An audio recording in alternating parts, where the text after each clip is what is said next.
One finger up, one shot fired, and a dark mage who thought he'd cornered two royal children drops dead before he can even understand what hit him. In the middle of wyverns, poison, screaming knights, and a battlefield turning into a graveyard, Prince Errol does the one thing he was never supposed to do. He reveals a glimpse of the power he's been hiding this entire time. Not for glory, not for the throne, for his sister. Because this isn't some helpless little prince getting lucky. This is a monster wearing the face of a child. A boy everyone underestimated. A boy the Empire called weak, useless, harmless. The same boy who stayed quiet while nobles mocked him, while killers moved in the dark, while the palace treated him like he'd never amount to anything. And now, when death finally reaches for his family, he answers with a single invisible bullet. Errol isn't a genius because he learned fast. He's dangerous because this is not his first life, or his second, or his 10th. Long before this forest, long before this palace, long before anyone called him prince, he had already lived, fought, died, and been reborn more times than anyone should. Swordsman, knight, and the craziest part, after waking up from one brutal death, he opens his eyes, sees a beautiful woman leaning over him, goes in for the moment, then realizes he can't even move properly. Why? Because he's not waking up in a hero's body. He's waking up as a literal baby. One second he's ready for romance, the next he's crying in a crib, already aware that another life has begun. So while everyone else sees an adorable newborn prince, Errol is doing the math. New world, noble house, loving mother, no guarantee of survival, and absolutely no intention of living weak. He's been through too much for that. If this empire worships strength, then he'll build strength in secret, from the cradle, from the shadows, from the very moment nobody thinks to watch him. That's when baby Errol starts doing what no baby should be able to do. Training, gathering energy, testing techniques from past lives, enduring pain in silence. Can't even escape a nanny's arms without a struggle. But inside that tiny body is a veteran who has died too many times to waste another chance. With the mana concentration technique, he could now gather mana inside his body with ease, and didn't even need to try. He grew stronger while eating or sleeping. He could barely hold back his grin. He was bursting with happiness. In just 3 years, he could store enough energy to rival most adults.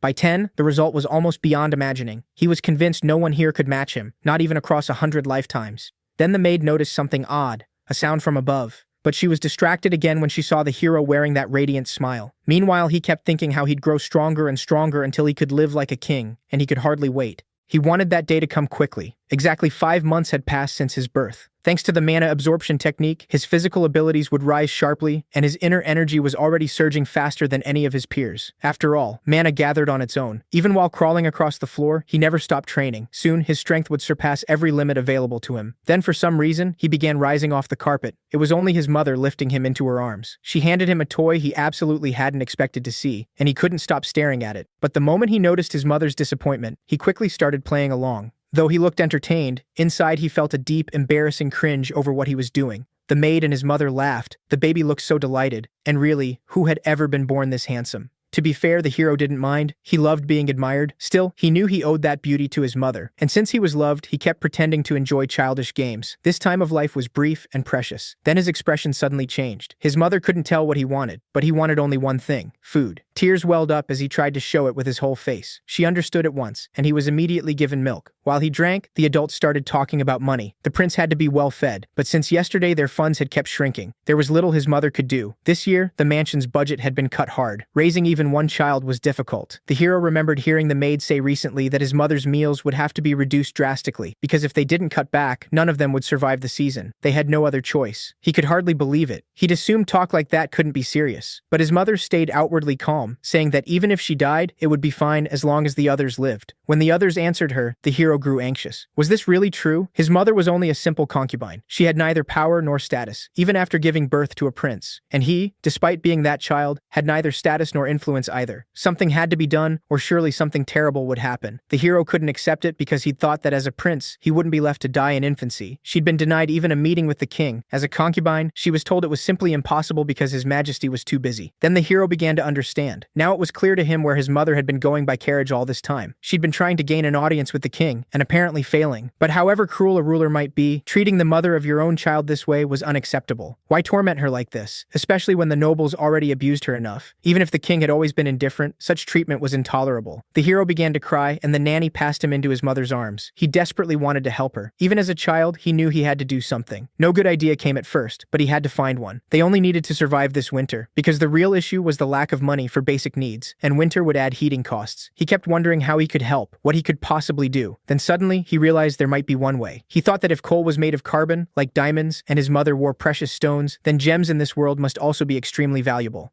So if he couldn't get money, he could at least make valuable stones. But his legs were too short. He couldn't even climb out of bed. He had to think of something else, because with the amount of mana he now had, he could lift off. That meant he could fly where he needed to go. He also realized no one had enough charcoal anyway, and more importantly, there was plenty of it in the fireplace. He wanted to transform that pile with a single motion, but he had to hurry because he needed to make the gems while everyone slept. He focused on thermal energy and created the temperature and pressure needed to change the coal. He didn't hesitate to spend all his mana. It would be worth it if she survived. Refusing to let the energy slip away, he kept forcing up more inner power, again and again, while holding himself together. He knew that if it worked, his mother would finally be happy. That was all he wanted, to see her smile and live without sorrow. Then the whole stove filled with smoke. The hero had done it. He'd made a beautiful, shimmering diamond. He was certain that's what it was. Now he only had to figure out how to slip it to them. He was thrilled that he'd succeeded, so when morning came and Nanny entered his room, she found it in his bed. She couldn't understand how he'd gotten out, since the bed was far too high. Had he really spent the whole night on the cold floor? She lifted him up and noticed he was filthy too. It even seemed to her the palace hadn't been cleaned in ages. They were lucky the hero hadn't frozen, but he thought there was no need to worry. The only thing that mattered was that his mother would be all right.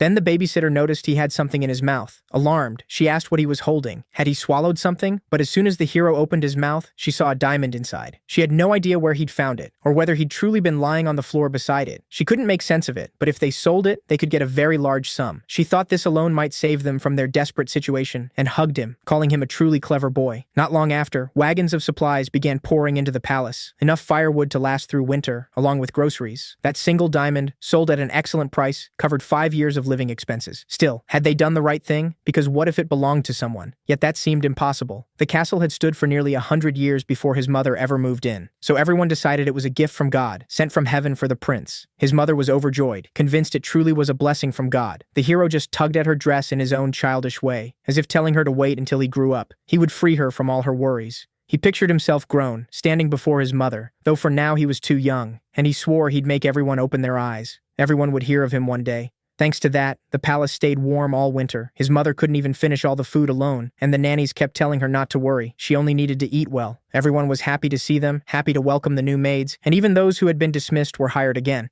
But most important of all, the hero's mother was no longer sad. She was always beautiful, always smiling, and now she lived in warmth and comfort. A year later, the babysitters picked out a suit for the hero. They were nice enough, but his mother still preferred something stricter. He disliked almost all of it, and honestly hated changing clothes. What kind of celebration was coming that they had to tire him out like this? Couldn't they just leave the prince alone? With nothing better to do, he threw himself on the floor and cried. They immediately soothed him, rocked him, and put him to bed. He was glad everyone had finally left him alone. Nanny, meanwhile, was excited, because today was the day they would finally present the prince of the imperial family to everyone officially. The hero heard that and was stunned. Had that day really come? But his mother insisted he had to be acknowledged. Whatever his faults, imperial blood still ran through him, and his birthday was the perfect reason. His Majesty would have to appear too. She was sure of it. He couldn't ignore them forever. Nanny tried to reassure her, saying fathers often keep their distance from newborn children. Our little hero was stunned too. Was his birthday really here already? And were they seriously throwing a grand banquet for someone so small? His mother, though, was delighted. This feast would officially secure her son's place in the royal family, and the empire's laws were finally on his side. Errol, meanwhile, was nervous, very nervous, though he kept smiling through it. He couldn't help feeling excited. Still, one question lingered. Would the other nobles actually come to the banquet? More than that, he secretly hoped to finally see his father, the man he hadn't laid eyes on since birth. When the banquet began, the hall overflowed with nobles and attendants. Our hero could only wonder how much all this spectacle had cost. Even with that thought, one thing was obvious. Everyone was dressed to perfection. Was this really how people dressed for banquets? He didn't dislike it, but all the unfamiliar faces confused him. The prince had never seen so many people at once. His mother gently soothed him, assuring him that everything was fine. After all, she reminded him, he was the most important person there. But the nobles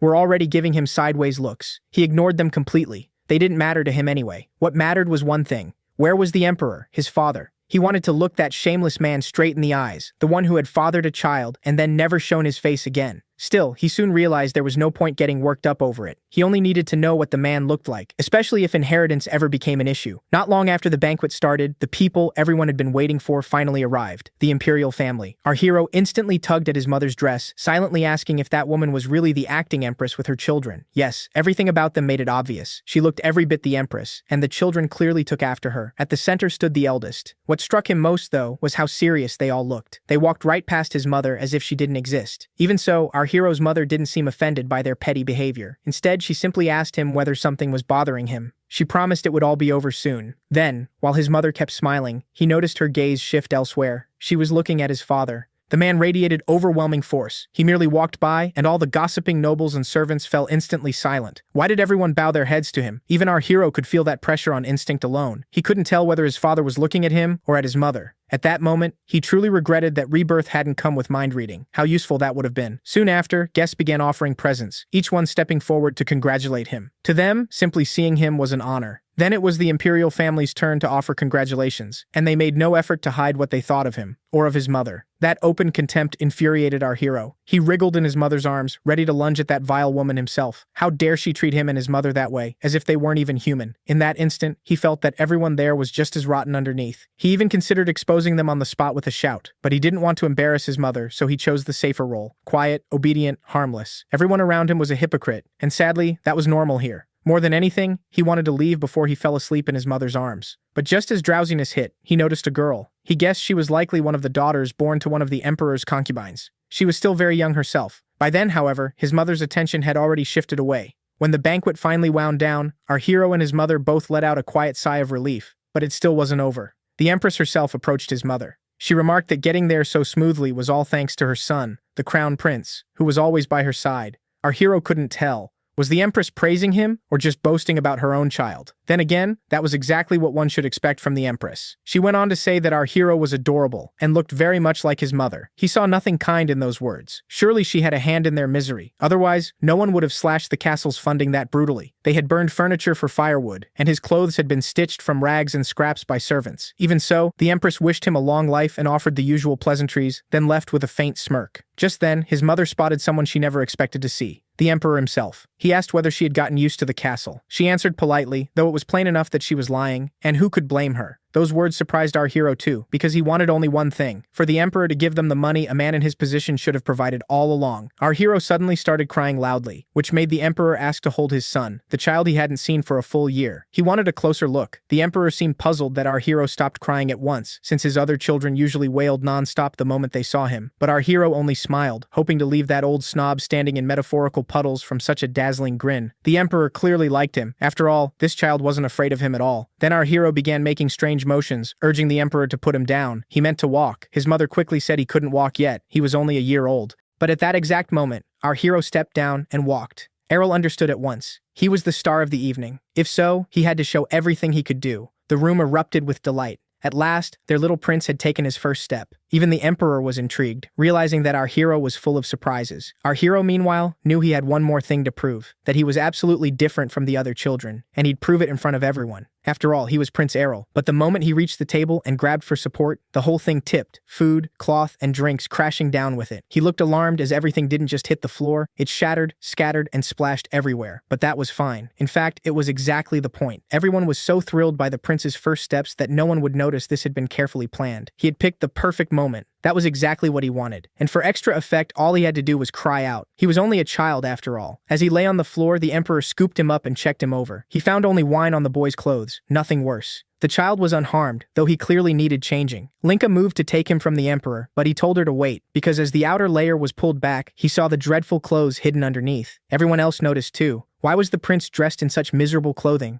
What had happened to them? The emperor ordered silence and demanded to know what kind of life his mother and son were living if they had ended up in such poor condition. But the truth was, that very morning, while his nanny changed him, our hero had focused all his energy and strained the fabric as hard as he could. It tore easily, and making it look worn out wasn't hard at all. If he'd had stronger muscles, he wouldn't have needed magic. But what mattered was exposing the ugly truth. He had dragged the hidden rot into the open. So the emperor asked whether his mother would explain how this could have happened. Was it really so hard to maintain proper status? Our hero's mother was terrified, so the emperor stopped pressing her. There was no use in it. Instead, he turned to his man Gina and demanded to know how much money was allocated to maintain the concubines' castles, because how could this happen at all? The man replied that the budget had been ordered distributed equally, and that the order had supposedly been followed. The emperor coldly asked what equally was supposed to mean, then demanded the report at once. Watching this, our hero realized his father was serious, and he'd be very interested to see the numbers in that report himself. His mother tried to say it must be a mistake, and asked for her child back, but our hero knew this was their only chance. As the room stirred in tension and the emperor's secretary placed the documents before him, everyone understood what was coming. The emperor saw the truth immediately. He could hardly believe it. In fury, he burned the papers with his power, which startled our hero. After all, he had assumed the emperor already knew everything, so it really had been the empress's doing. The emperor turned to her and demanded an explanation. Why had there been such a hole in the accounts, while his late predecessors and his own concubines received almost nothing? The empress did only one thing, pretended she couldn't believe it. With a terrifying expression, the emperor asked whether she truly expected him to think she didn't know, when budget distribution was directly her responsibility. The eldest son immediately tried to defend his mother, stepping forward to give his own view. He called it a misunderstanding, insisting the empress could never have done such a thing. But the emperor only grew more severe. He said it made no difference. The ruler answers for his subordinates' failures. Through her negligence, his younger son had been left hungry and poorly clothed. The eldest prince glanced at our hero with obvious guilt, and our hero hated seeing it. To him, it proved the eldest son lacked the emperor's presence, and none of the empress's slyness either. So his father pressed him. Was he really claiming his mother had no part in this? Then the emperor stepped up to the empress and said he was deeply disappointed. Our hero's mother hurried to beg him not to blame her majesty, insisting the fault was hers alone. The emperor frowned, unable to grasp what fault she meant. Simply by bearing the emperor's child, she was part of the imperial family. The lady flushed, and the emperor lightly touched her hand. She should know her standing by now. That small gesture, though, drew an ugly reaction from the empress, who immediately ordered the culprits found and punished. The emperor added that he would never allow such failure again. The empress lowered her eyes, hands shaking, yet promised it would not happen another time. He looked at her once more and warned that next time, punishment would fall on her. She kept apologizing, swearing she'd uncover the culprit and punish them harshly, though she still seemed baffled by his fury. Then she approached our hero's mother, claiming she had no idea how this happened and didn't know how to make amends. Our hero could tell she was acting, even as his mother worried and insisted there had been no mistake worth blaming the empress for. He couldn't understand what his mother was doing. The snake standing before them clearly knew everything. The empress promised it would never happen again, but our hero knew she should at least pretend to look guilty. She had all these women cowed with her power. That was how our hero's birthday ended, and the budget gap was covered up. The empress wasn't implicated. They quickly named a minor aristocratic family as the guilty party, and without much process, they were simply executed. Afterward, palace servants whispered that by the end of the investigation, those aristocrats had even confessed. Still, no one could imagine how they could have spent such a massive sum. Everyone else was relieved it was settled, but our hero alone understood the real culprit, or rather culprits, had escaped, and the case was shut at once. He thought it unbearably unfair, but once he grew up, he'd make them all pay. For now, though, he still hadn't grown enough, and his body was simply hungry, so he cried. By then he was already being fed with a spoon and was fairly content, but he still kept thinking that he needed to strengthen his body. He'd be a baby for quite a while yet. After a little thought, he decided there was only one thing to do. Once he finished eating, he went to sleep. Some time passed, and when our hero woke, a carriage had arrived outside his home. He saw several people step out. He could only manage that because he floated up to the window while his nanny slept. Soon he heard 3 people enter his room, his mother, plus the footsteps of 1 adult and 1 child. Our hero forgot all about the nanny and panicked that, if she woke, everyone would see his power. He rushed back toward the nanny as fast as he could, and when the adults came in, they found our hero pinching the nanny's cheeks. Seeing that, his mother cried out for him to stop hurting her, because a nanny was someone to love and obey. Then the nanny herself noticed another mistress had arrived. She immediately greeted the guest as soon as she recognized her. The visitor waved off the apology, saying she hadn't announced her arrival. Our hero remembered her. It was another concubine, Finalia. Everyone said that if they'd known she was coming, they would have welcomed her properly, but the mistress explained she wanted to speak with our hero's mother in private. His mother, confused about why she had come at all, still sensed the talk would be serious. Yet while she waited for something grave, she nearly choked on her tea. Finalia apologized, saying she had not acted properly at the banquet for Prince Ariel's birthday. She looked sincerely ashamed. Not long ago, in the chaos of war across the continent, her family had stood at the center of the fighting, and no one in the empire hadn't heard of their role in victory, but that glory was in the past. Lately, no sons had been born into the family, their fame faded fast, and rumors said they'd been struggling financially for years. So our hero's mother asked if she had come because of trouble at home. Finalia admitted they were deep in debt and remembered the empress forcing her to do something, so most likely her family had been blamed for the missing money. At that, Finalia pulled out a bag of coins and said it wasn't enough to fix everything, but she was truly sorry. She wanted our hero's mother to know that even if she couldn't be forgiven, even if she was hated by her or by the whole family, she understood. At that moment, the door opened, and in the distance stood Finalia's daughter. Then our hero's mother understood. She only wanted to protect her child from clashing with the rest of the imperial family, so she told her it was all right. She didn't need the money because she believed the woman before her wasn't truly guilty of anything. Finalia asked her not to pity her, but our hero's mother said she wasn't. She spoke plainly. They had no reason to turn against each other. She understood the situation and held no grudge against their family. Returning the money bag, she said it would be better used to buy a present for her little daughter. After all, she understood exactly why they had cut costs in their palaces. She wasn't certain, but it was probably because our hero's mother had once served the empress. That revelation stunned our hero. Now it was finally clear why his mother was so disliked. He rolled around his room, thinking how hard her life had been, and the nurse had no idea how to calm him. She only asked if he was all right. Seeing her worry, our hero forced on a cheerful expression and steadied himself. The nanny decided the young prince was simply in one of his moods, so she went off to do a bit of exercise with Princess Kanya. With everyone busy elsewhere, our hero decided to use his energy again and listen in on the talk between his mother and Finalia. By then, the conversation had turned to his mother explaining that there was no escaping the Empress's oppression, so until Ariel was grown, she would protect him and never let her family be harmed again. She was more serious than ever as she offered friendship to Lady Finalia.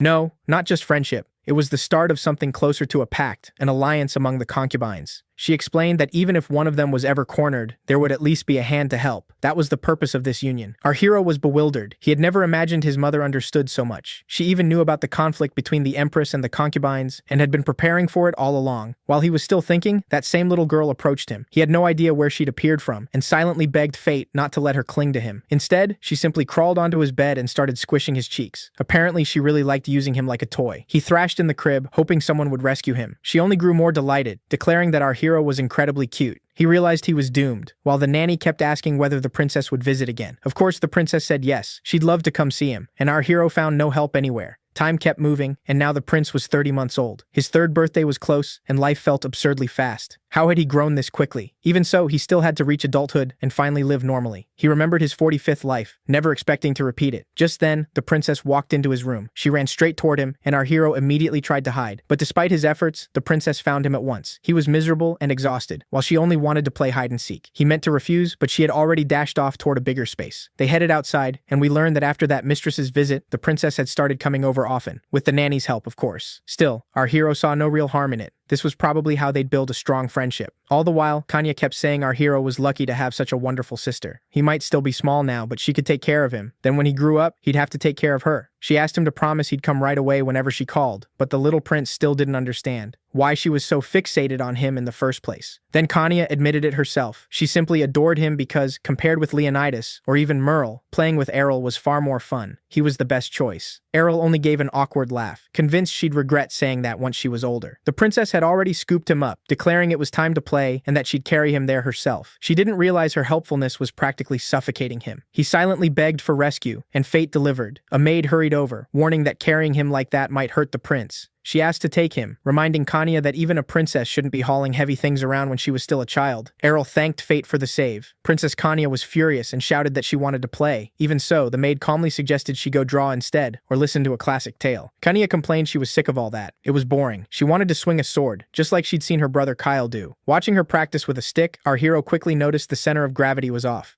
There was no balance at all, even for a plain wooden stick. And since he'd always loved fencing, he missed it deeply. Meanwhile, the princess imagined her opponent defeated and proudly claimed victory. Then the maid said something that upset her even more. If Brother Kyle and Leland were allowed, why wasn't she? The maid would only answer that a princess mustn't dirty her hands and told her not to argue, because that was tradition. Above all, she said, a princess should be graceful and feminine. But by then, the maid noticed her sword was missing. A second later, she spotted it in Kanya's hands. The maid rushed over, calling it a real sword, while Kanya kept prattling on about swordsmanship. She chased after the princess, pleading for the blade back, or at least urging her to use a smaller one if she wanted it that badly. And our hero watched with quiet satisfaction. Somehow, he liked little Kanya more every time. By then, our hero had turned 5 years old, which meant he'd started learning how to ride. He was still just a child after all. When asked if he wanted to ride a real horse, the prince answered that he preferred his own. It was much safer. Nanny sighed that she wasn't saying every boy had to love horses or swords, but it was time he showed some interest. She worried he'd turn out unlike everyone else. Our hero only grinned and told her to forget such old ideas. The prince on a white horse was a relic now. Nanny hated hearing that, but there was nothing she could do. He, meanwhile, thought back and realized that across all his lives, he'd learned little suited to a proper world. Aside from how to drive people to their knees, he'd mastered swordsmanship, killed countless foes, and excelled at magic too. Every obstacle had sharpened his skills until they were nearly perfect. Now he had nothing better to do. Still, Nanny could only tell him to study well, to work hard and use his time properly. But the moment the door closed and he was alone, he flopped onto the bed. Working was for losers, not him. Our hero kept whining and putting on a pitiful act while trying to calm himself down. One thing became clear. More than anything, he simply didn't want to study. And this was at 5 years old, the age when children are supposed to start learning about the world from every angle. Still, when asked if he truly wanted to know nothing, the answer was simple. There was plenty to learn, he just wasn't interested. Someone even remarked it sounded as if he'd lived 100 lives. That caught him off guard for a moment, because no one should have guessed that. He brushed it off, sank against the arm of his chair, and muttered that he'd had enough. people were smothering him already. He was just sick of learning the same things over and over, every single time. Then his nanny dragged him to the library and reminded him that by imperial law, 5 was the age when formal study had to begin. So she brought him in, and he stared at the rows of books, unable to understand why there were so many. Did he really have to go through all of them? The moment he picked one up, he started spinning it. That was the only part he enjoyed. "You're supposed to read, not spin them," she scolded. Undeterred, our hero grabbed more books and began stacking them into little houses, which only irritated Nanny again. She reminded him that many children longed for the chance to study and still couldn't, while he had that chance now. He needed to respect books and stop ruining them. She told him to sit up straight, while he thought only about how to escape back to his room. He quickly found a method, one skill this new life had taught him well. He dropped to the floor and started crying that he didn't want to study. But the instant his mother entered, the whole performance ended as abruptly as it began. In the end, he had to sit down and start reading. He knew he should have begun learning by now, yet ironically, the more capable he became, the more danger he invited from those around him. The more talented a concubine's son and the emperor's child appeared, the faster people would try to eliminate him. Unfair or not, fate had already handed everyone their role, so our hero decided he had no choice but to take matters into his own worn-out hands. He started to drool, and Nanny told him to focus. He wasn't doing this only for himself, but for his mistress too. Trying to be honest, our hero asked if he really had to learn at all, since he was so lazy. But the nurse replied that if he kept acting this way, he would only disappoint his mother.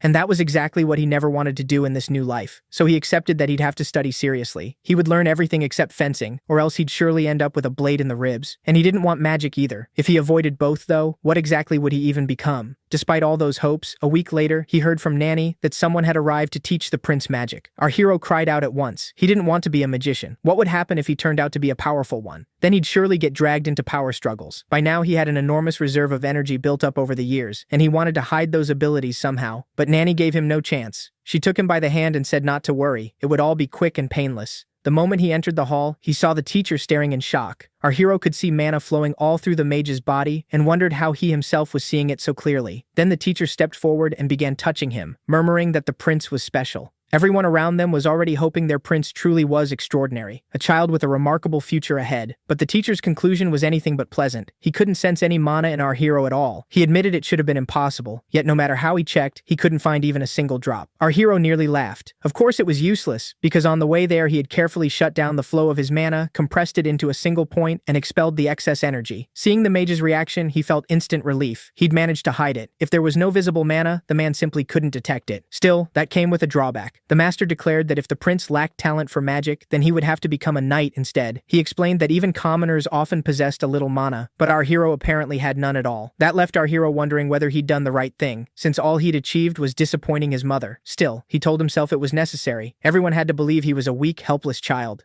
In his mind, he apologized to his mother for being such an incompetent son. They also had a fencing instructor in the house now, his new mentor. The man said that if our hero trained hard, he could become as strong as he was. Our hero sized him up. A young knight, maybe 25, no older. To him, the man looked like an overgrown pup, because across 100 lives he'd fought in countless battles. His body had been tempered against horrors far worse than anything this knight had ever imagined. So who exactly was standing before him, thinking he could teach him? Even so, our hero asked the man to begin training. Outwardly he wanted instruction, though inwardly he didn't consider him an equal. The teacher told him to trust the process. If he worked hard enough, he would grow truly strong. He began with the basics, but our hero remembered that his friend, Princess Kanya, even wore weights to build her strength. The knight only said that was normal for their family, so what was our hero supposed to do? Ranful started at the beginning, explaining that fencing rests on flexibility and balance. To demonstrate, he chose the simplest exercise, told him not to worry, set our hero on a stump, and ordered him to stand straight. But our hero immediately acted as if it were impossibly hard, insisting he was about to fall. He begged the height itself to stop wobbling, as if he couldn't control anything. They moved on to flexibility drills, but our hero fumbled those too. Only then did the knight decide it was time to try actual sword practice. Even in accuracy training, he performed terribly again. So he looked to his mentor and asked if he was really that untalented. The knight told him not to worry. This was only their first lesson. With enough practice, he said, they'd handle it together. But then,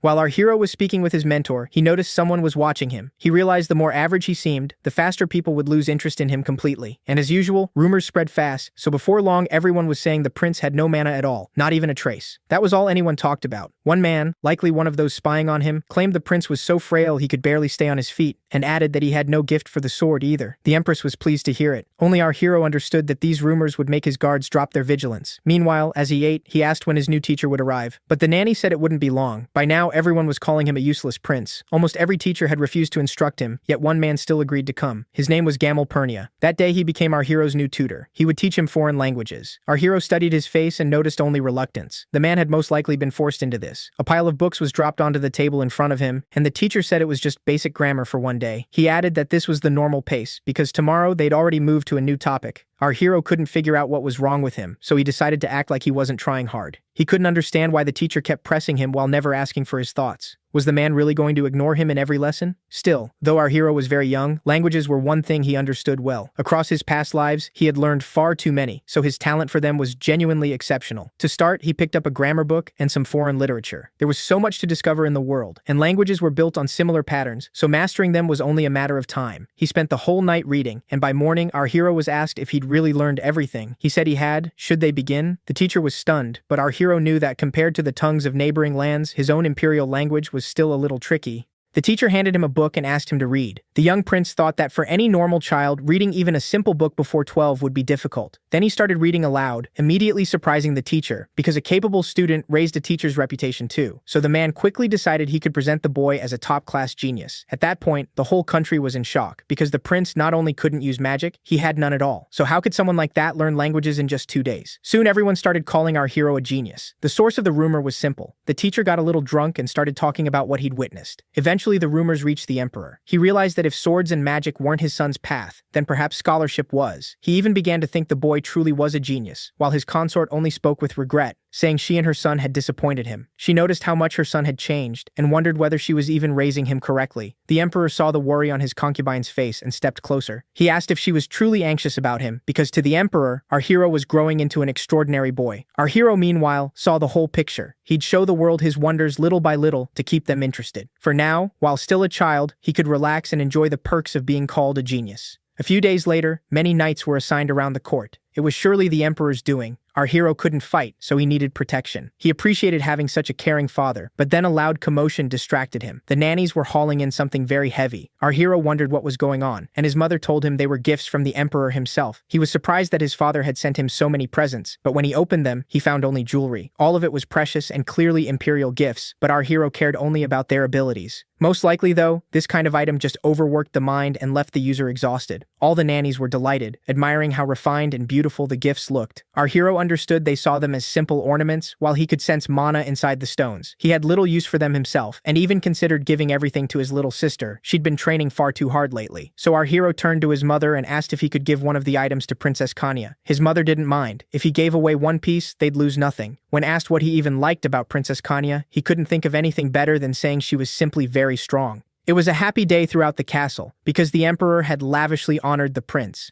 Our hero sat at the table, his nanny serving desserts and pastries from the finest chefs. But after tasting them all, our hero realized something was wrong. Everything set before him was completely flavorless, because none of it was actually sweet. The nanny asked whether she should call the chef. After a brief pause, our hero told her to summon the alchemist. She was stunned, but our hero was only thinking about cola or chocolate. That was why he needed an alchemist, to recreate those flavors. Of course, she couldn't read his mind, so she asked why he needed one at all. He quickly realized that even if he explained, she'd never understand. It would sound absurd for a 5-year-old to demand an alchemist. Still, without one, recreating the flavors he remembered from his past life, the tastes he truly loved, was simply unrealistic. He had no idea how to process ingredients to make something like cola, especially in a world without that technology. And he wanted that cold, fizzy drink badly, so how was he supposed to get it? Still, since he was a genius, he figured he'd find a way. He suddenly ran out the door, saying he was going to study. The nanny could hardly believe she'd heard that. She definitely hadn't expected it from him. Our hero understood that cooking was chemistry, and to experiment with it, he absolutely needed an alchemist. 3 years later, when our hero was already 8, he sat in a meeting where officials discussed building new bridges along the traders' routes. They asked what he thought. He said the idea was great, then asked who had designed the bridge in the first place. One man proudly said he had, thinking the prince was about to praise him. But our hero's smile vanished into despair, and he warned that if the man brought him trash like this again, he'd be fired. He said it looked fine at first glance, but winter snow would pile up and the whole thing could collapse. The design was unreliable. If too much weight gathered in one place, he explained, it would become dangerous for the citizens using it. The architect had focused on decoration and grandeur, he said, while ignoring safety and the bridge's most important purpose. He ordered everyone to revise the design. It became clear clear then that, because of his vast knowledge, our hero had plenty of work ahead. After all, he was advising ministers with technology and ideas from his past lives, and it all seemed promising. He had already spent years guiding officials themselves, so where else could our hero go? This was exactly the time to show what he could do, so he moved straight on to the next issue. At that moment, when our hero stepped outside, a new maid noticed him. She called him the silver-haired sage. The nickname was a real shock. Our hero had never expected to be called anything like that. He asked where she'd even heard it, then told her not to call him that again. The maid looked ready to repeat it, but wisely stopped herself. It embarrassed him a little, but people had still invented a stupid nickname for him, and in his view, it was painfully lame. Our hero's mother couldn't figure out where he had gone. But the nanny replied that he had requested an audience with the emperor himself. He wanted to study alchemy. Our hero, sitting in the carriage, realized that the emperor's quick answer meant he'd earned special favor. After all, he truly worked for the empire's good. Even so, despite all his past lives, he still felt nervous about speaking with his father. Of course, he had to be as eloquent as possible, making everything he wanted sound natural and unobtrusive. By then, he was already in his father's study, explaining that he wanted to help strengthen the empire however he could, and alchemy gave him that chance. Since he lacked talent with swords and magic, science was his path. The emperor listened and saw that, despite his age, the boy had a remarkably sensible head on his shoulders. He agreed to provide alchemy tutors for his son, if that was truly what he wanted, and our hero had already asked for exactly what he'd been dreaming about. Once word spread that Prince Ale wanted an alchemy teacher, candidates came in droves. For them, it was a chance to go down in history, so they were given a test: make a mirror that could reflect sunlight all the way to the horizon. Soon, one man completed it flawlessly, a true master of alchemy. That fortunate expert was named Darman Langet. Our hero was pleased, though he'd expected some elderly scholar. Instead, they sent a surprisingly young teacher with unusual hair. Our hero even asked whether that color was natural. Darman explained that after years of experiments with chemical elements, breathing in all sorts of fumes, his hair had turned white. Our hero couldn't help wondering how the man had survived after inhaling that stuff for so long. He seemed calm on the surface, but our hero sensed that was only a facade, because alchemy was merciless. If you were injured or died in research, no one else could be blamed. His teacher made that clear too. Studying alchemy was genuinely dangerous. It was the kind of science that could demand a terrible price. But our hero said he had already weighed the risks. He added that he wasn't after cheap tricks. He didn't want lessons on turning lead into gold. He wanted to study metal alloys and discover which were strongest, or create materials that could make building houses easier. Hearing that, the master was thrilled, because it proved the rumors were true. The prince really was different, a genius who might one day lead the empire. So Darman knelt before him, looked him straight in the eyes, and vowed to teach him everything he knew. After several days of alchemy lessons, Darman asked whether our hero had already studied alchemy on his own before this. Even our hero was thrown off. Was it really that obvious? So he casually told his teacher he'd only read a few books. The teacher was pleased, taking it as further proof that the rumors were true, and our hero was relieved that Darman hadn't become suspicious. From then on, he kept experimenting late into the evening. Darman constantly guided him, helping him choose the right approach. By now, our hero knew how to extract lead and other substances. Aside from certain metals or charts, most of it matched what he already knew, so the gap wasn't especially large in practice. Everything was going to plan when at one point a petition reached the emperor from his son. The prince wanted to expand the staff to 4 alchemists, and the emperor immediately ordered the best in the empire to be gathered. His servant worried, what was the little prince planning to do with so many alchemists, especially when they already drained the imperial budget with their research? The people might resent it, but the emperor remembered his son's words, how certain he had sounded. He knew the boy was doing it for the good of the empire. Meanwhile, our hero told the alchemists he wanted to invent a drink through alchemy. No one understood that decision. With a mind like his, why devote so much effort to making some beverage? Many were disappointed, especially after leaving their previous work for this. But our hero told them not to worry. He would pay them generously, whether the project succeeded or failed. That changed the mood immediately, and the alchemists agreed to help. Some had heard of similar drinks already, but wondered if the prince wanted a version of his own. Our hero understood he had 2 perfect incentives: money and fame. Those were exactly what would move them, so they needed to hurry and make an amazing soda.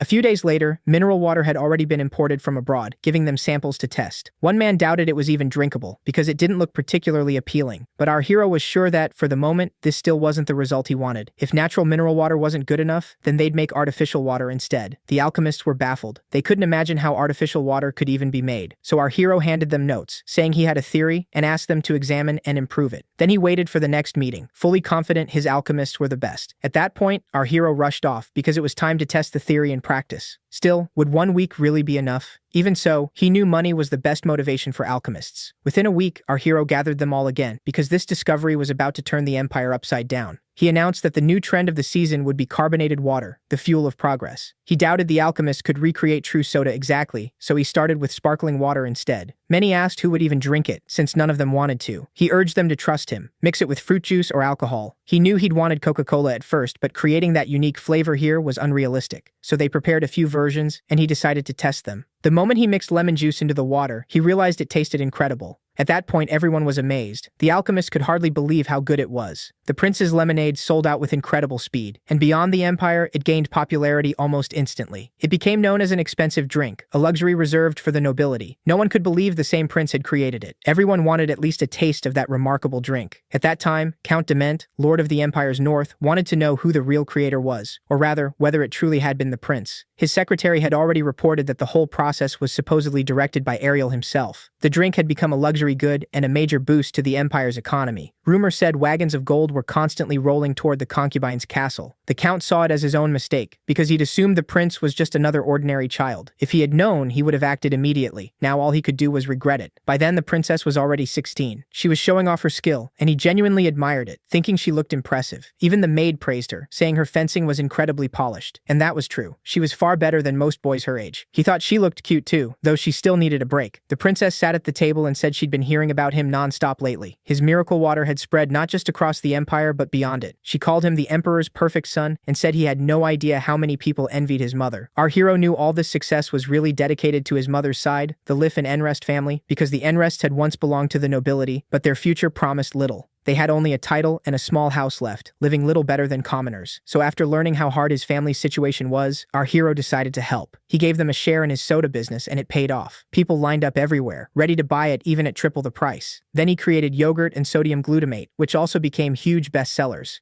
Their family finances soared. Now no other house could really compare, and that newfound luxury showed plainly in their lives. The princess even had tears in her eyes, and our hero thought something felt a little off. So he decided to bring her lemonade and waffles as a treat. But instead, the princess pressed her sword to his throat and declared that she had plenty of money too. What he lacked was any idea how to hold a sword. She decided he absolutely needed to learn proper swordsmanship. Our hero pretended he'd do it, though inwardly he wanted nothing to do with the training. Even so, he began repeating what she taught him, without much enthusiasm, hoping she'd leave him alone as soon as possible. But instead, he saw how fiercely his little sister chased her dream, to become a stronger warrior and wield a sword with confidence. That fragile little girl had pushed herself until she became truly strong. So our hero figured he'd have to put in some effort too, and began training to keep up with her. Sometime later, after all that training, our hero was riding in a carriage. People recognized him everywhere, so many in fact, that he almost felt like a celebrity, a local idol. It was flattering, but why had the emperor summoned him? Did he plan to reward him for his work? His father's silence still made him nervous, though by now he was more used to it. So he sat at the table and started eating the treats laid out for him. He was so used to his father now that he felt almost at home. But while he sampled the food, the emperor offered him something shocking, a real public office. Our hero could hardly believe it. It was far sooner than he'd expected, and the emperor went on to say that it would take time, but he was sure. The emperor was sure no one would oppose the appointment, but our hero refused for now. He wasn't ready for palace life or its burdens. He sipped his tea calmly and admitted he barely knew how to respond to such a shocking offer. There was still too much he wanted to do in alchemy, and he wasn't confident enough to accept. Besides, if the emperor gave him an official role as first son and heir, everything would change. Lately, the empresses and the current heir had been quiet as mice, and that was exactly why he was careful not to cross a certain line. For now, they didn't view him as a threat because he lived quietly and caused no trouble. There's a big difference between drawing the emperor's notice and openly contending for the throne. He wasn't ready to battle his brothers and sisters for the title of crown prince. Was the emperor provoking him on purpose? Could that really be it? Anyone should understand that natural selection doesn't exist only in the wild. It rules human society too, a power struggle where the strongest endure and the weak are crushed. Still, why think about life and death politics now? He didn't want any of it anymore. By then, our hero was already out riding, farther from the castle than he'd ever gone before. He loved the sense of freedom. Lately, he'd been working far too much. He never imagined he'd turn into a desk-bound bureaucrat. He used to roam the world, always searching for the strongest opponent.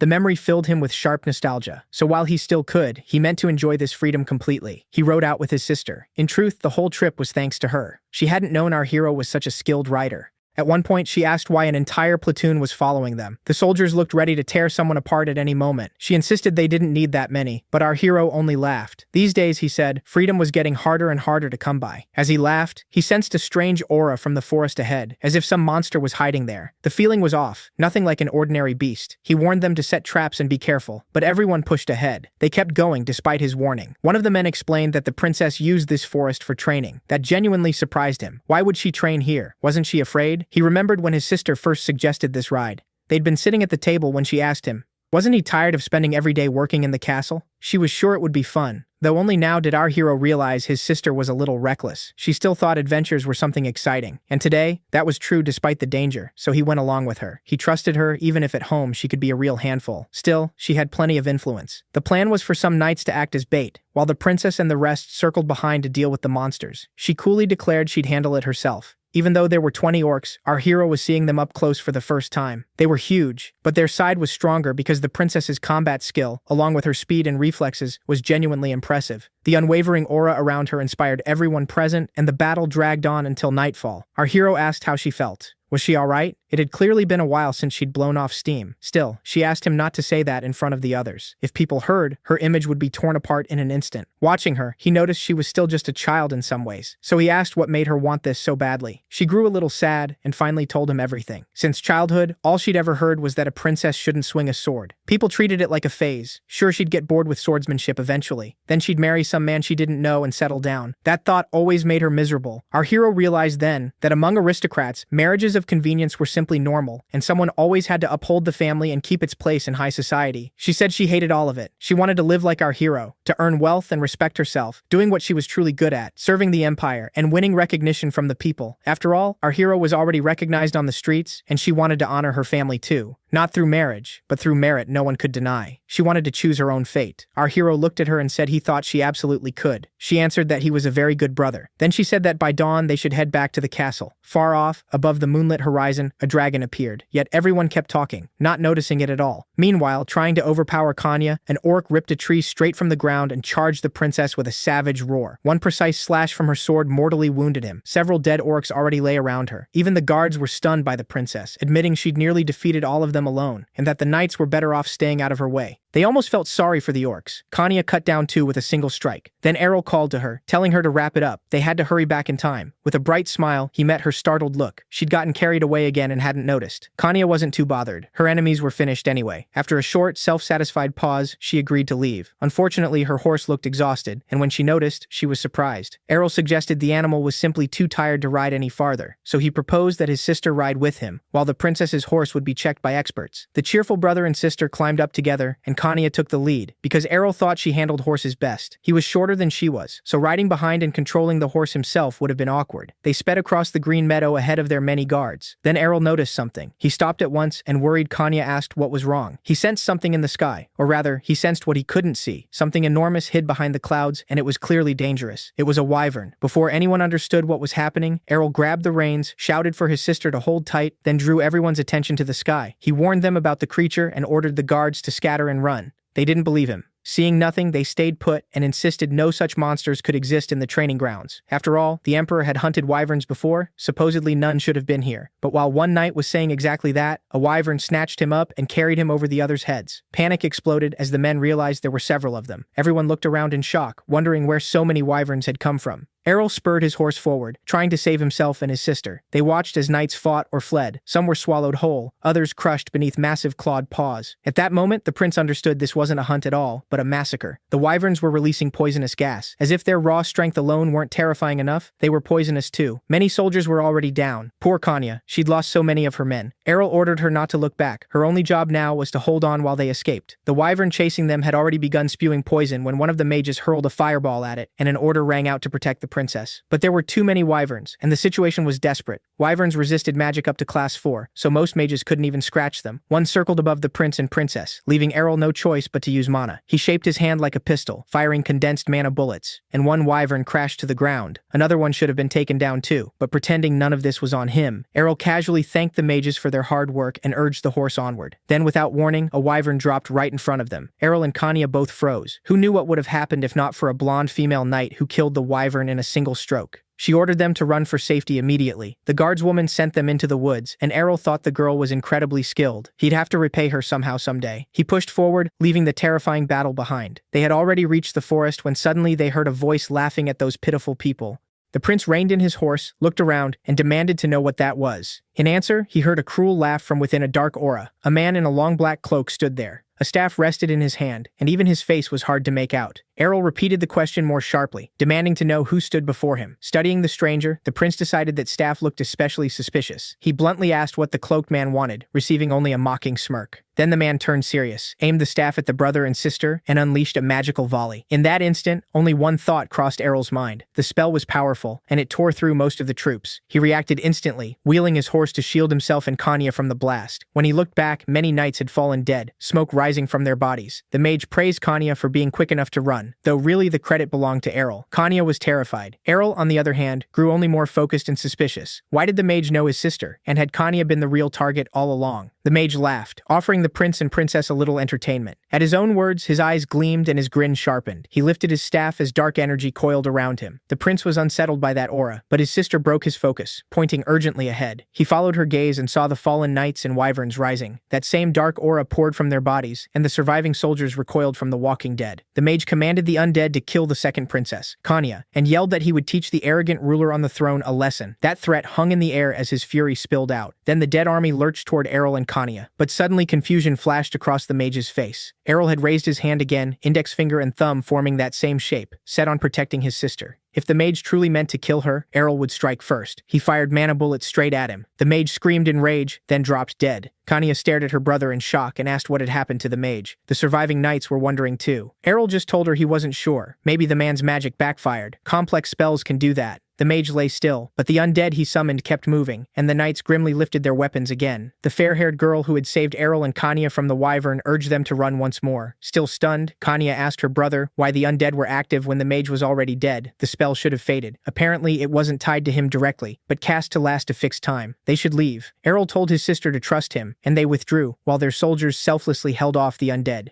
By then, night had fallen. The prince and princess stopped in the forest below the bluff. Errol tried to start a fire with sticks while Kanya sat beside him, worrying about what would happen next. He reassured her that, with the mage dead, the undead should disappear soon, and their soldiers were likely already searching for them. Kanya said she'd thought he only knew how to use his head, not how to build a fire. Still working, Errol smiled and told her not to underestimate brains. He knew the trick. Friction. He'd read about it in a book. Errol wanted to use mana instead, but with Kanya watching so closely, he couldn't risk it. His arms were already aching, but at last he managed it. He got the fire going. They sat there, openly admiring the flames. Silence settled as the fire grew stronger and the adrenaline faded. Kanya's face fell. She said she'd ruined everything. Errol told her it had been an accident. How could she have known? Then she asked if he was afraid. He looked at his sister, understood what she was feeling, and admitted he was scared too. But with her beside him, it was easier to bear. Besides, the wyverns were terrifying. She looked at him with pity, thinking he was frightened as well. She moved closer, covered his hand with hers, and thanked him. Without him, she said, the day might have ended in disaster. She was trembling. Whether from fear or cold, he couldn't tell. Only then did Errol realize how shaken she really was. From Kanya's words, most of the men who came with them had died on the battlefield protecting them. The imperial family always lived under threat, and his sister was facing that reality for the first time. He knew it had to be crushing. So they sat by the fire, arms around each other, while Kanya slowly closed her eyes. Errol kept thinking about one thing. They still had to get home alive, so they couldn't let their guard down. Then an eerie roar echoed from beyond the cliff.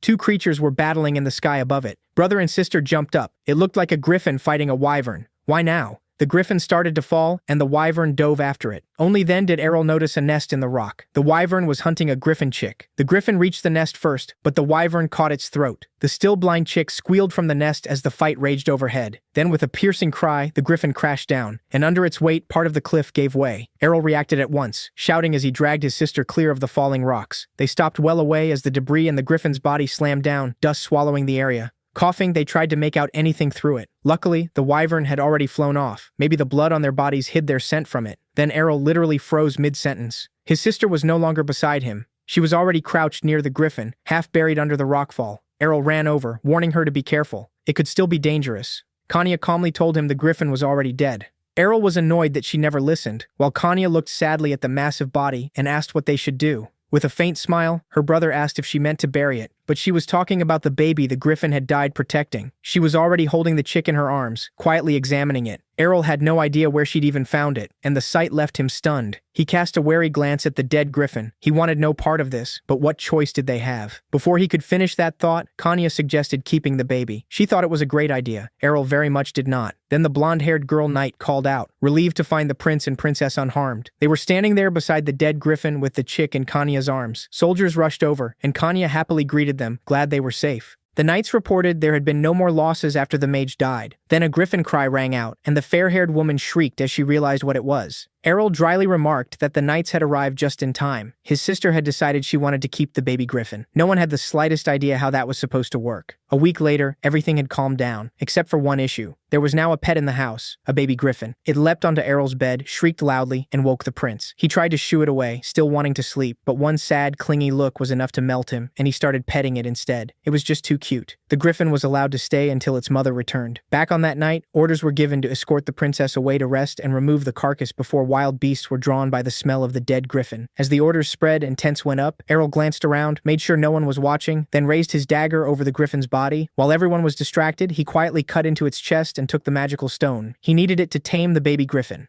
Errol stared at the shimmering stone in his hand when the clatter of wheels sounded from outside. Both Errol and the griffin immediately knew who had arrived. A princess practically flew out of the carriage, calling for Fry. The little griffin was already darting toward her. While princess and pet rejoiced at the reunion, Errol spoke with the general about the dark mage who had attacked Kanya. The man had been declared a criminal, while she laughed and lifted her hands as Fry circled overhead. The general said his men were gathering every scrap of information on the mage, since he might not have acted alone. Errol sighed and asked who hated the imperial family most, though there were plenty who wanted them destroyed. The general only gave him a puzzled look, and Errol dismissed him. From the hall came praise for Fry, along with Kanya's cheerful commands as she played with him. Watching his happy sister, Errol thought targeting a girl like her was truly monstrous. He knew he had to keep watch. Another attack could come, and Kanya was his family now. He had to protect her. Lost in thought, he realized he needed to develop his aura quickly. By the time he turned 20, he'd surely need it. So the prince put on a bright smile and went to his sister, suggesting they go have some fun. Hugging her griffin, she agreed and asked what exactly he meant. A moment later, their swords met at the tips. The prince stared at his sister like a hunter eyeing prey.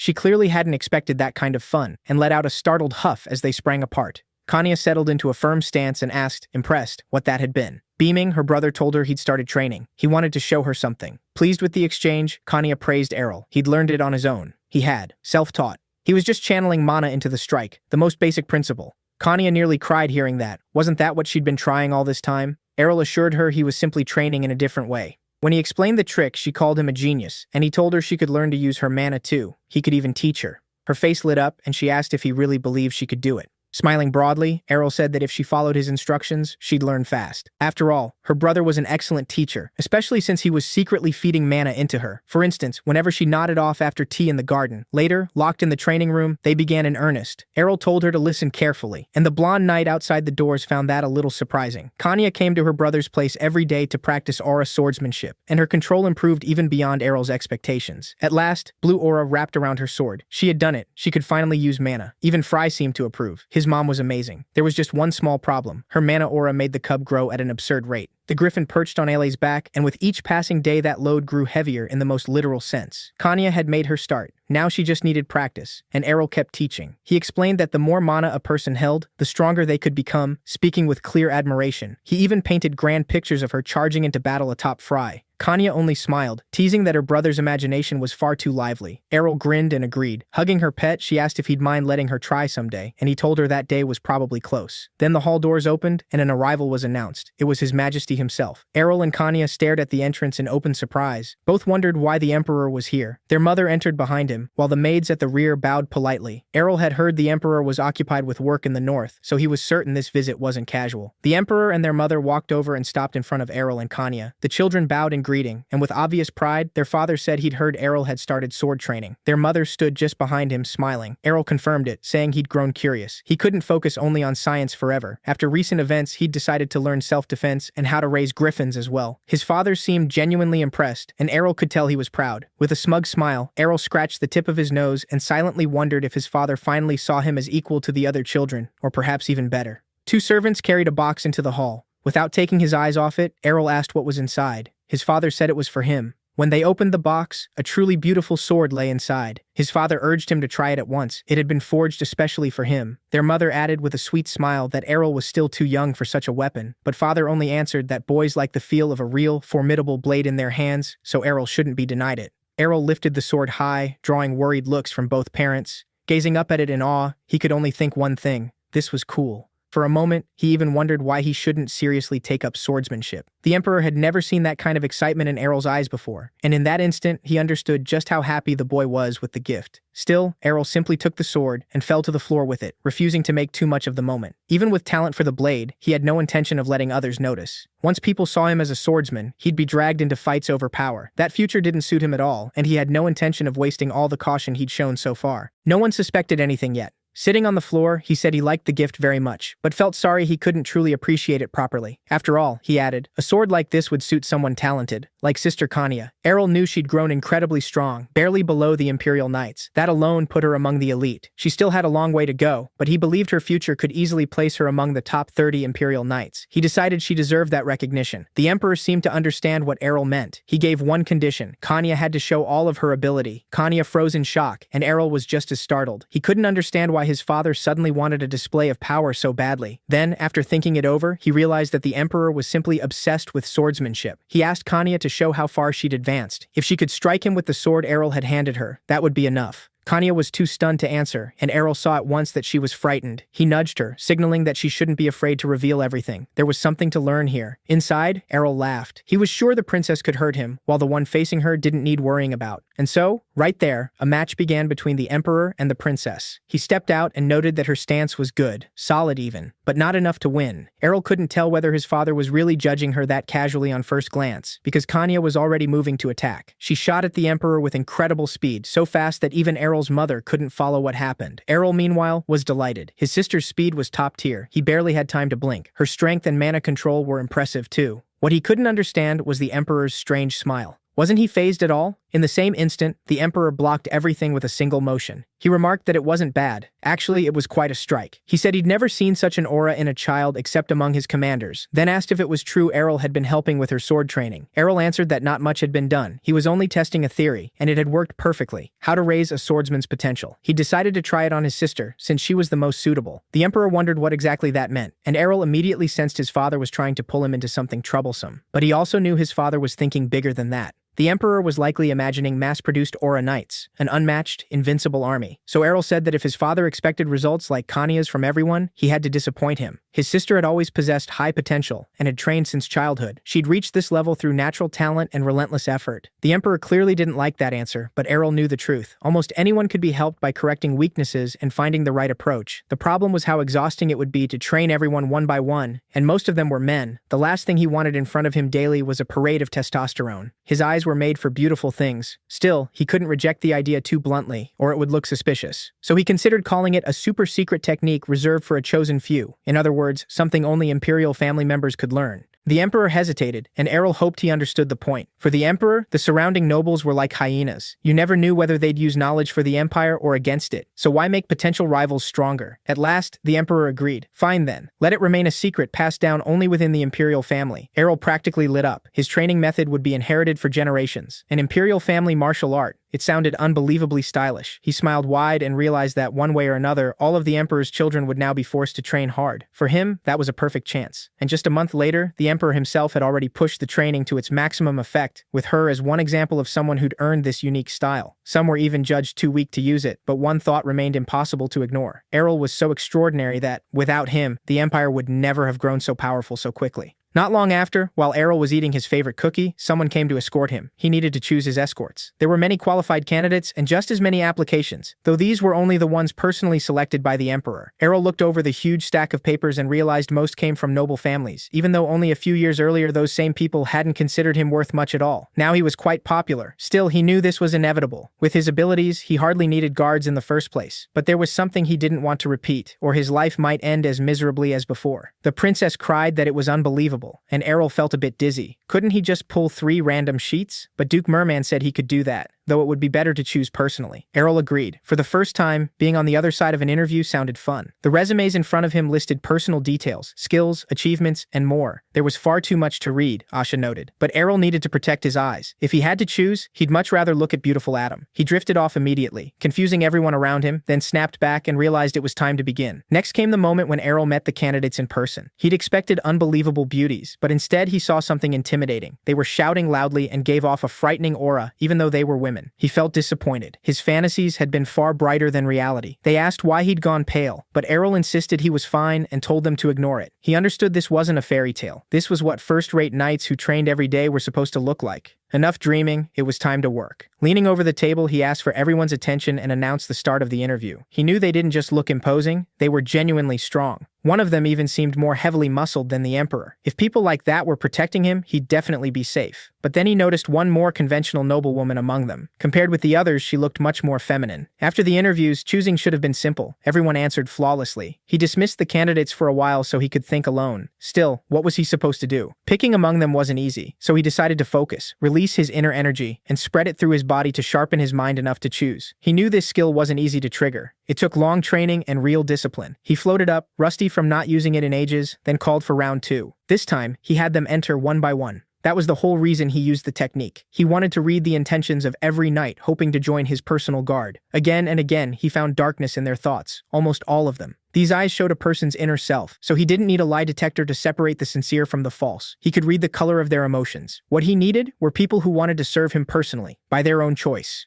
Then the same aristocratic woman entered, the one without a single warm spot. Her name was Asia Pernal, and despite being a knight, she looked completely clean. He figured he should review her background. Maybe he'd missed something important. Then again, if it had nothing to do with him, maybe it wasn't worth digging into. He liked her. Among the candidates, Asia stood out, and he had to pick at least 2. Was he really going to need Miss Muscle too? Then another girl stepped in and introduced herself as Sina Galil. She was last on the list. He couldn't tell why this bright little sunbeam had ended up in his room. Nothing seemed wrong, but her aura shone almost too much. He asked if she'd really spent so long overseas, since her record showed she'd moved through many nightly detachments. Embarrassed, she admitted she just couldn't stay in one place very long, so that was it. He'd guessed she was being driven out everywhere, but he sensed no malice in her, which meant she met his standards. He understood the urge to keep traveling, so constant transfers were enough explanation for him. At last, he declared the interviews over and said he'd contact the chosen ones, though after a brief pause, he decided immediately. The ones who passed were Asia Pernal and Sina Galil. Just like that, he had added 2 more flowers to his garden. Asia stood on his right, Sina on his left, and he was genuinely surprised. One of them turned incredibly serious the moment work began. He decided it was time to test them. When they asked why he'd brought them there, he simply said he wanted to judge their skills himself, see what they could really do. No matter how strong these knights were, he could make them stronger. All he had to do was get a feel for them. Asia raised a hand and asked how they should show everything, since she agreed it was fair for him to test their strength. His eyes lit up. There was only one answer. They would fight each other. Neither objected, and he looked aside, thinking they were probably close in level, so the best way to spot the difference was simple. See which one was stronger. He asked them exactly that. He did it on purpose. Once knightly pride was challenged, neither would want to lose. The two immediately started sizing each other up. Well, now they'd find out. The air turned scorching. The tension between them was intense. As for him, all he needed was popcorn. One girl asked whether there should be rules, but the other suggested their master decide. He couldn't help thinking he'd really fired them up. They were both fully motivated now. He told them one thing: make sure neither got hurt. Sina added that since their master wished it, she'd go easy on Asia, especially since Asia had far more experience anyway. Asia answered that there was no need to pity her. Her confidence in her own strength was absolute. Sina's wandering past clearly wasn't a lie. Still, he couldn't make sense of the mood between them. Were they seriously going all out? Things were heading the wrong way, so he repeated that they weren't to overdo it. The match would begin with his clap, and the instant it rang out, the force on the field blasted him sideways. He was annoyed. He'd warned them, so why couldn't they fight a little more gently? Still, that didn't mean he failed to grasp exactly how these knights fought with their bodies. Most likely, this would still be useful. Watching the two of them clash was strange enough already, their blows fierce. But he also noticed that Sina wasn't sensing attacks in advance. She was reading them with pure skill. They looked less like elegant young women and more like wild beasts on the field. Then Sina rushed in and launched herself at Asia, and he realized the spear was her primary weapon. At close range, spear attacks become hard to parry, but could Asia still counter? She could. In that instant, Asia used her leg and threw her opponent off balance. Sina snapped that using kicks in a spear fight was a bit much, but Asia shot back that she had no reason to hear complaints from her. He could tell the two were taking this far too seriously, but as he studied the field, it got worse. At this rate, nothing would be left intact, and there was already blood on the ground. Angry now, he shouted for them to stop. The spar had already shown him their skills, so he told them both they still had things to fix. The girls looked confused, and he explained that Asia was too impatient, overly reliant on speed, while Sina was a little indecisive, probably from being used to hand-to-hand combat. Asia then noted she'd heard he was the one who trained the second princess, so did that mean they should show everything if he was going to improve them? The princess had recently become an expert, and that reputation had spread among the knights. He admitted it was true. Since they were now his people, his bodyguards, they needed to grow stronger. As he asked if they understood understood, the two were already murmuring that they hadn't even considered such a thing because they never wanted to trouble him. They looked completely baffled, and he started glowing again. He said his father was a training maniac, so giving harsh instruction to his own subordinates wouldn't cost him anything. Then he declared that while they served at his side, they would become true swordsmen. And with that, his special training plan for the knights began. He ordered them to follow. Leading them along, he brought them into a classroom, and they wondered if they would really train in a place like this. It felt strange. He replied that this part would just be theory, and hoped they were ready. Then he pulled out his book on how to be a knight. If it really worked, he might sell it to others sooner or later. Sena, though, still didn't understand how to distribute aura through the body, and honestly, she didn't seem very interested. He quickly realized that at this rate, he definitely wouldn't be selling many copies, so he remarked that he hadn't expected them to change so fast after only one book. Then he asked them to look at the mana stored in the body, which was a different matter entirely. More specifically, he meant the spots marked by dotted lines, the channels through which mana circulated. In their case, he could tell those channels were partly blocked. If someone in that state blindly forced out aura, wasting stamina like an amateur, it wasn't just inefficient, it was dangerous. And if they tried to force the channels open too hard, they could fall into a negative energy state instead of using aura properly. The girls tensed, so he explained that first they had to learn how to handle the huge energy in their bodies. Before anything else, they needed to accumulate mana, use it in daily life, and circulate it efficiently. Once they mastered that, he'd personally improve their aura techniques, he promised. That got them fired up. He straightened his robe and said he hoped everyone understood, because next came theory tailored to each of them. He started with Sena. He told her she needed better concentration within her aura, but she insisted she could use it just fine, showing a fist fully wrapped in energy. He then told her to focus power into the other hand and both legs at the same time. The moment she tried, she failed, exactly as he'd expected. A fighter doesn't need to coat the whole body in aura. It's better to focus it only where needed, since burning aura too fast leads to exhaustion. All that time she tried to repeat what he'd taught her, but nothing worked because the moment she had to use aura in several places at once, her senses couldn't manage it. He held out his hands and said they should do this another way. He explained that if she focused on the warmth, better yet, the rising heat from touch, it would be easier to gather aura. The trick worked instantly. Sena's hands flared up. She said she got it now, though she still couldn't help admiring how soft his hands were. Our hero, meanwhile, had no idea what that comment was about. He just suddenly felt cold. He told her to focus and quit the nonsense. The moment she did, Sena lit up with excitement. Now she truly understood. He still wondered if he had explained her flow incorrectly, but let it go. What mattered was that the lesson had worked.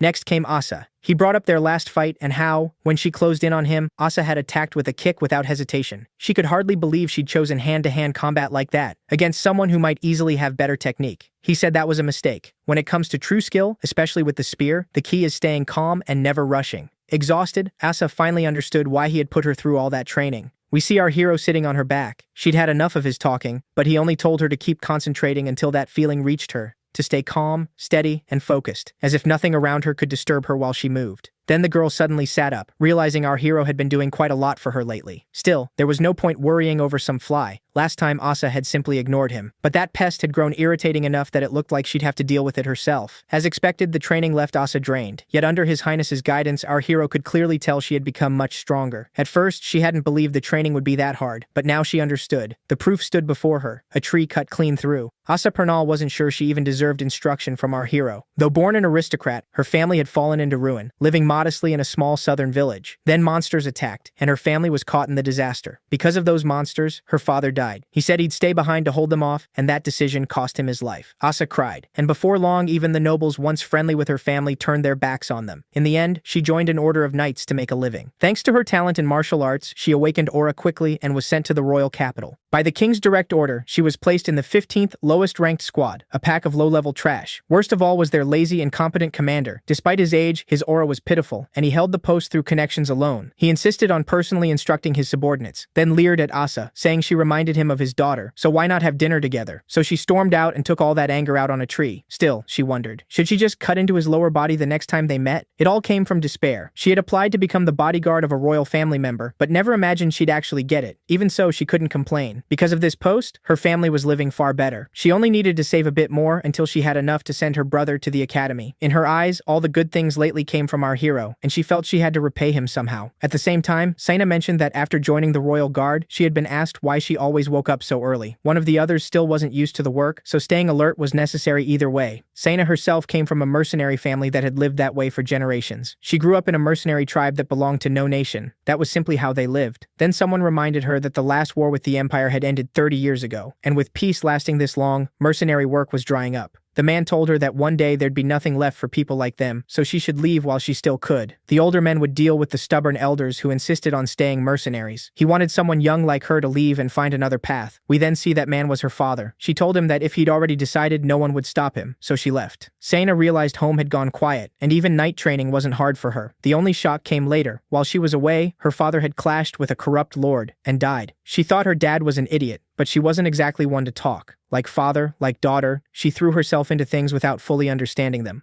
Once she even beat someone up because she hated that he wanted to turn her villagers into bandits and wipe them out. She didn't regret it either. If anything, she felt relieved. So since then, she had drifted from place to place and kept getting sent into dangerous zones. Around that time, she volunteered to escort the prince, who seemed like a genuinely good person. She considered herself lucky, and for some reason, she liked this life. After all, our hero might seem almost unreal, but he definitely wasn't arrogant like the others. And whenever she looked at him, she felt something strange. His hands were so soft and sweet she wanted to keep touching them. She had never felt that way before. More importantly, though, she believed there was no real way to repay all the kindness she had received from His Majesty. Then both girls came to the same conclusion. The only way to repay him was to protect our hero for the rest of their lives. Because even if our hero wasn't powerful in their martial arts or magic, he had shown astonishing talent for learning. He had created rare products that boosted the kingdom's finances and even helped the second princess reach the level of an aura specialist in a short time through his theories alone. To them, that made him a wise and capable man. Meanwhile, our hero, now 13, was lying around drinking lemonade, convinced that nothing in life compared to doing nothing. If possible, he'd gladly spend months mastering the art of idleness. At that same time, the emperor was hosting guests. They discussed how our hero would turn 14 next year, so his coming-of-age ceremony was approaching soon. Since he'd already shown talent in so many fields, everyone claimed that ceremony would be the perfect chance to grant him a territory. No one openly opposed it, but the emperor understood what they really wanted: to send our hero somewhere far away. Everyone knew the talk of his holiday was only a pretext. One noble added that our hero's name was now known not just among lesser nobles, but in foreign countries too.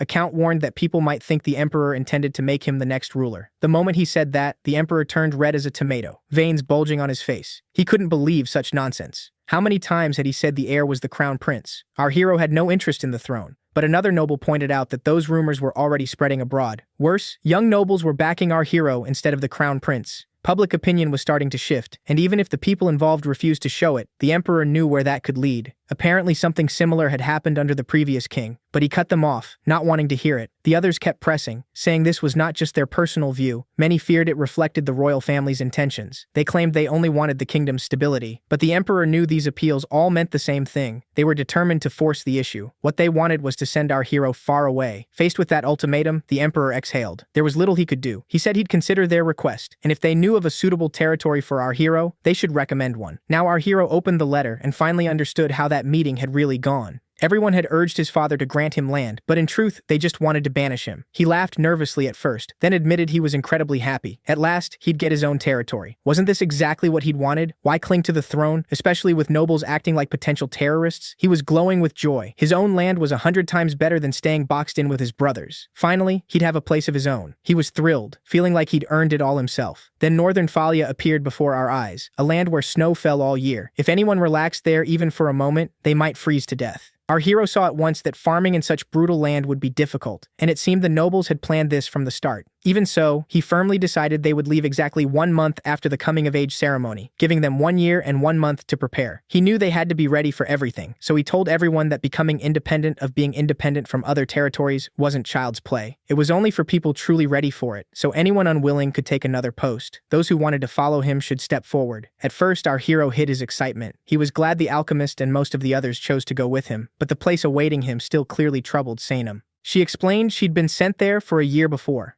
That surprised our hero. He thought she'd already seen every dangerous region there was. But Sanam said the territory wasn't especially dangerous. It was simply unbearably cold. There were barely any monsters, and our hero nearly slumped over at that. There was hardly anything good to say about the place, yet hearing even Sanam call it insanely cold made him fully understand what kind of favor this posting really was. So he leaned back in his chair and said it was fine. Honestly, better than expected. He'd assumed they would send him somewhere far worse, like a land swarming with vicious monsters, or right beside a dragon's nest to be roasted alive. Compared to that, this barely fazed him. His knights promptly burst into tears, swearing they'd protect him no matter what. Clearly they had taken his words the wrong way. Later, while Asia and Sanam stood by the gate, Asia asked her to be honest. Something about what she'd said earlier felt off. Sanem realized that if Asia noticed, then our hero probably had too. She had called it incredibly cold, but that wasn't the whole story. In truth, the knights sent there were meant to eliminate the monsters tough enough to survive that freezing land. Sanem said it with a foolish grin, but Asia snapped that it wasn't funny. She was ready to follow our hero anywhere, even somewhere worse. She still couldn't believe he'd be discarded so easily. Yet she told Sanem not to worry. One look into our hero's eyes was enough to know he already had a plan. She couldn't explain it well, but she had never once seen fear in him. That was why she believed everything would work out. Asia understood that. Still, she decided to send a letter back to her homeland. Our hero had already finished going through the documents, and for the moment, everything was in order. But what about his mother? Even if she said nothing, he knew her heart had to be breaking. Pacing the room, he thought about how he'd ordered the maids not to tell her where he was being sent, yet he still worried for her safety once she was left alone. He also couldn't forget the attack on his sister. He needed a secure way to stay in contact. Communication spheres, ultra-long-distance teleport circles, magic scrolls. Would it even be worth hiring a mage for it? His thoughts were boiling over, but he knew he had to plan it carefully. For now, the whole household could only keep preparing to leave. Still, wasn't this brutal land exactly the kind of place a professional like him could thrive in? So for the first step toward independence, our hero summoned the mages. Before him stood Payan with his students, and our hero hadn't expected to see a familiar face among them. He asked only one thing, that everything he requested remain secret. Payan had no objection. Then our hero said the job wouldn't be difficult. He just needed an item made, and fast. The urgency caught Payan's attention. That alone made it unusual, so he took a closer look. But once he examined the design, he could hardly believe it. He refused to think our hero had drawn it himself and assumed he'd gotten it elsewhere. Our hero quickly dismissed the doubt and said he had designed it. It was an improved version of the artifact that stimulates the brain. He believed the old one was called the Sage Necklace, and from this blueprint, the new model would be twice as effective. It would also cost 10 times less to produce. How a young prince had come up with something like that, Payan couldn't imagine. Seeing the shock on Payan's face, our hero simply asked whether he could make it,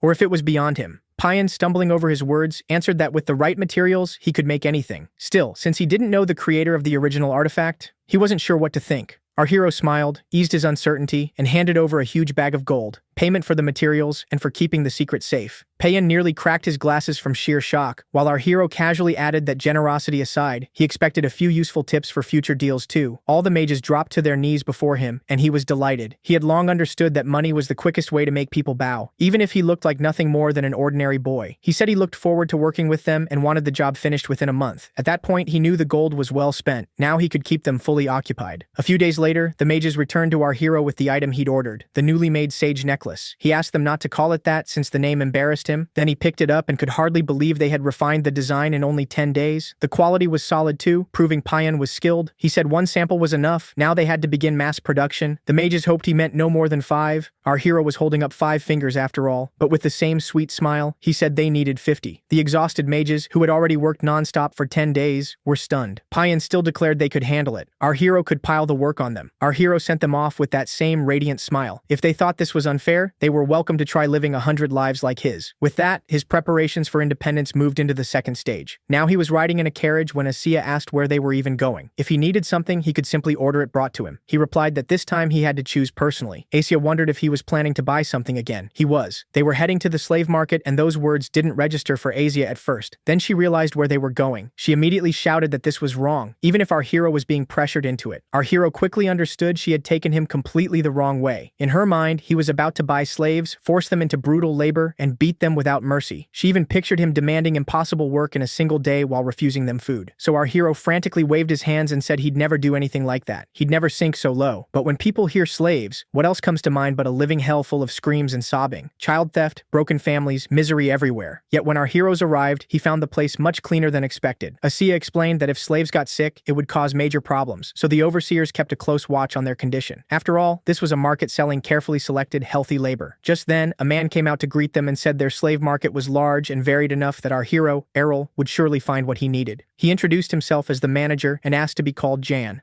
Our hero told him to use his full title. He had come as a customer. Even so, he noticed his reputation had already reached this place too. Jan admitted that was exactly why he intended to be so polite. As they walked, he praised the market's operation, insisting everything was lawful and above suspicion. They only bought and sold labor, he said. While Jan kept talking, Asiya quietly explained to our hero that most slaves were people crushed by taxes or buried in debts they could never repay. That's how many ended up enslaved. Sometimes it was the only way not to starve. Jan added, opening the door, that there were thieves and criminals too, but they didn't deal in those. Asiya guessed they'd learned of his visit in advance and prepared accordingly. Soon they were seated at Jan's desk. His expression sharpened as he asked what kind of slaves our hero wanted. Our hero didn't bother inventing anything. He said he wanted all kinds, and as many as possible. That delighted Jan, who immediately asked how many. But when our hero said they needed at least 150, Jan froze in shock. Seeing his face, the prince asked if that really sounded like so much. Jan was still willing to make the deal, though he warned that he'd need to draw on branches outside the capital. He tried asking why the prince needed so many, but the young man only said he wasn't planning anything suspicious. He had just one condition: divide the slaves into groups of 4 or 5 according to family ties or close familiarity. Jan replied that it wouldn't be simple, though selling whole families into slavery was far from rare. So he immediately called in his staff, who carried over a massive stack of documents. Our hero was surprised. The records even had separate listings for those who could read, which genuinely impressed him. Errol then asked Jan if they could transport the slaves to the proper destinations. If they could, he was ready to close the deal at once and ordered the gold to be brought in. When the bag of gold was set on the table, Jan's eyes immediately gleamed. He happily declared that working with the young prince was an honor. From that day on, Errol would be their most valued client. Errol was reminded once again that money mattered in any world. In the carriage, Asya asked him why he needed so many slaves, especially that many all at once. He answered simply, he wanted to rebuild the population of his new territory, because the more people he had, the better. Almost nobody lived on that barren land, and what use was being lord of empty territory? The slaves would be the start of everything. For now, he had only 50 necklaces, but he planned to give an artifact to nearly every family and teach them whatever they needed. Asya looked delighted, and Errol couldn't understand why she seemed so surprised. After all, he had no intention of quietly freezing to death there. He meant to make full use of the land that was now his. Asya may have found him unbelievable, but even then, Errol was thinking about how to arrange everything for his own comfort. To live lazily and well, he needed to gather and train people ahead of time. Someone had to handle the work. All that remained was to wait until everyone saw it for themselves. At last, the day arrived. Errol understood that when a chick leaves the nest, the hardest part is saying goodbye to home and family. As he sat with that thought, his mother entered the room. She embraced him tightly and asked if she should speak to the emperor again. He told her not to worry. He would write often. Besides, they still had a whole year, so there was no reason to cry. He added that he would have to keep his destination secret for now. He'd tell her once things were settled. That at least would ease her mind a little about his life on his own. Meanwhile, Princess Kanya was beside herself, smashing anything in reach. She kept demanding another opponent, then another, shouting for them to strike with all their strength or suffer for holding back. She simply couldn't accept that he was leaving the capital like this, all because of those troublesome nobles. She understood Errol's position but couldn't forgive it. The worst part was that he'd known for half a year and told her only now. Maybe he'd believed nothing could be changed. In truth, we know he stayed silent because he knew exactly how furious she'd be. And now Kanya realized she couldn't just let him go. Everyone could tell where this was heading. They could feel her aura rising. When emotions boil over, that force swirls through the body and bursts outward. Everything unfolded just as Errol had expected. On that day, the youngest swordmaster, the third strongest in the Empire's history, was born. It happened because of her fixation on her younger brother, though no one would ever know. For Errol, the sensation stirred memories of his first life. As his departure drew closer, time passed quickly. But once the stream of dull formal speeches began, he absolutely did not enjoy it.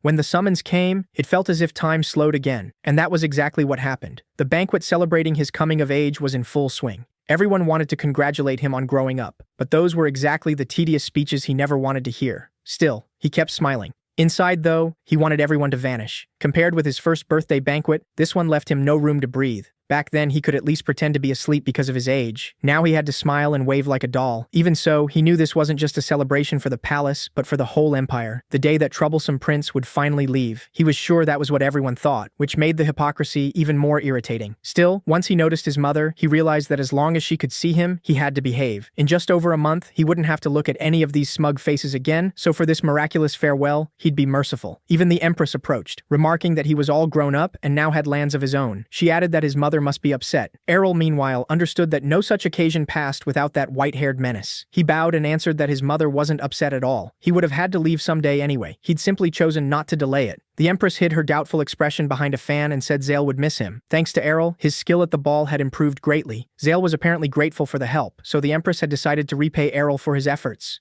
Errol immediately wondered if it really was a gift. He was certain nothing this convenient came without suspicion. Still, she presented him with a fox fur coat, a famous item in the region where he was headed. At once, Errol realized the Empress had been behind all of this, though he'd never truly doubted it. Zale was not the type to accept outside help, much less thank someone for it. But with the right backing, the Empress could make anything happen. It was obvious whose hand had been guiding events from the start. Being mocked with such a divine gift was infuriating, but showing resentment would only put Errol at a disadvantage. So despite his anger, he forced a pleased expression once again. He said he would thank his older brother properly later, adding that even if they were far apart, as long as the same blood ran in their veins, they would support one another despite the distance. Errol fought to stay calm, though he wanted to tear the Empress's head off on the spot. He could only pray fate would never force him to mean those words to her face. He hoped that day would never come. Then he walked to the railing and realized the dreadful banquet was finally ending, though he had the odd feeling he'd forgotten something. Turning back, he spotted the princess, unusually quiet. He assumed she was still angry that he hadn't told her about his departure sooner. He decided he should apologize before leaving, but then he noticed the determination in her expression. She rose from her seat and headed straight for him. He had no idea what she meant to do, only that it was surely something reckless. The whole thing felt so strange that he sensed she was about to say something outrageous, something certain to cause trouble. The emperor moved to approach her but said this was not the time for such a discussion and asked her to wait. Kanya ignored that completely. Certain she had to speak now, she declared that she would follow Errol. Errol was stunned. He'd never imagined she would go that far. He thought her mother might talk sense into her, but one look at her showed she was shocked too. The emperor, however, made it clear this was no joke. Her proposal was absurd, and the bulging veins on his face showed exactly how much he disliked it. But Errol already knew resistance was useless. Of all the emperor's children, Kanya was the most stubborn, especially when someone tried to stop her. Even so, he couldn't help wondering why she wanted to follow him at all. The answer came immediately. Kanya declared she would become Errol's great knight. The emperor told her to stop, saying that no matter how skilled she was with the sword, but she cut him off, insisting that wasn't the point. She announced that it wouldn't be long before she reached master level. Everyone was stunned, and the emperor himself could hardly believe it. His daughter was only 19. The only one to achieve that so young had been the late emperor, but the princess wasn't listening. She grabbed the sword from a nearby knight and declared that if no one believed her, she'd prove it. Mana gathered around her as she warned everyone who valued their life to step back. Then with a single strike, she split a table in two from several meters away. Errol was stunned, and everyone else understood at once. Kanya had spoken the truth. Then she told her father she had thought about this for a long time and made her choice. She did not want to marry some stranger. She would rather follow Errol to those unknown lands and help her younger brother on his difficult road. She chose the role of knight and protector because she believed that was her true calling. Watching all this, Errol knew that if she said even one more word, he'd end up shedding a miserly tear.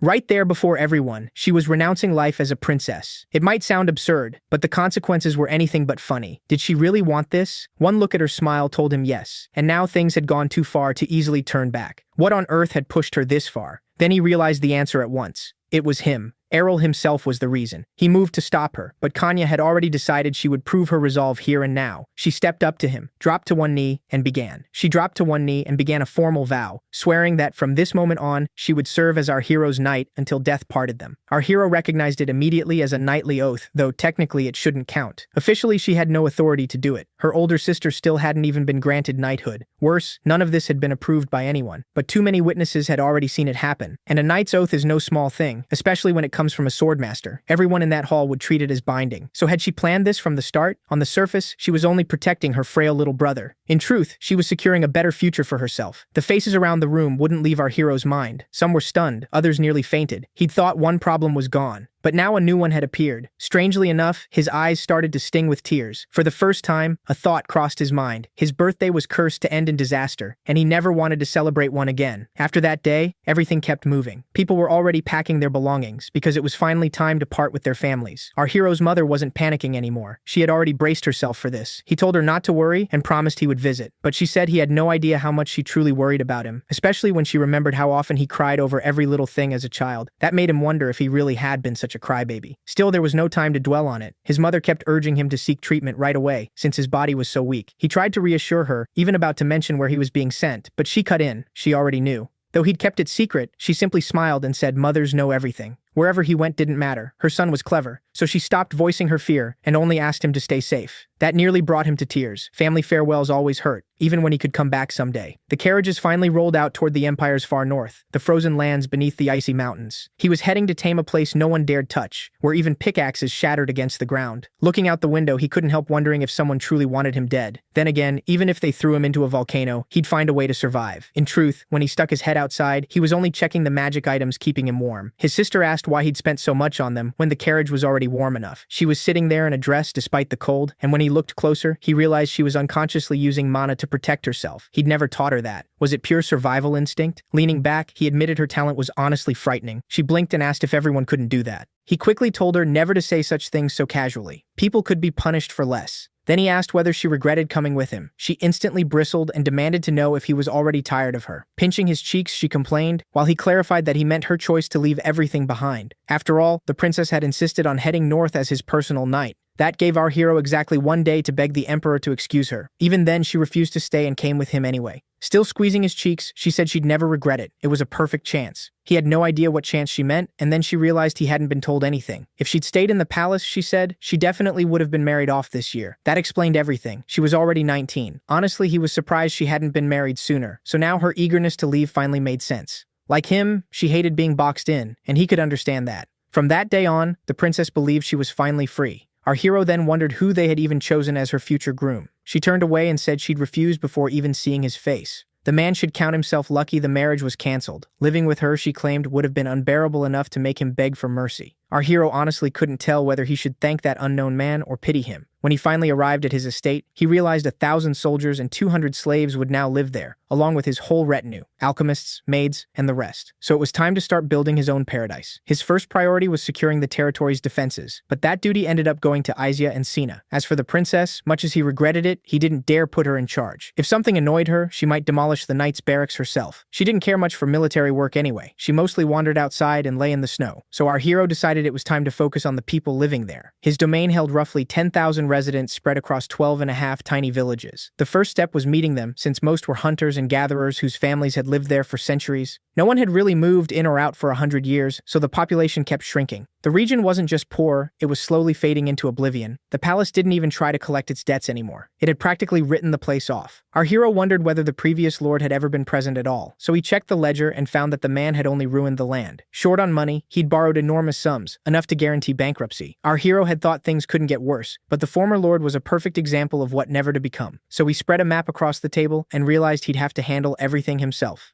At least there was something to work with. The population was small, but the forests were plentiful. Maybe lumber would work, or even paper. In this world, paper was valuable enough to be worth trying. His other products were still selling steadily, so that part was safe. Once that was settled, he decided it was time to learn about the people themselves. If the former lord had been a fool, then someone else must have quietly run the territory, and that was exactly the person our hero needed. He immediately ordered every village elder to be gathered without exception and brought to him personally. Then the door burst open, and he saw the people of Ice Valley, broad, heavy, and strong enough to rip a wolf apart with their bare hands. They all greeted him, and our hero began his introduction. He told them he intended to be a lord they could truly rely on. He knew that, in their eyes, he was probably just a child-handed power, and likely no one believed a word of it. Looking at him, who would? Then he noticed one of them looked surprisingly young, even though he had specifically asked for elders. The young man explained that his father had been the village head until last year, but had died, so he had taken his place. Our hero already knew that from the report he'd been poring over all night. He didn't bother pressing the matter. He mainly wanted them to understand who held authority now, so he said they had much to discuss. Since everyone must be tired from the trip, he suggested continuing over a meal. He knew commoners hated dining with their superiors more than anything. At those tables, food usually stuck in their throats. He could already picture how uncomfortable they'd be. Truthfully, he didn't especially want the meal either, but the looks on their faces amused him. He asked why they were all so tense, though he disliked the atmosphere himself. If only they knew how much he'd prepared for this meeting. Surrounded by his knights and his sister, who kept laughing because she'd never seen him try so hard to look serious. One of the men lifted a tray and froze at the sight of the food. Noticing their surprise, our hero said he'd wanted to serve something better, but this was all he had for now. They answered with grateful bows. Still, he could tell they would agree with anything he said. And in truth, it was a simple meal. He didn't have the money for luxury yet. One man tried the meat and immediately noticed it was salted. Our hero knew that mattered. Salt was precious there, and salted meat counted as a delicacy. By eating the same food they did, he was trying to show that, despite being their lord, he stood close to his people. Because he wanted to be a wise ruler, he finally addressed them directly. He said the former lord had likely caused them no end of trouble. When a ruler ignores his people, everything becomes harder. But he warned them things would no longer be the way they had been before. He said making them keep doing what they'd been forced to do for the past 10 years was illegal. He knew hunting could feed them for now, but not forever. So from here on, he'd give orders that might sound baffling at first. For now, the only thing he could ask was simple. Trust him, even if they had no reason to yet. When our hero rose from the table and launched into his passionate speech, everyone stared in awe, like they were looking at an angel. He quickly told them not to get carried away. There was no need to turn him into some kind of cult figure. What he wanted, plain and simple, was for them to follow his instructions. If they did, he'd free them and their people from endless foraging for food. His first decree was that they should welcome the people he had brought with him. The former slaves would be divided among the villages and given places to live. They were free now, allowed to live peacefully with their families, and anyone who could read would work directly under him. The village heads said they'd accept them, but another issue remained. Would the other residents accept them too? Even if they were no longer slaves, that barrier of status was hard to tear down. To the villagers, they were still outcasts. Our hero told them not to worry. He wasn't asking them this without a plan. He made a small gesture, and everyone understood at once. A second later, all the headmen promised they'd do everything they could. When they stepped outside together, they still couldn't quite believe it. Were all past lords anything like this? The headmen said that compared to the previous ones, our hero was downright strange. Most lords never cared about this territory at all. To them, it was basically exile. The last lord had at least tried to improve things, but his ignorance only made a mess of everything, and many residents suffered for it. Now a new lord had arrived, a boy who had only recently come of age. At first he thought things couldn't get worse. Why had our hero even come here? He only hoped this one wouldn't start more nonsense like the last lord. But after looking into our hero's eyes, he realized this man wasn't like the others. Still, he didn't know whether they truly had hope. All they could do was watch, and for now, trust him. Our hero sat looking through the papers. Rather, the documents the servants had already sorted. He was lying with his head in Sina's lap, acting childish for a moment, but what he was reading was serious. When he first took the land, the population was listed at around 10,000. After checking, it was closer to 9,600, including the villages, maybe 9,800. Sina said that decline was only natural. During the change of lords, people always slipped away. But where had they gone now? Birth rates were low too, and the poverty of the land was clearly to blame. Even with the 450,000 gold our hero had brought, plus settlement costs, the money could last 50 years or more. Still, those aristocratic bastards had sent him here on purpose, hoping he'd sink in the swamp of local troubles. He was sure many of them wanted him dead. And if farming failed, that would be it. Sina reminded him the former lord went bankrupt trying to force agriculture here. Our hero knew the man had been a fool. Gathering and hunting were the only ways this place survived. But was that really their only source of income? Then it was time to use his backup plan. The first reform for this dying territory was obvious: roads. There were potholes everywhere, causing constant accidents. No signs, no maintenance. In short, no one had done anything about the roads. So our hero finally put his plans into action and submitted the proposal. People were shocked. The Lord was actually hiring workers for the job and promising good pay. This was exactly what he'd talked about earlier. If he was covering the costs, why not give it a try? And before long, the work was already moving. Many thought it would become a huge project judging by the plans, but our hero said that was fine. Even if it took longer than expected, he'd still pay every worker what they were owed. At that, people lit up. They poured out their thanks, and our hero was reminded that money meant power. He liked watching others work from a distance, but that was simply how the world worked. If you want something, you work for it.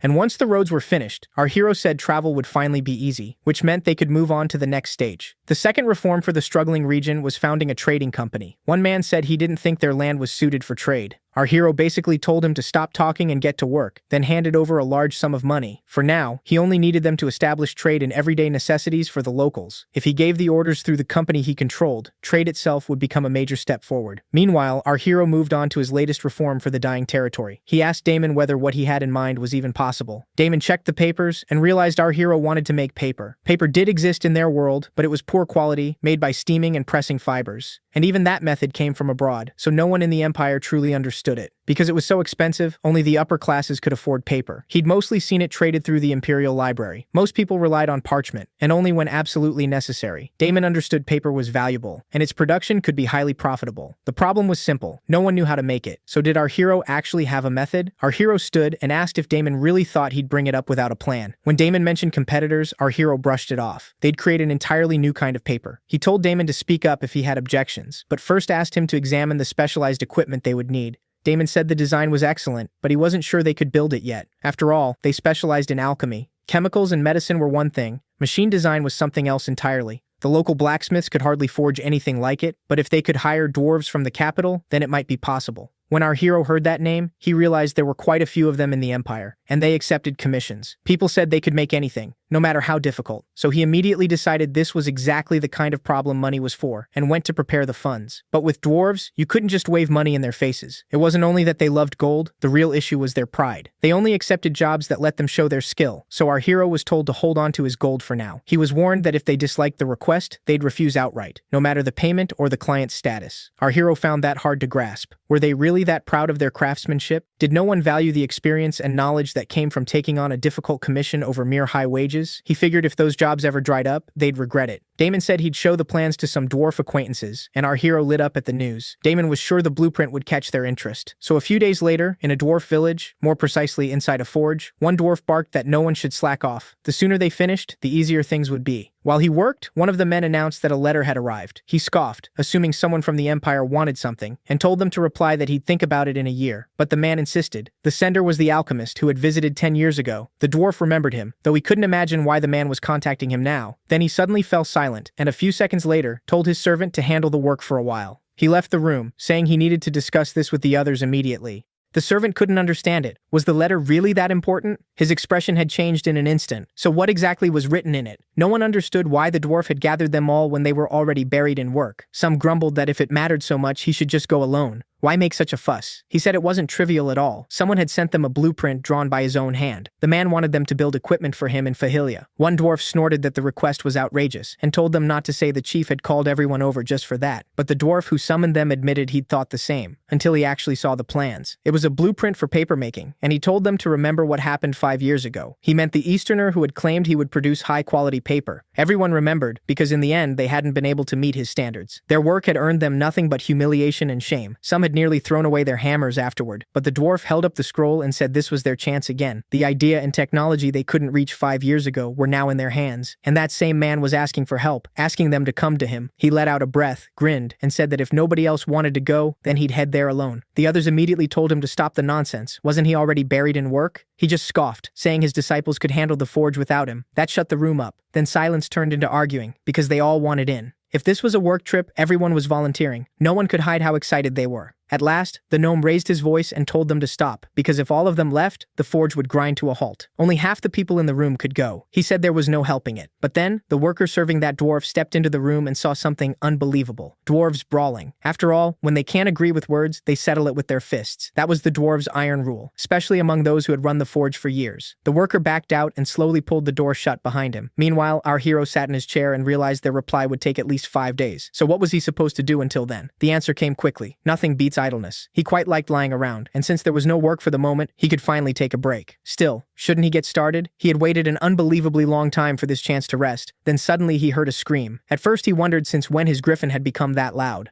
Then he realized the creature was soaring at a ridiculous height, and he could barely believe what he was seeing. Sure, someone skilled could make it fly well, but there was no way a young griffin could reach that kind of speed on its own. It was too much for it. In truth, it was the princess hurling the griffin into the air while trying to teach it to fly. Our hero demanded to know what she'd done. Had the poor thing done something wrong? The princess said no, she was just training it. He couldn't understand how that counted as training. Then we're taken back a bit to see how all this started. Since the handover of duties had begun, it seemed the princess was the only one with free time while everyone else stayed busy. Her solution was simple. Eat first, then sword practice, then sleep. Over and over, every day. For someone who couldn't stay still, boredom hit fast, and then she found the griffin playing in the garden at just the wrong moment. That was when the griffin's troubles began. She said that one day it would be a riding beast, so how could it stay this slow? Now it was easy to see why she forced it to train. Still, our hero thought he should have taught his sister common sense before swordsmanship. Then he wondered, should he use this chance to spend time with her? Everyone else was busy, and for once he truly had some free time. Thinking about it, how do ordinary siblings even have fun? In his first life, he was an only child. He'd had blood relatives in other lives who counted as siblings, but those bonds were never warm. The closest thing to normal was when they simply ignored each other until death. So even a former professional like him had no idea what to do now. He took the griffin and finally let it rest. He told it to go fly freely and save the poor creature. At the same time, looking at his sister, he decided he would be a proper brother in this life. So he invited her to play something together. The first game he picked was chess, but apparently anything requiring thought was torture for his sister, and the board was soon flipped over. She shouted that she hated the game, and our hero had to give in. He didn't really want to play it either, but entertainment was scarce in the north, and chess at least killed boredom. He went over and told her not to worry. They could try again. He even suggested using the artifact he'd given her, the one meant to help her think more broadly.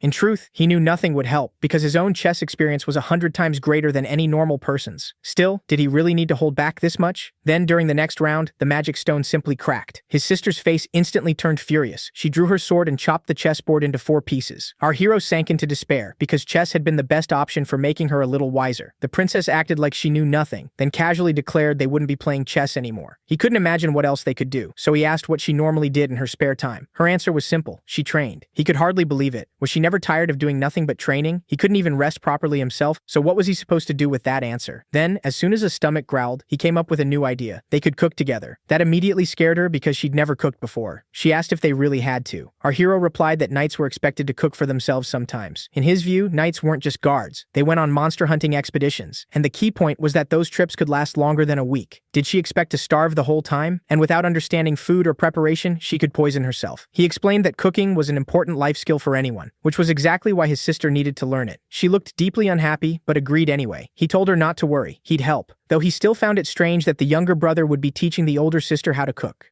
By then, our hero had already put on a chef's outfit and announced that today they'd make a meat stew. It was a simple dish using a modest number of ingredients and one of the most common meals soldiers ate on campaign. Easy to prepare, generally well-liked. Perfect for this. He even hoped they could get through it without any disasters. As he watched his sister cut the vegetables, he realized she was surprisingly skilled with a blade. He guided her the whole time, telling her each next step. In the end, her first dish was finished. When she asked how it was, he said it wasn't bad, and that if she kept improving, any journey, no matter how long, would be manageable for her. At that point, our hero felt his job of entertaining his sister was basically done, so after eating he planned to go rest for an hour. But while he was still at the table, one of the servants rushed in with an urgent report. Even though our hero had ordered them not to disturb him, it seemed something serious must have happened for that rule to be broken. He asked what was wrong. The servant said a delegation of goblins had arrived. Our hero was stunned. Then the servant added that the goblins had threatened to kill him if he didn't bring our hero at once. He could barely process it. Why had the dwarves gotten here so fast? Still, he was glad they had apparently agreed to help. Now he just needed to follow the plan. This wasn't the moment to be lazy. Even so, he hadn't expected the dwarves this soon. He needed to receive them properly. He moved to greet them, but the dwarves marched straight up to his face and demanded to know if he was the one who made the blueprint. Asia, who saw the scene, stepped forward and said they were being far too rude. She demanded an apology. The dwarf noticed right away that the girl in front of him was strong, but she only grew more aggressive as she kept insisting he apologize. Still, titles and status mattered only in human society. Dwarves didn't care about those formalities and had no reason to speak politely by noble standards. Our hero stepped in and told them to stop. These were important guests. He knew this argument shouldn't drag on, because if it went any further, Asia might actually devour them alive. Then he answered their question. Yes, he was the one who drew the blueprint. The dwarves, of course, didn't buy it. They demanded proof. If this was some human prank, they wanted the real draftsman brought out immediately. Our hero tried to insist it was him, but the dwarf still couldn't believe a frail child had made something like that. He looked too weak to even hold a mold. Annoyed, our hero asked Asia to handle it. He just wanted to get a word in with the dwarf. To end the standoff, the butlers had to step in as well. Once that was settled, the dwarves asked one last time whether our hero had truly designed the blueprint. By then he was exhausted, having already produced 7 pieces of evidence. He also asked why they had come so quickly. If he'd known, he would have welcomed them properly, given them time to rest, or at least let them catch their breath. But the dwarves went straight to the point. Did he want them to build the machine or not? Our hero said yes. That was exactly why he called them. There weren't enough skilled human craftsmen for the job. The dwarf seemed pleased, since making those parts was beyond human hands. Our hero couldn't help wondering if the dwarf was boasting about being a dwarf. Still, he shot back that a human brain was enough for great ideas. After all, he was a genius. He shamelessly praised himself, saying he'd drawn the blueprint and was exceptionally clever. No, more than that, a true genius. He even claimed to have countless other developments behind him. The dwarf said he believed it. Judging by how strange the boy was, he was definitely talkative enough. He calmed down at once. The easiest way to win him over was to stroke his pride. From the start, he already seemed convinced the deal was practically settled. Our hero was about to explain what he wanted, but the dwarf cut him off. They'd already decided. Since they came in person, they were taking the job. They hadn't even discussed payment, and apparently it didn't matter. They were ready to accept whatever terms he offered. They only take work that excites them, and if he needed a machine like this, they wanted to see his other designs too. Wanting to please them, our hero said this wasn't his only blueprint. He had more drawings he could show. The dwarves fell silent for a moment, then admitted that, hint or not, they would very much like to see the others right away. Seeing nothing in their eyes but pure enthusiasm, he immediately pulled out another drawing. The dwarves reached for it, but our hero whisked it back and told them, not so fast. The dwarf clearly wanted to snatch up that scroll, but our hero said it could wait. First, they had to finish building the design he'd already given them. Only after they completed that one would he reveal the rest. The dwarf slapped the table first. He didn't like that at all, but our hero just made a strange face and said the trust of a genius still had to be earned. The dwarf turned back and told him to wait. They'd build the thing in no time. Their eyes were practically on fire. Our hero was delighted. The blueprint had clearly won them over. He had wanted to reveal the whole machine-building plan at once, but changed his mind. Instead, he'd use the rest as bait. Sure, that would make them work twice as fast. He praised himself for inventing such perfect bait for the dwarves. That was his darker side, and everything was going exactly to plan. After that, the dwarves started visiting more and more often. The sleepless nights showed clearly on their faces. The moment they finished one machine, our hero handed them another project. He even asked whether they slept at all, because they kept disturbing him even while he was trying to sleep, or bathe, or handle anything personal. So our hero couldn't understand why they looked so strange, especially since they finished the construction in under 10 days. The first paper-making machine was complete, and in Demon's hands lay the result of their work. He was holding surprisingly clean paper. Our hero felt proud of himself for coming up with it all, without even getting into how the dwarves built the conveyor. Unlike ordinary paper, which craftsmen dry by hand one sheet at a time, his machine produced it in batches and made it perfectly white. They were very lucky, since their region had plenty of wood, ideal for building a full paper factory. When asked if everything suited him, our hero replied that he still needed a few more machines. That really upset the gnome, but it was only a matter of time before their paper reached shelves everywhere. All that remained was to set up trade. Then the paper would start bringing in money. Around then, many people came to our hero because he was searching for someone to handle paper sales. His uncle was the first to answer. Sent by his mother, he was family on her side. He asked what kind of product he'd be selling, but our hero showed him something his uncle had never imagined. Selling it could cause a real stir. If he offered a better product for a lower price, the competitors would be furious. After all, demand for paper had been rising lately, and prices had soared with it, all because the process was so labor-intensive. It was selling faster and faster, and the cost kept climbing. Even his uncle had recently struggled to buy some at a painful price. It was almost a luxury good. He warned that if quality dropped even slightly, there'd be a scandal. But our hero said there was nothing to fear. Customers would have no reason to complain. Their paper was a completely new product, different from the rest. His uncle thought supplying people with something better and without markup was a uniquely powerful system, beyond competition. But could anything really be better than our hero's paper? His uncle lit up at once and started forming a sales plan, because with the low price, they could sell even in places where paper was only a dream.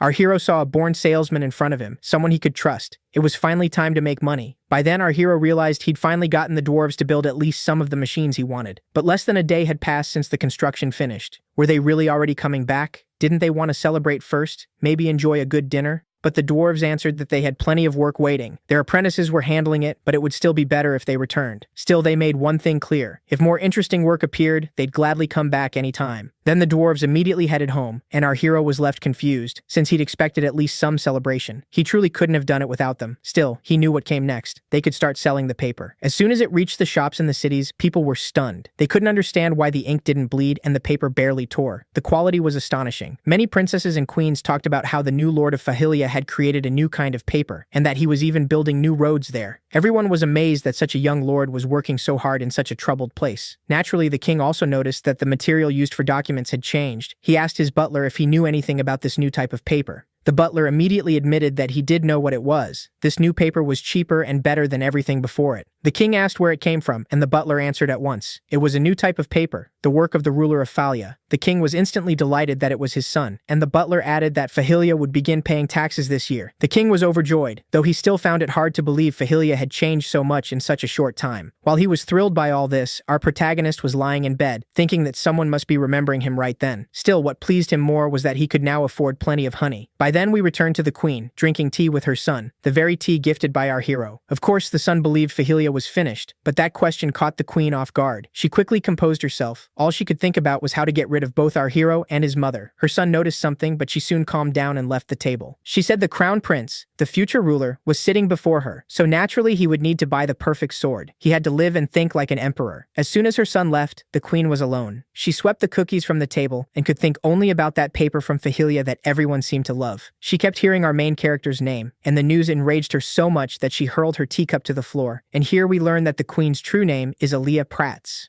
Duke Pratz's family was the only merchant house producing paper. Even abroad, they had just two rivals. The first was paper from the Maritime Empire in the east, but after the war, paper developed there was banned from import. The second rival, the Pratz family, simply bribed, so Aaliyah was furious. They had poured so much money into creating an exclusive product for the few, and now that little brat had invented something new again. How dared Errol do that? Of course, the queen knew she couldn't wait any longer, so she took up pen and paper and began to write. Errol, meanwhile, wasted no time. He went back to the slave shop. It had been exactly 6 months since he invested heavily there and became an important figure, so people now took his business quite seriously. When he entered, he stated plainly that he needed slaves and was asked whether he had any special demands. Our protagonist said he needed strong men who could withstand cold weather. Those were the kinds of slaves he wanted now. The merchant couldn't imagine what he needed such men for, but our hero didn't hesitate. He said outright they were for protection. While the roads were being repaired and paper production expanded, there simply weren't enough soldiers, so these slaves would help defend Fahilia. Of course, he understood that the title of lord was almost on the level of a count. That meant he could raise the number of soldiers to 50,000. Asked how many slaves he needed, Errol lifted his hand and showed 5 fingers. The seller assumed he meant 500, but our hero clarified that he meant 5,000. The man saw only an enormous sum of money, while our hero simply stood there smiling as he recovered from the shock. Of course, the seller admitted he could provide all 5,000 people, and Errol was reminded once again that money decides nearly everything in this world. After walking the streets, he returned to testing the swords forged by the dwarves. Their quality could impress anyone. Of course, by then all the slaves had already come out to greet their new master, the lord of their land, Errol. Errol. He stood there looking at them with hope, trusting they were strong enough to protect his territory, and if he'd done enough for now, it was finally time to rest. Toward nightfall, some people tried to make their way to our main character's paper mill. Some men crept toward the protagonist's paper mill. Their job was simple: wreck the factory in Fahilia and make the machinery vanish without a trace. That would cripple the local economy, and they assumed the place had almost no protection. If everything went smoothly, each of them would earn enough to live comfortably for the rest of their lives. After scouting the building, they spotted only 2 guards, hardly a challenge, so they slipped up behind them at the same time and killed them instantly. Then they moved inside, only to find the building completely empty. In the next moment, knights surrounded them. It was an ambush, and they couldn't understand how so many soldiers were hidden there.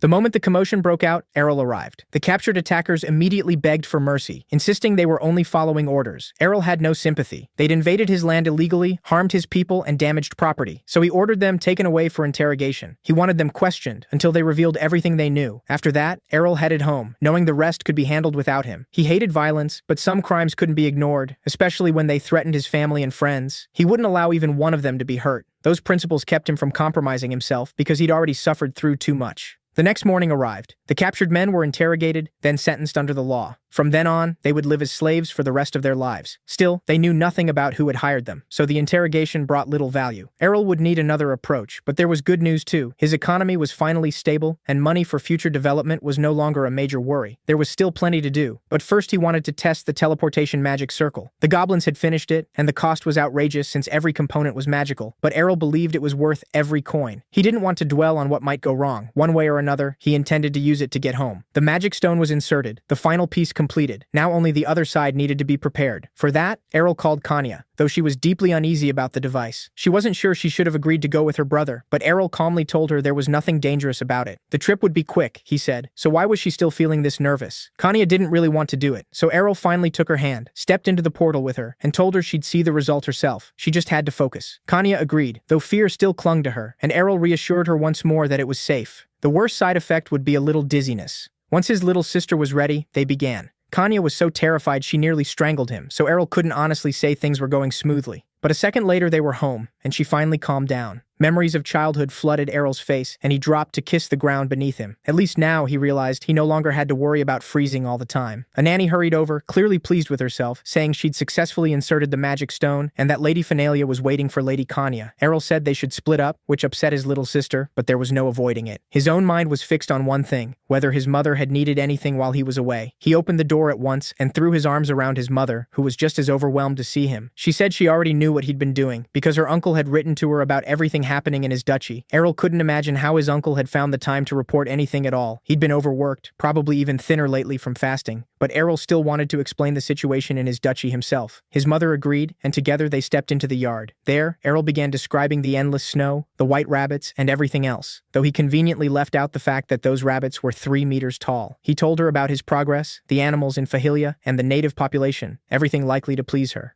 Then he heard footsteps. The one person he least wanted to see, the queen.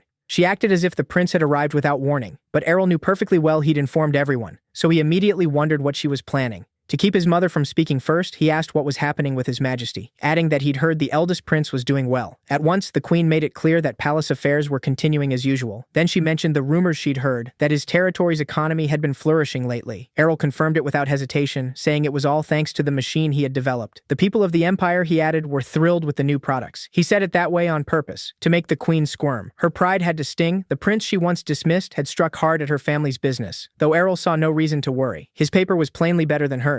The queen then pretended she'd heard rumors about bandits, but Errol only thanked her for the warning and replied that everything was under control. After that, she left, though not before hinting that he should be careful going forward. His mother noticed the empress seemed in a poor mood, and Errol brushed it off as family trouble, though inwardly he knew he was ready to accept her challenge sooner or later. Time was running short, and Errol had to return where he came from. He said goodbye to his mother, then asked Kanya how things had gone for her. He was clearly teasing, so Kanya smacked him on the head. Truthfully, though, Errol had been worried. After hearing everything from the maid, he'd imagined all kinds kinds of dramatic scenarios. His mind really did run wild. Then the portal began to close, and both of them knew their trip home was over. A few days later, back at Fahilia Manor, a new problem appeared. Now they needed a mage, and for several reasons. First, a mage could activate the teleportation circle reliably, so Lord Flax absolutely needed one on his land. They could also use magic to improve crops and even help grow the trees needed for paper production. What better helper could there be? And if monsters or enemies attacked, a mage's power could decide the battle. The real question was where to find such a versatile magician. Errol immediately turned to his books, but found nothing useful and had no clear idea what to do next. Giving up wasn't an option. Nobles always relied on magicians, so he had to find one. The problem was the cost. Hiring even a single mage required a lot of money, and guarding a territory this large would likely require several. There was also one critical point. All of this was ultimately about protecting the paper factory. Warriors were strong, but what if the next attack came from a mage? Soldiers mattered, but magic was essential too, so the decision was made. Fahilia would seek an experienced mage. All that remained was to send the costly request to the magic tower. Errol was sure some unattached mage would be interested in the offer. Even a low-level one would do for now. He was convinced he could turn them into a first-rate wizard. Pleased with his plan, he began distributing leaflets. People quickly noticed the notices and realized this was the same territory now producing paper. Naturally, some wondered whether they should apply there. Among them was Bala, a very odd woman who practically threw herself at a scrap of paper, then declared she needed that position because it came with both food and lodging.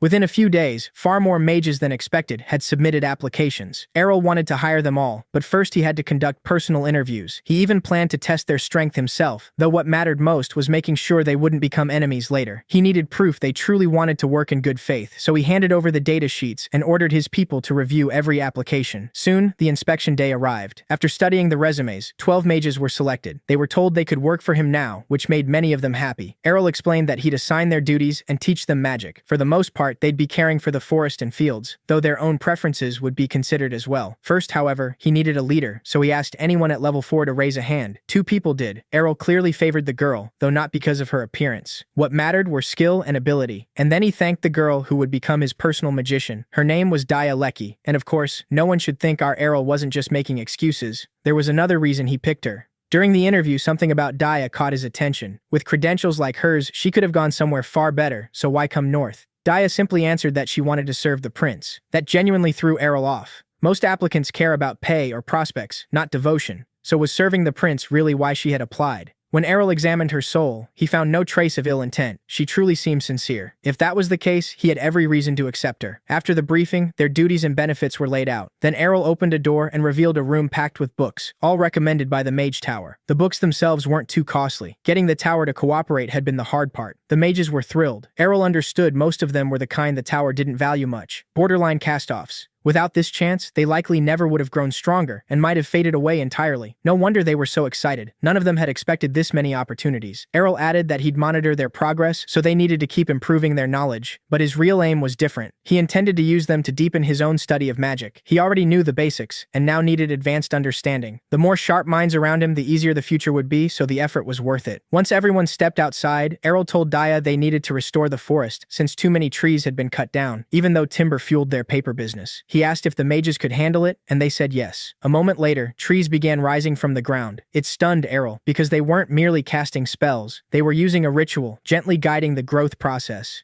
Could a tree be grown from nothing? The mages explained that forcing it would quickly exhaust the soil. The land needed rest, at least a month, before it could recover. So even here, environmental limits still mattered. Thankfully, these people understood that. Errol thanked them, then asked for help growing crops for the Fahilia residents. Hunting alone wouldn't sustain them. They needed a harvest. One mage asked if she only had to speed up crop growth there, but Errol admitted his ideal plan was to accelerate crops across all 12 villages. He quickly apologized, saying it didn't have to be done at once. They only needed to help the villagers create the right conditions, and he showed them the standards. The mages conferred, worked out the numbers, and decided it was possible if they conserved mana. At the same time, Errol showed them the tools they should use. His first idea was to block the cold with a magic barrier, while letting in sunlight and warmth, and it started to work. Errol was delighted and said the only thing left was repeating the method in every village so none of them starved. After that, 2 mages were sent to the magic tool research department, and 3 were assigned to guard the palace and surrounding facilities. That left Daya, who wasn't sure of her role. Errol told her she would serve as his personal escort, staying by his side and handling various tasks. Since he couldn't openly use magic in front of everyone, he needed a magical aid. Her first job was to sharpen her skills through books. Daya lit up at once, promising she'd do everything she could. Her intensity surprised Errol. Why was she this sincere? Then he remembered. It was his own book for knights.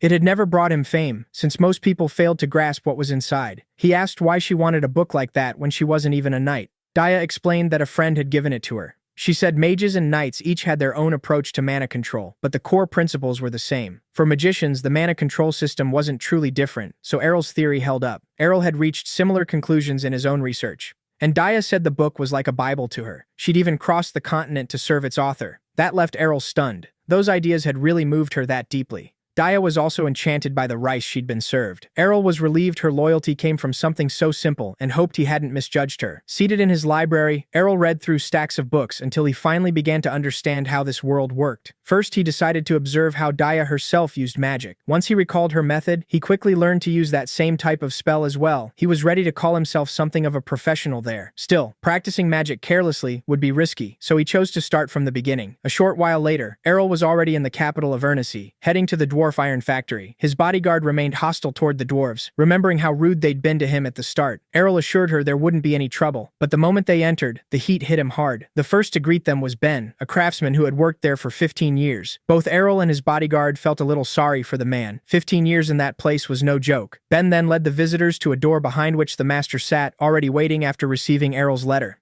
Errol said he'd come so quickly because the dwarf seemed absurdly impatient. Had he expected him much later? But the dwarf skipped pleasantries, poured wine, and told him to stop wasting time and get to the point. So, as soon as the dwarf raised his drink, Errol offered a contract to hire half of all the dwarves. The answer was immediate refusal. The dwarf said he couldn't deal with a man who looked drunk before even drinking. But when Errol clarified he wanted half the dwarves in his private service, the dwarf slapped the table and demanded to know what could lure them all to such a freezing region. Errol knew exactly how to tempt him. Money would be secondary. The real draw was technology and Damascus steel. The dwarf couldn't quite process that. Errol had learned it all back while studying alchemy, when a teacher told him many dwarves came to the kingdom solely for those metals. The dwarves' true goal was always to forge extraordinary creations, so Errol said he knew how to make that steel, and more than that, if they agreed, they could gain new technology and blueprints. The dwarf was plainly startled, unsure whether the man before him was bluffing. Errol only said he had the knowledge, while the dwarves had the skill. Together they could build something remarkable. That got the dwarfs' attention, and they moved on to the contract, arguing back and forth until they finally settled on 5 years of cooperation. At that point, the chief dwarf said he would gather everyone within a month, but how much steel would the dwarves need anyway?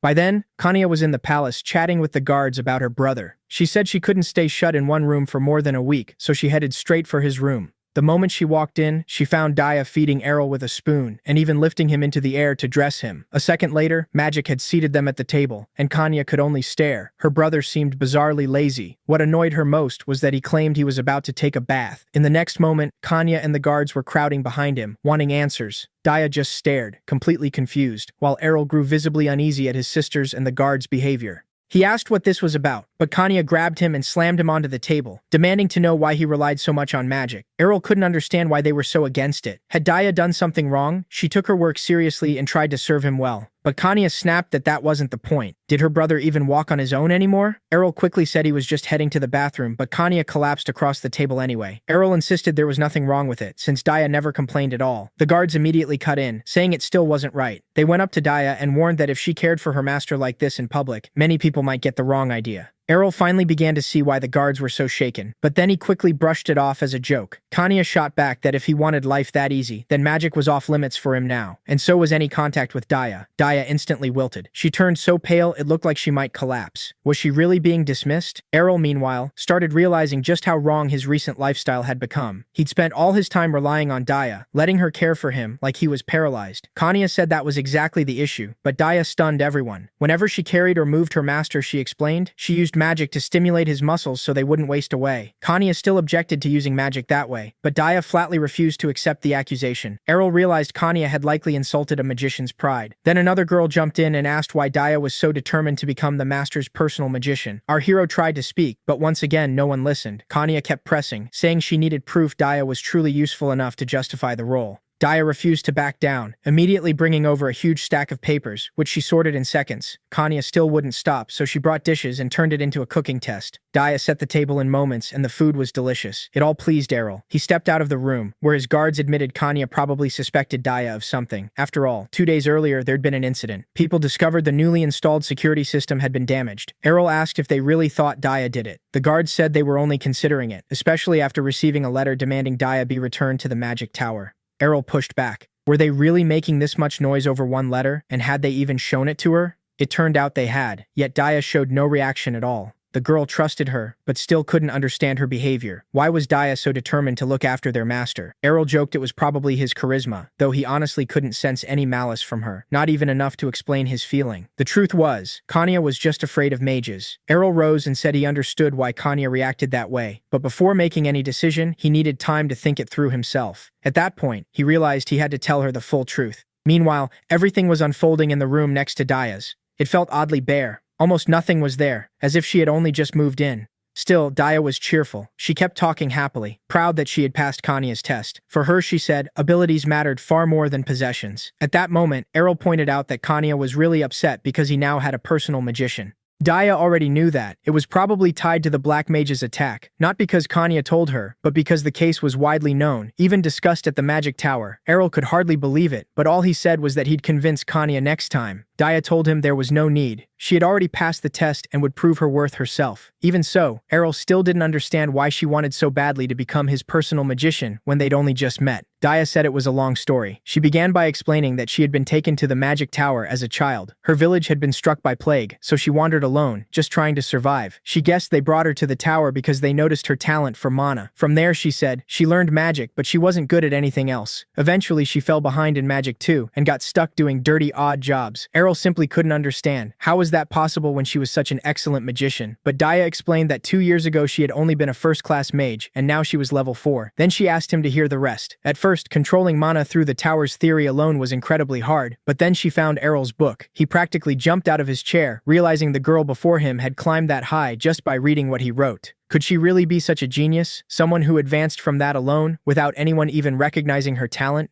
That was when Daya admitted this was exactly why she admired her master so deeply. She added that she left the tower the moment she reached 4th level. Of course, the one she called master tried to stop her, furious, and she said that person was rotten to the core. After Daya left, her main goal was to find Errol. She struggled through countless obstacles until she finally found the right notice. It was thanks to him that she had become a real magician, and that made her genuinely happy. But when Errol asked if she wanted to explain all this to Kanya, Daya admitted she couldn't prove herself through such a long conversation, and telling the full story properly was too hard. Errol immediately left the room, saying he wouldn't tell anyone if she didn't want him to. Then, after night fell, he called one of the magicians and told him everything. The man replied that Daya had once been treated as a useless child, and it was impossible to call her teacher a good person. She had learned nearly everything on her own, and even left the tower without fearing punishment. That caught Errol's interest, so the magician explained that with a penalty, the tower protects its owner by taking half the host's power. The mage tower itself was fascinating, but Errol decided then that he'd do everything he could to settle this matter. By morning, the first thing he saw outside was Daya, who had already challenged Kanya, or maybe Kanya had challenged her. This was the final test, so Daya planned to use only magic. Errol started darting around, asking the girls for help, but they acted like there was nothing they could do. Since Kanya expected that, Daya decided to make the first move. A second later, the archers and mages' auras filled the field, and the result was strange. Daya's spell flew into empty space, and Kanya's attack went there too. Then it became clear. The dispel spell had targeted someone hiding beneath the palace wall, Master Dai, who had been tracking her. Errol now understood this was the man Daya hated, the one who was always being mentioned in the palace. The mage quickly claimed he had a letter proving he was a mage and that Daya had to return to the tower. Daya answered that it was all ridiculous. He let her study by herself and now wanted her to call him teacher.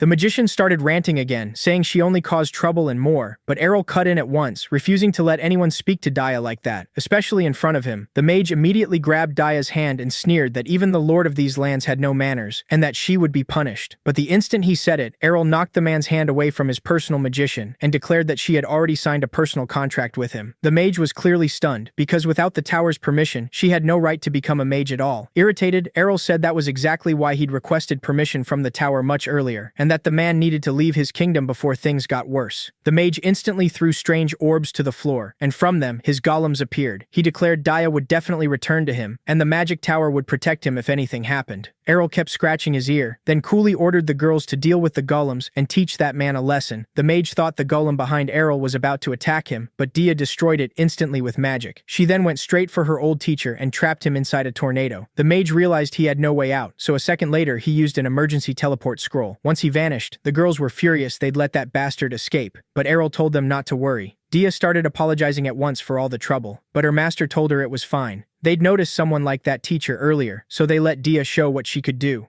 Immediately, Kanya softened and went to support her new colleague. The mage, meanwhile, landed in a snowy forest, still unable to accept that Dia had left him. Then he spotted someone on a branch and fired magic at them, but missed. It was our hero, who had decided to chase the magician down himself and punish him with a single fire projectile, which hit its mark perfectly. After that incident, everything returned to normal. Dia kept serving our main character, though Kanya still forbade using magic that way for anything improper. Of course, Dia still couldn't believe she wasn't causing trouble, but Errol immediately assured her there was no problem. In response, Dia said everything would be fine now, because she would serve him faithfully. Errol never imagined he would one day be so respected by a magician. Outside, the weather was perfect, and Errol wanted to test his magic properly. His power was so intense, it nearly set the whole forest ablaze. He stared deep into the woods, then decided it was time to begin. Old memories surfaced. His childhood, all the eyes always fixed on him. And the queen still wouldn't leave him alone. Now she was even moving against his mother, so he chose this moment to start his plan. First, he raised a barrier.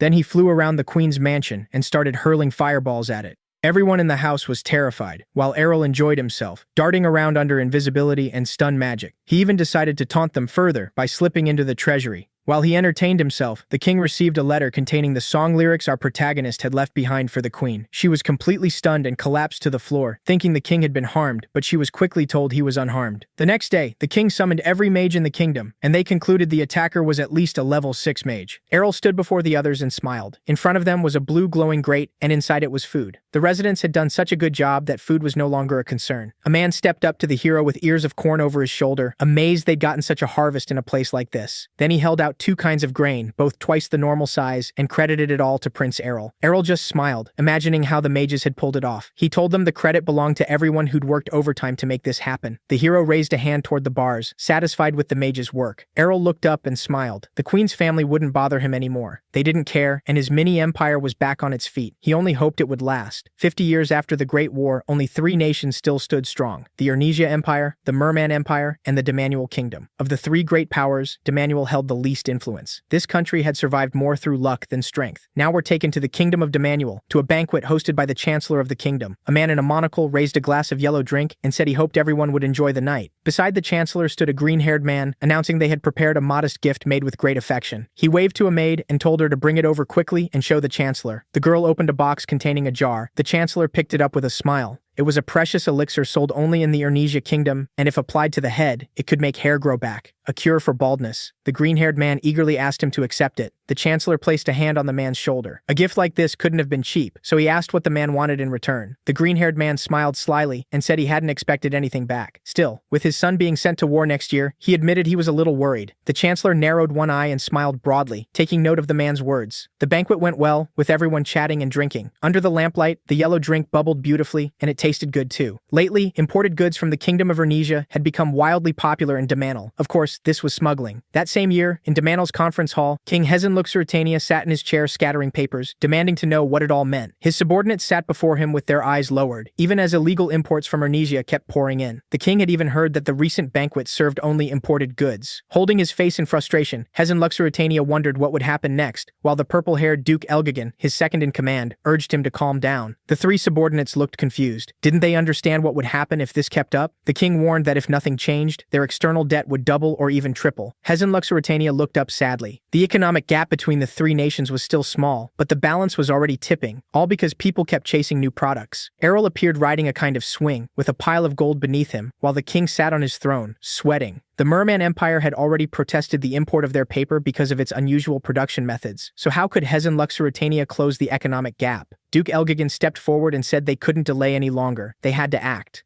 The king rose slightly from his chair and lifted his right hand, knowing their opponent was a powerful state that wouldn't be easy to defeat. But the duke replied that they didn't have to fight alone. Raising both hands to chest level, he said that in times like this, they should gather others who shared their views. Clasping his hands, the duke declared they needed an alliance to destroy the Urnesia kingdom, so Demanuel began sending alliance proposals to many states. The duke and several cloaked figures gathered around a table. This was a secret meeting in the dungeon of the palace of Demanuel. Standing before them with candles burning on the table, the duke welcomed those who shared their cause. Grand Duke Gong of the Merman Empire and Count Marin Binstad of the Sayapan Principality. They remarked that it had been a long time since the last meeting, and hoped this gathering meant more more than empty words. The leaders pulled back their hoods. Though the Sajapan Principality wasn't one of the three great powers, it had a very strong army, so all the allies had gathered. But one chair was still empty. Grand Duke Gong and the Count looked toward it. Sungkook hadn't shown up. He acts clean, but once he senses profit, he'll come running, Goon said. Since they were about to tear apart the Ernisia Empire, there was no point hiding anything from each other. He suggested they begin negotiations.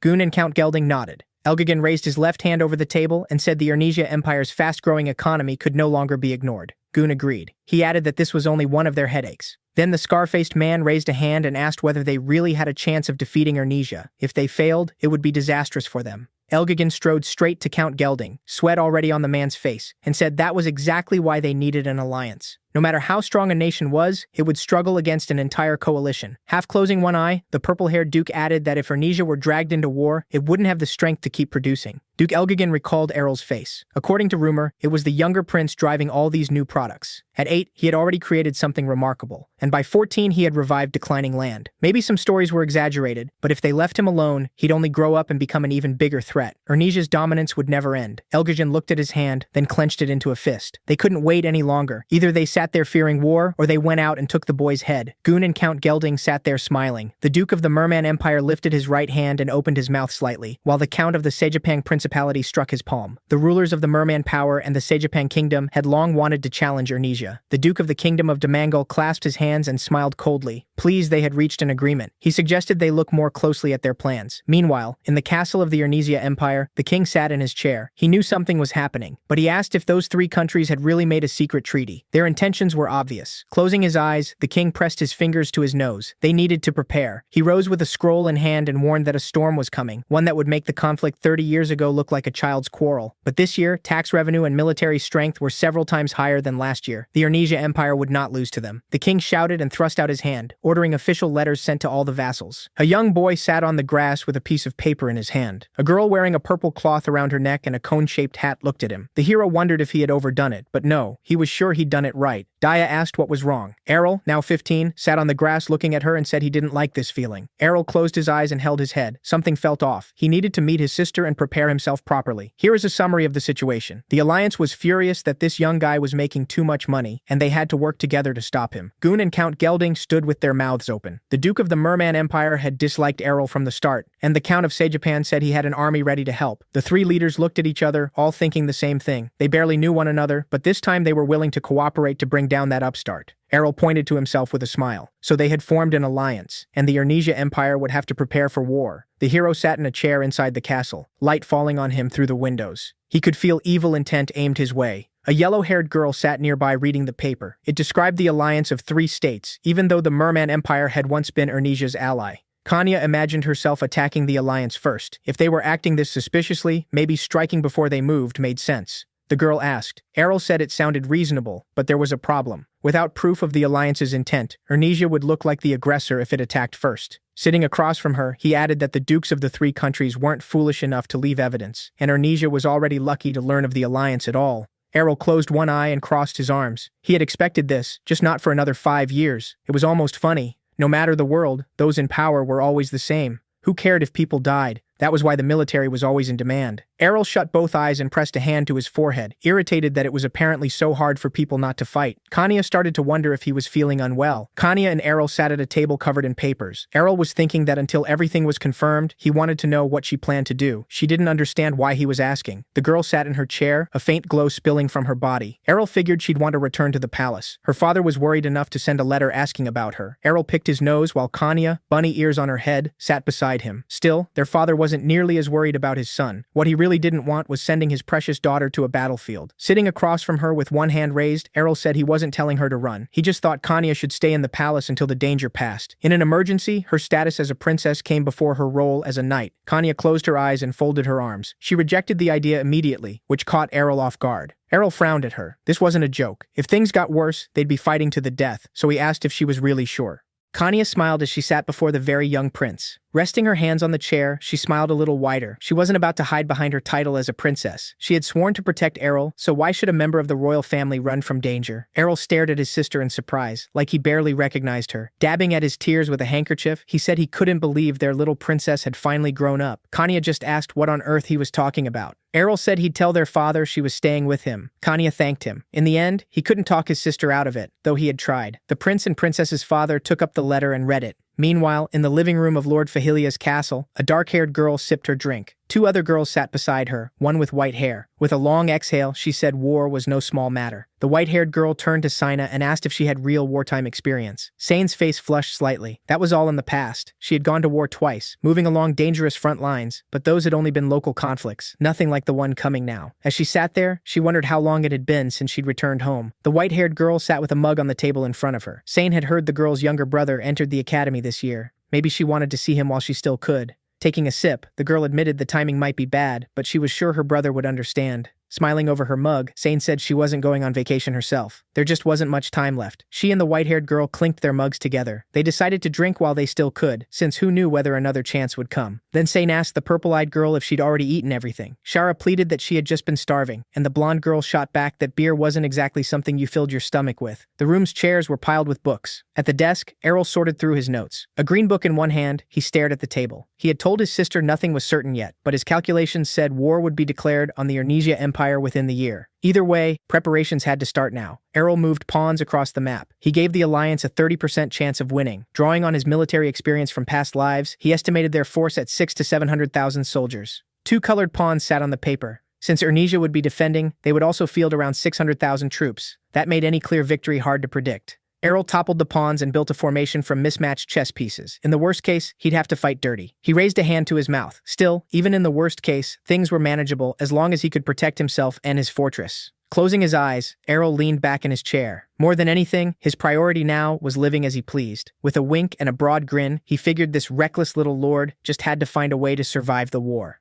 Two different chess pieces stood on the map. Errol decided to begin by strengthening the army and stopping the Alliance before it ever reached his land. All he had to do was make sure not even a rat slipped through. Someone walked through the snow in brown shoes. Errol pushed open the doors and arrived in Akin's workshop. Some tool flew past his head, and he immediately realized Akin was in a terrible mood today. Errol waved at the old man while an axe quivered in the door behind him. "Welcome to Fahilia," he said a little late. Then he asked if Akin had everything he needed. The gray-haired man said yes. Top-class equipment and ridiculously luxurious facilities. Errol then asked what had happened to put him in such a state. Akin glared at him and shoved a hammer toward his face. The local blacksmiths, he snapped, were awful and never followed orders. A fire seemed to light in the old man's eyes. He hadn't slept in 2 days because of them. Errol tried to explain that ordinary people simply couldn't work at his pace. Akin sat on a tree stump with an anvil behind him. At least he admitted he had learned something useful about billet. He never expected the recipe to be so simple. Errol called that great news, but warned him not to mix up the gramovka. Akin held his head, and Errol finally got to the point. He had an order to place. He needed weapons, and he wanted production to start immediately. Akin said that if the designs were simple enough, they could handle it, then asked how many pieces he wanted. Errol leaned in and whispered into the old man's ear. A second later, Akin's eyes went wide while Errol only smiled. Errol stood by the door with his arms spread. Then he bolted for the exit as another tool flew past him. Behind him, Akin roared that the boy was insane. Furious, the old man had to be restrained by another blacksmith. "Calm down," the man begged, but Akin wasn't having it. Weapons and armor for 20,000 soldiers? Did Errol have any idea how long that would take? Sweating, Errol wiped his forehead. At this rate, Akin really might wring his neck one day, so he'd need to be more careful. Even so, he was sure the blacksmith would get it done. Then we see 3 men in suits, one wearing a white fur coat. The man in the coat thought he'd never see Arella again and welcomed their special VIP client, Prince Arella. Errol stood before him with a smile, admitting he hadn't expected to come back either. The employee was stunned to receive a letter from the prince and quickly asked how many slaves he needed this time. With a small smile, Errol said this order would be the biggest yet. The man in the fur coat rubbed his fingers together, a bead of sweat on his face, and told the prince not to worry. He already knew what kind of client he was dealing with. Errol held up 5 fingers. He needed 50,000 men, 10 times more than last time. Was that possible or not? The man instantly started sweating and stammered out a number. The slave trader stood there, breathing nervously. Errol pressed him. What was it? Did he not have them? Indignant, the slave trader explained that noble demand had surged. Everyone wanted slaves to use as soldiers, and about 2,000 to 3,000 had already been sold. Errol apologized for asking, then wondered if he was really planning to use all 50,000 that way. The trader said not all of them would be his alone. He and his families would buy them up like last time. 50,000 was only an approximate total based on his calculations. Standing beside the anxious slave trader, Errol spoke calmly. After mulling it over, the trader admitted that was true. He understood, Mr. Errol. Remembering the past, Errol thought the man cared only about money. Still, with soldiers, protection was guaranteed, and he was sure the trader was just fishing for a higher price. Looking him in the eye, Errol said he didn't like wasting time. The slave trader lit up and agreed at once, saying that was the basis of any serious business. Errol told him to send the slaves to his estate immediately, then asked how long gathering all 50,000 would take. After thinking it over, the trader said about 5 days. Errol said his goodbyes and told him he'd come personally in 5 days to collect them. Surprised, the trader said that would be troublesome and offered to deliver them himself, but Errol said it was fine. He would come. Outside the gate, Errol laughed to himself. He knew he had even more work now. 5 days to prepare everything. Not easy. Still, it was time to take matters in hand. Kanya sat in the carriage as Errol looked in. She was planning to go with him, but asked if everything would really be all right when he said he needed to leave again for another 5 days.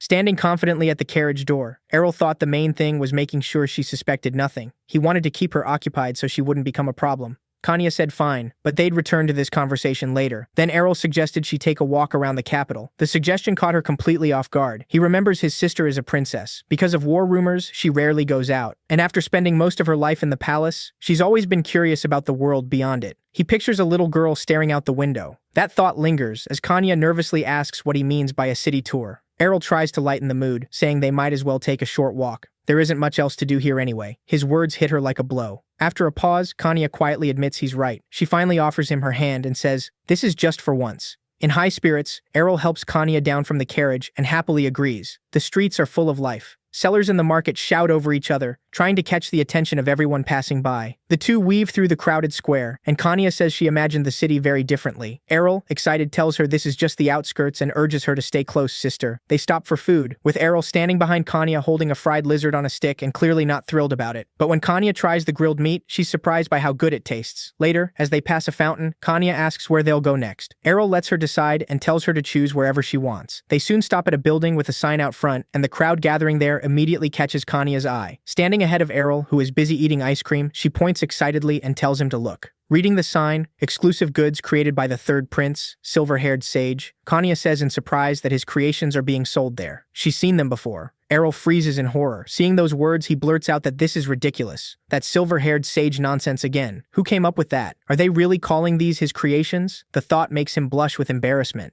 Kanya starts toward the shop, but Errol tries to stop her and suggests they look at something else. She ignores him, spotting another place selling swords, while he trails behind, already out of breath. Inside, they find a weapon shop with blades hanging all across the walls. The salesman greets them enthusiastically and declares they've come to the right place if they need a sword. Kanya listens with wide-eyed focus as he boasts that the weapons are made by famous dwarves, whose skill everyone knows. He even adds that everything is 10% off today. But Errol keeps staring at one sword in silence before flatly saying, "That's a lie." Discount or not, selling fake dwarf weapons is dangerous. The salesman whirls toward him in panic and insists the dwarves made them themselves. Kanya plants her hands on her hips and blurts out, shocked, that the swords are fake. Errol calmly points to one of the blades and tells his sister to pour some mana into it. Just not too much. Kanya picks up the sword, asking what this is supposed to prove, then channels mana into it. The blade glows purple while the nervous seller watches, and Errol stays calm because he already knows it's fake. The sword snaps in Kanya's hands. Smiling, Errol explains that fake blades break the moment you use aura on them. The weapon seller, now visibly frightened, stammers that there must be some mistake.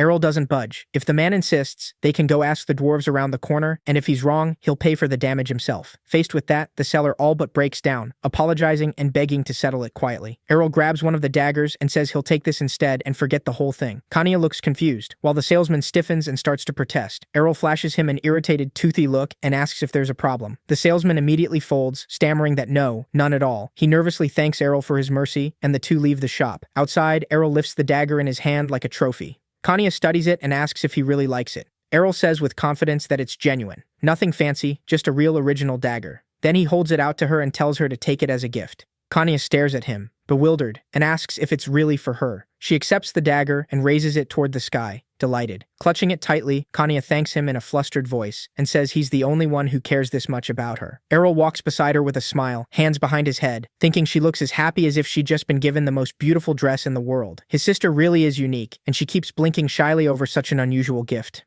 A few days later, Errol arrives at the castle gates with all 50,000 slaves. Kanya leans in and whispers that this might be a bit much. Errol, mildly surprised, asks what's wrong, then tells her to imagine herself as the commander of 20,000 soldiers leading them into battle. Kanya pictures herself in steel armor with a beautiful sword, 20,000 soldiers in shining gear standing behind her. The image clearly appeals to her, and she agrees with a firm nod. At the castle entrance, Asai, Sina, and Daya are chatting together. Asai says they should go greet Prince Errol. Sina grins, scratching her head, and says they haven't seen him for days. But as they approach the open gate, confusion suddenly washes over them. Sina and Asai stare in shock, their faces twisting with disbelief, while only Daya stays calm. Together, they blurt out the same stunned question. Errol stands at the entrance, beaming, with an enormous crowd packed in behind him. Laughing, he proudly announces that he's back, and that he's brought another 50,000 subjects. Then Errol and the whole mass of people surge into the castle. Asai grabs her head and groans that she knew this would happen. They never should have let him go alone. Sina can only stare in disbelief, crying out that there are far too many of them. Even Daya is rattled by the scale of it and asks how they're supposed to feed everyone. From nearby, someone mutters that of course that's the first thing she'd worry about. Asai walks up to Errol and says she understands the need to prepare for war, but maybe they should hire real soldiers instead. Errol rolls his eyes and replies with calm indifference that war may still be far off, but there will always be enemies trying to destroy Lord Fahilia. Seeing how discouraged Asai and Senna look, Errol tells them to trust him. After all, he's never been wrong. Asai turns away from his smug face and says she has no objections. Errol gives her a thumbs up and thanks her for understanding. Then he points to the crowd behind him and says he'll need their help training all these people. He plans to turn them into fine Fahilia warriors. Errol starts laying out the plan in his head as he talks. Pick out the promising ones, form a unit, and train them properly. He says he'll prepare a basic training manual and asks Asai and Sina if they can handle the rest. Standing in the sunlight, Asai and Sina answer proudly and without hesitation that they can. Facing them with a straight expression, Errol thinks this is perfect. He's going to be very busy for a while. In his mind, he sees the rulers of the 3 allied countries and thinks they've decided to toy with him. Let them come. Errol will line them up in front of him himself. Later, Errol walks across the grass with Daya behind him. The climb is rough. Halfway up, Errol complains and asks why all magicians seem to live in the mountains. Daya looks at him, still relying on a crutch, and replies that most of them are simply old-fashioned. She adds that younger magicians prefer big cities. As the sun lights the hills around them, Daya says she likes the city better because the mountains are boring and there's nothing good to eat. Errol agrees, though he's amused those are her only complaints. In a library, a bespectacled professor with a pen greets them. It has been a long time since he, Errol, and the girl last met in person, and he wonders what has brought them here now. Errol raises one finger and says it's nothing too dramatic. He just wants to buy something. Then he warns that the request won't be simple, and the man asks what exactly he wants. A blue stone floats between them as Errol explains he needs a mana-storing stone, at least an A-class artifact. The magician notes that stones like that are registered by the magic tower. Glare hides his eyes behind his glasses as he asks why Errol came to him for this. Errol can tell the man already knows the answer. Still, he says it outright. The magic tower won't sell him the stones. Errol's face stays serious.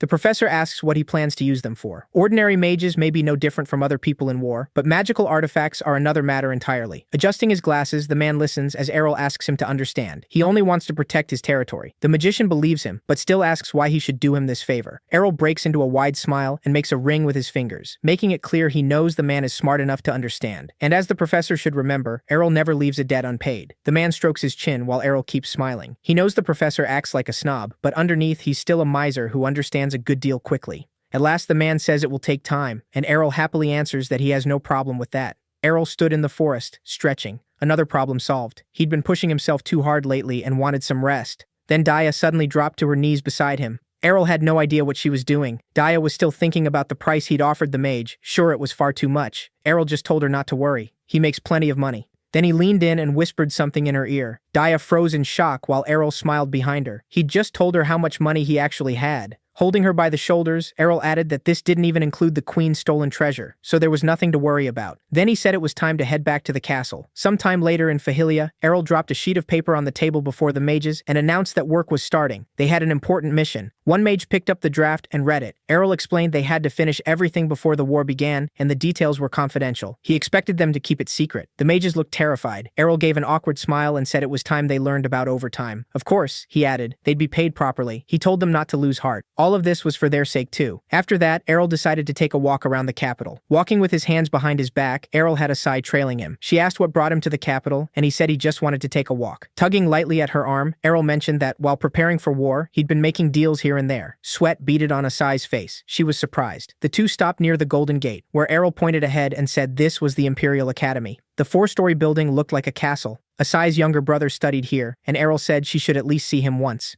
As he opened the gate, the narration explains, the Imperial Academy is a school endorsed by the imperial family for nobles' children. High-ranking aristocrats may hire tutors, but most still send their children here. As they walked, Errol told Asai something, and when she tried to object, he cut her off. Every time he gave her time off, she insisted she had work. Did she really not want to see her brother? Asai stared at the floor and said the prince didn't need to come with her. Errol told her to stop being so stubborn. He wasn't such an insensitive employer. He held up a pass card with a red circle at the top. He'd already prepared everything, which left Asai stunned. Standing on a bridge inside the academy, Errol looked around at the noble children. He realized he still knew almost nothing about Asai's brother. With his hands behind his head, Errol asked where they could find him. Asai, eyes closed, admitted she didn't know exactly where he was, but if she spotted him in the crowd, she'd know right away. People said he looked a lot like her. Among the students, there was a blonde boy holding a green notebook. Errol noticed him and asked if that was the one. Both of them looked surprised. Asai recognized him at once and blurted out her brother's name. So that's Aries, Errol thought. 3 girls stood in front of him, glaring. Aries was by the window, sweating, as one of them asked whether he'd thought about her offer. Aries said he had, but it was difficult.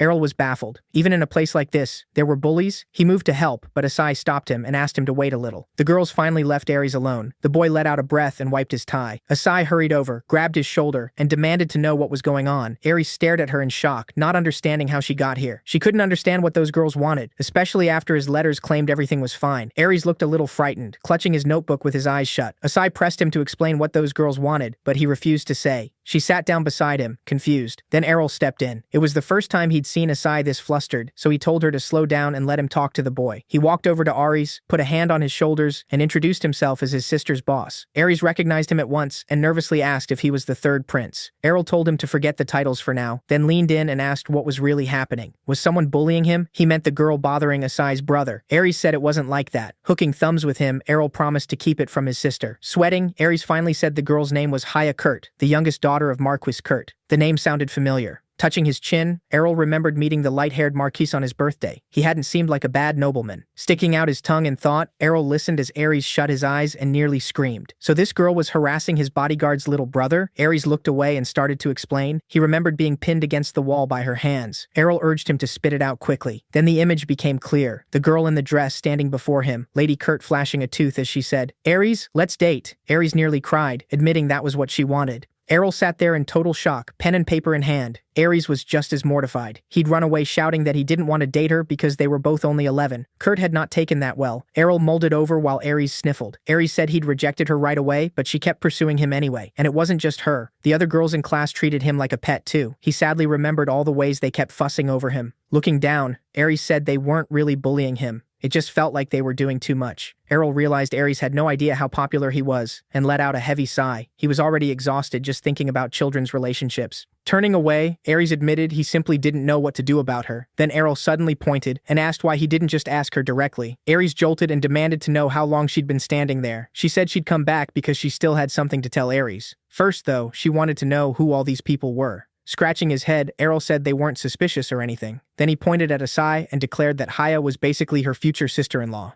Asai was stunned and asked what that was supposed to mean. Aries hated it too. Haya calmly said she already knew this was Aries' older sister and had heard of her. While Errol whispered in Asai's ear, Haya politely greeted them and introduced herself. She was Haya Kurt, youngest daughter of the Kurt family. After introducing herself, Haya plainly added that she wanted to date Asai's younger brother. Asai was speechless, while Errol just grinned and said that was bold and pretty great. Still confused, Asai asked Errol what she was supposed to do here. Errol said that if there was no feud between their families, why not leave the matter to the 2 children? But Asai protested that Aries had just said Haya was forcing him. Errol pointed out that Aries never said he disliked her, only that he seemed confused and didn't know what to do. Then Errol added that the Kurt family had a talent for making money through smart investments. If Aries got close to this girl, it could help their family. Asai looked unhappy at that reasoning. She didn't like it. Errol quickly said that part was secondary. If the kids liked each other, why not simply watch how things developed? Asai admitted that was fair, but had one question. If Haya wasn't a problem, then why had Aries kept rejecting her? Errol guessed it might be male pride, though he wondered if there was another reason. At that moment, a green-haired boy walked up to Aries and Lady Kurt. He looked furious and immediately started shouting, accusing Aries of flirting with Lady Kurt again. Lucen demanded to know how someone like Aries dared try to seduce her. Haya instantly stepped in front of Aries and snapped back that she was the one asking Aries out. Lucen angrily shouted that he objected. He demanded to know why she refused to talk to him but chose Aries instead.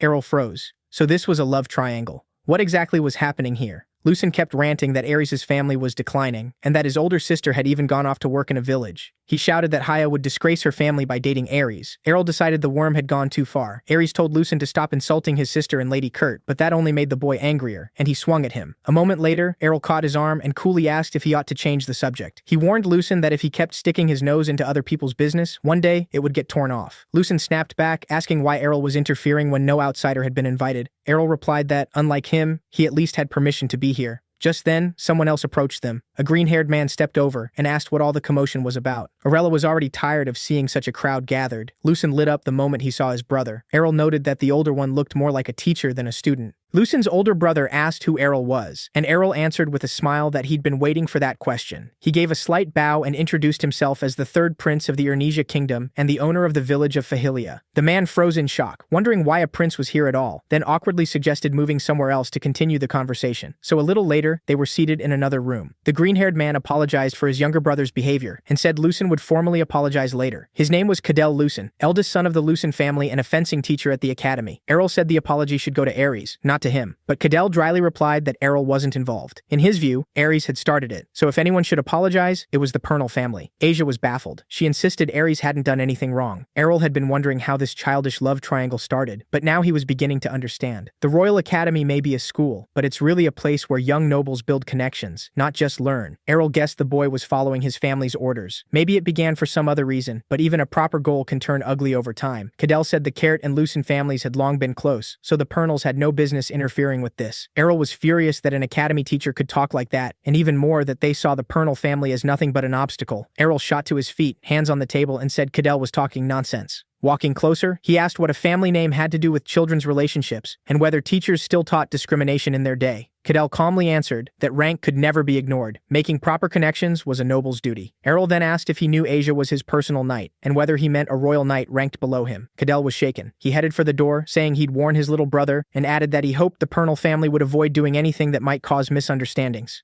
Errol knew Cadell would still do things his own way, so he angrily ordered him to come back at once. Cadell went pale. Errol cheerfully pointed out that Haya was interested in Ares, and Cadell's brother was getting in the way of it. Then he proposed settling things the traditional noble way. Errol called it the simplest answer to love troubles, leaving Cadell and Asia equally stunned. Cadell warily asked if Errol meant they should duel. Errol declared that yes, they should duel and settle it properly. The eldest daughter of the Pernal family would face the eldest son of the Lucian family, and the younger ones would fight too. Cadell waved it off at once, calling the whole idea nonsense. But Errol said he wasn't finished. If Cadell won, Errol would not only step aside, he'd also help with the family's food shortage after the crop failure. Cadell, stunned, asked if he was serious. Errol added one more condition. Asia and Ares had to win on their side for it to count as their victory. If even one fighter from the side of Lucian won, then that would already count as a victory. Cadell began thinking it was impulsive, but if they won, his family would benefit twice over. He was fully confident too. His younger brother was 2 years older than Ares, and had the larger build. And since Cadell had once served as an officer of the 13th Order, he was sure he could easily beat an ordinary escort knight.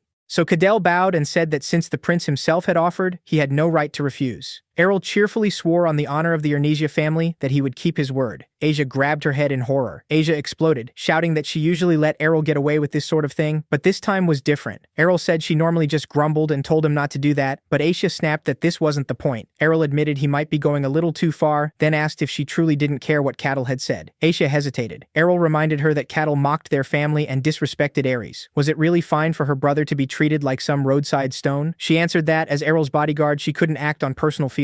Errol agreed, then said insulting his bodyguard was the same as insulting him. He wasn't about to stay quiet when he or his people were mocked, so she could take this as the beginning of the end for the Lucens. Grinning, he asked if she wanted to give that nasty worm a proper beating too. Errol, clearly delighted, said she could show her younger brother what a truly cool knight his sister was. Aisha tensed, then let out a breath and agreed with Prince Errol. Then Ares started whining that he couldn't beat Lucen. Errol honestly didn't see what was so hard about a kid's fight and told him to just go out there and finish it, but Ares kept complaining. Suddenly Errol grabbed his shoulders and told him to answer honestly.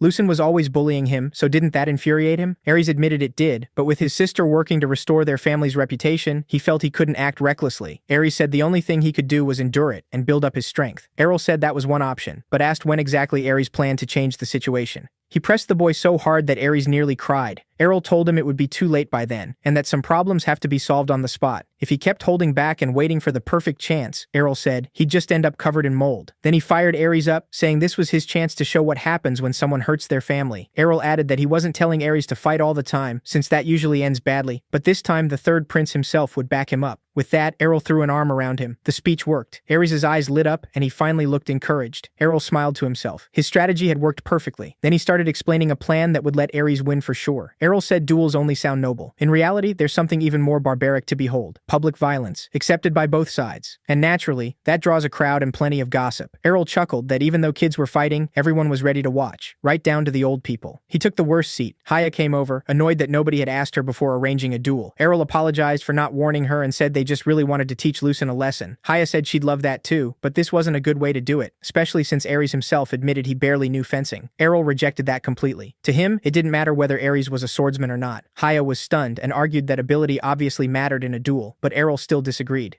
By then, Ares was already in position with a wooden sword. Errol said cunning was just as important, and told Haya she'd understand soon. Then he asked why she liked Ares at all when Lucen was the better match for her family. Haya started explaining that Ares was just really cute, which caught Errol off guard. She said that when she pinched him, he made a face like he was about to cry. She loved seeing that reaction and wanted to keep pinching him just to watch it. Blushing, Haya said she'd just eat him. Errol was horrified by Lady Kurt's thoughts. At that point, he felt there were more and more reasons to cancel this duel. But just then, with the third prince's permission, the judge declared it open. He ordered the participants to get ready, then gave the signal to start the match. Lucen immediately rushed Ares, shouting for him to die. Haya watched in unpleasant surprise. At the same time, Errol used magic and quietly told Ares to take half a step back and diagonally right. Ares dodged the attack cleanly. Lucen was stunned that he'd missed. Errol kept feeding instructions, and Lucen missed again. Before long, Ares was tired and dizzy, but he kept obeying Errol's directions, and then he struck Lucen with his sword. Lucen stumbled and fell to the ground. The other children stared in shock that Ares had dodged every attack. Asia let out a sigh of relief. Errol, meanwhile, was enjoying himself as he whispered instructions directly into Ares' ear through a tiny communication port he had created just for them. It also helped that Lucen's moves were easy to predict. Children fought exactly as they'd been taught, so to Errol their patterns were as clear as a textbook. He praised Ares and told him to keep moving exactly as instructed. Ares was exhausted, but he was still ready to keep fighting. Lucen got back up and began shouting, furious that someone he saw as a brat could actually defeat him. With a yell, he lunged again and drew back for another strike. Ares panicked, but Errol calmed him and told him to duck low, then slash sharply upward. This was the decisive moment. Ares followed Errol's order exactly. Haya stared in surprise. Ares drove his sword right between Lucen's legs. Lucen passed out from the shock. Even the referee was stunned, but he still announced that Ares Purnell had won. Errol declared it easy, and Ares was ecstatic. As Cato passed Errol, he said his little brother losing couldn't be helped, but Errol's jokes had been too cruel. Errol just played dumb. Cato added that, honestly, he should have expected Errol to rely on tricks. Then Isai and Cato stepped up for their duel. Cato declared that one way or another, he would win and end this. Meanwhile, Ares ran over to Errol, shouting that he did it. Errol praised him and said he'd done great. Then Haya rushed over, grabbed Ares' hands, and excitedly said she knew he would win, leaving him flustered. Errol looked at her in disgust, surprised by how carried away Haya was.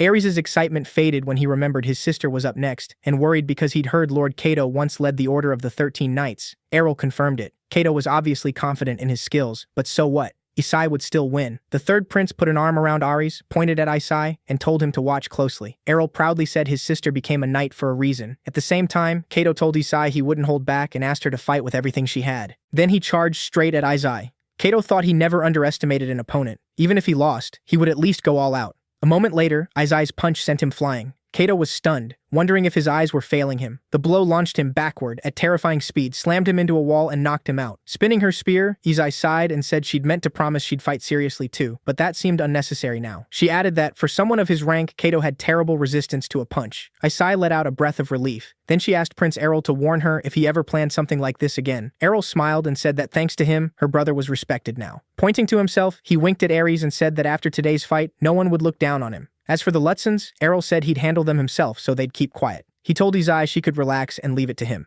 Pleased, she said she ought to thank Errol. Sometime later, Errol reflected that when people face something terrible, their first instinct is denial. Officially, the lords of Ernesia had started recruiting and training soldiers for a possible war, but the effort was still too cautious to call full-scale preparation. After all, what if they prepared for war and none came? Then all those stockpiled supplies and weapons would just sit in warehouses, causing trouble. In short, it was a real headache. Maybe that was why so many criticized the lord who chose to prepare early. Errol, however, firmly insisted they should prepare for war as much as possible. Still, no one knew whether war would truly come, so life went on as usual, until the news finally arrived. Then the scene shifts to the capital of the Merman Empire. The Merman Emperor addressed his people, saying that today he would make a declaration to every nation on the continent. He asked if they knew there was an enemy undermining the people's finances. Naturally, the crowd was shocked. He said this enemy was making unfair profits from flashy products and even selling paper, the empire's signature product, however they pleased. Clenching his fist, the emperor spat that such arrogance was beyond description.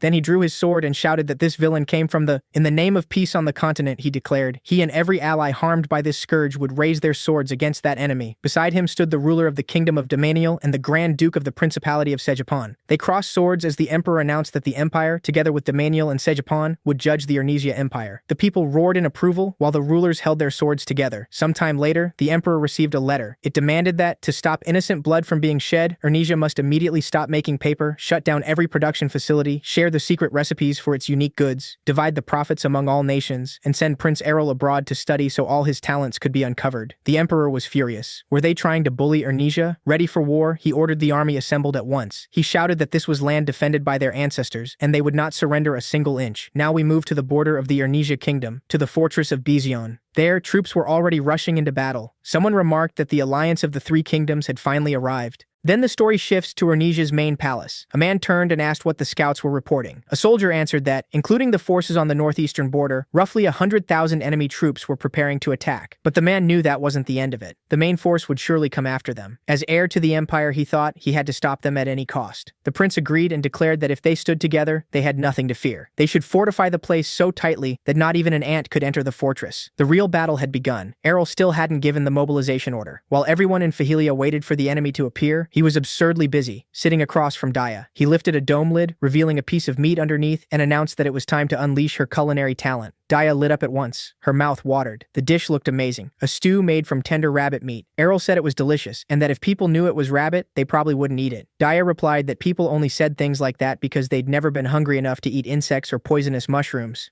After a while, Errol said they'd eaten well, and asked his subordinate whether he should make something else. Daya asked what he planned to cook next. Looking over the ingredients, she guessed it would be something sweet, since he was using wheat flour and dried fruit. But Errol said it was a trade secret. As she watched him work, Daya couldn't help thinking how strange it was that a lord could cook this well, when nobles usually never even entered a kitchen. Errol proudly said he had personally created the recipes for all the products their company sold. Then he turned and admitted he'd never told anyone this, but there was a time when he thought that if everything failed, he'd go into hiding and become a chef. Sometime later, he pulled the food from the oven. He announced that it was ready. Daya took a bite. She was delighted, though she said it felt like eating too much of it would make you gain weight very quickly. Errol explained that he came up with it while designing dry rations for soldiers. Normal field food tastes awful, so if things went badly and he had to eat it himself, he wanted a backup plan. Daya awkwardly brought up the fact that Errol still hadn't issued the mobilization order. Errol just scratched his head and said he wanted to finish the training as much as possible first. He said it eagerly. He wanted to get it done while there was still time. Meanwhile, the fighting was already in full swing. Soldiers clashed with each other. Enemy troops were scaling the fortress walls. The prince shouted that it was time for a counterattack, furious that the reinforcements still hadn't arrived. The soldiers assured him reinforcements were on the way, but the enemy kept climbing, and launching an attack under those conditions would be difficult.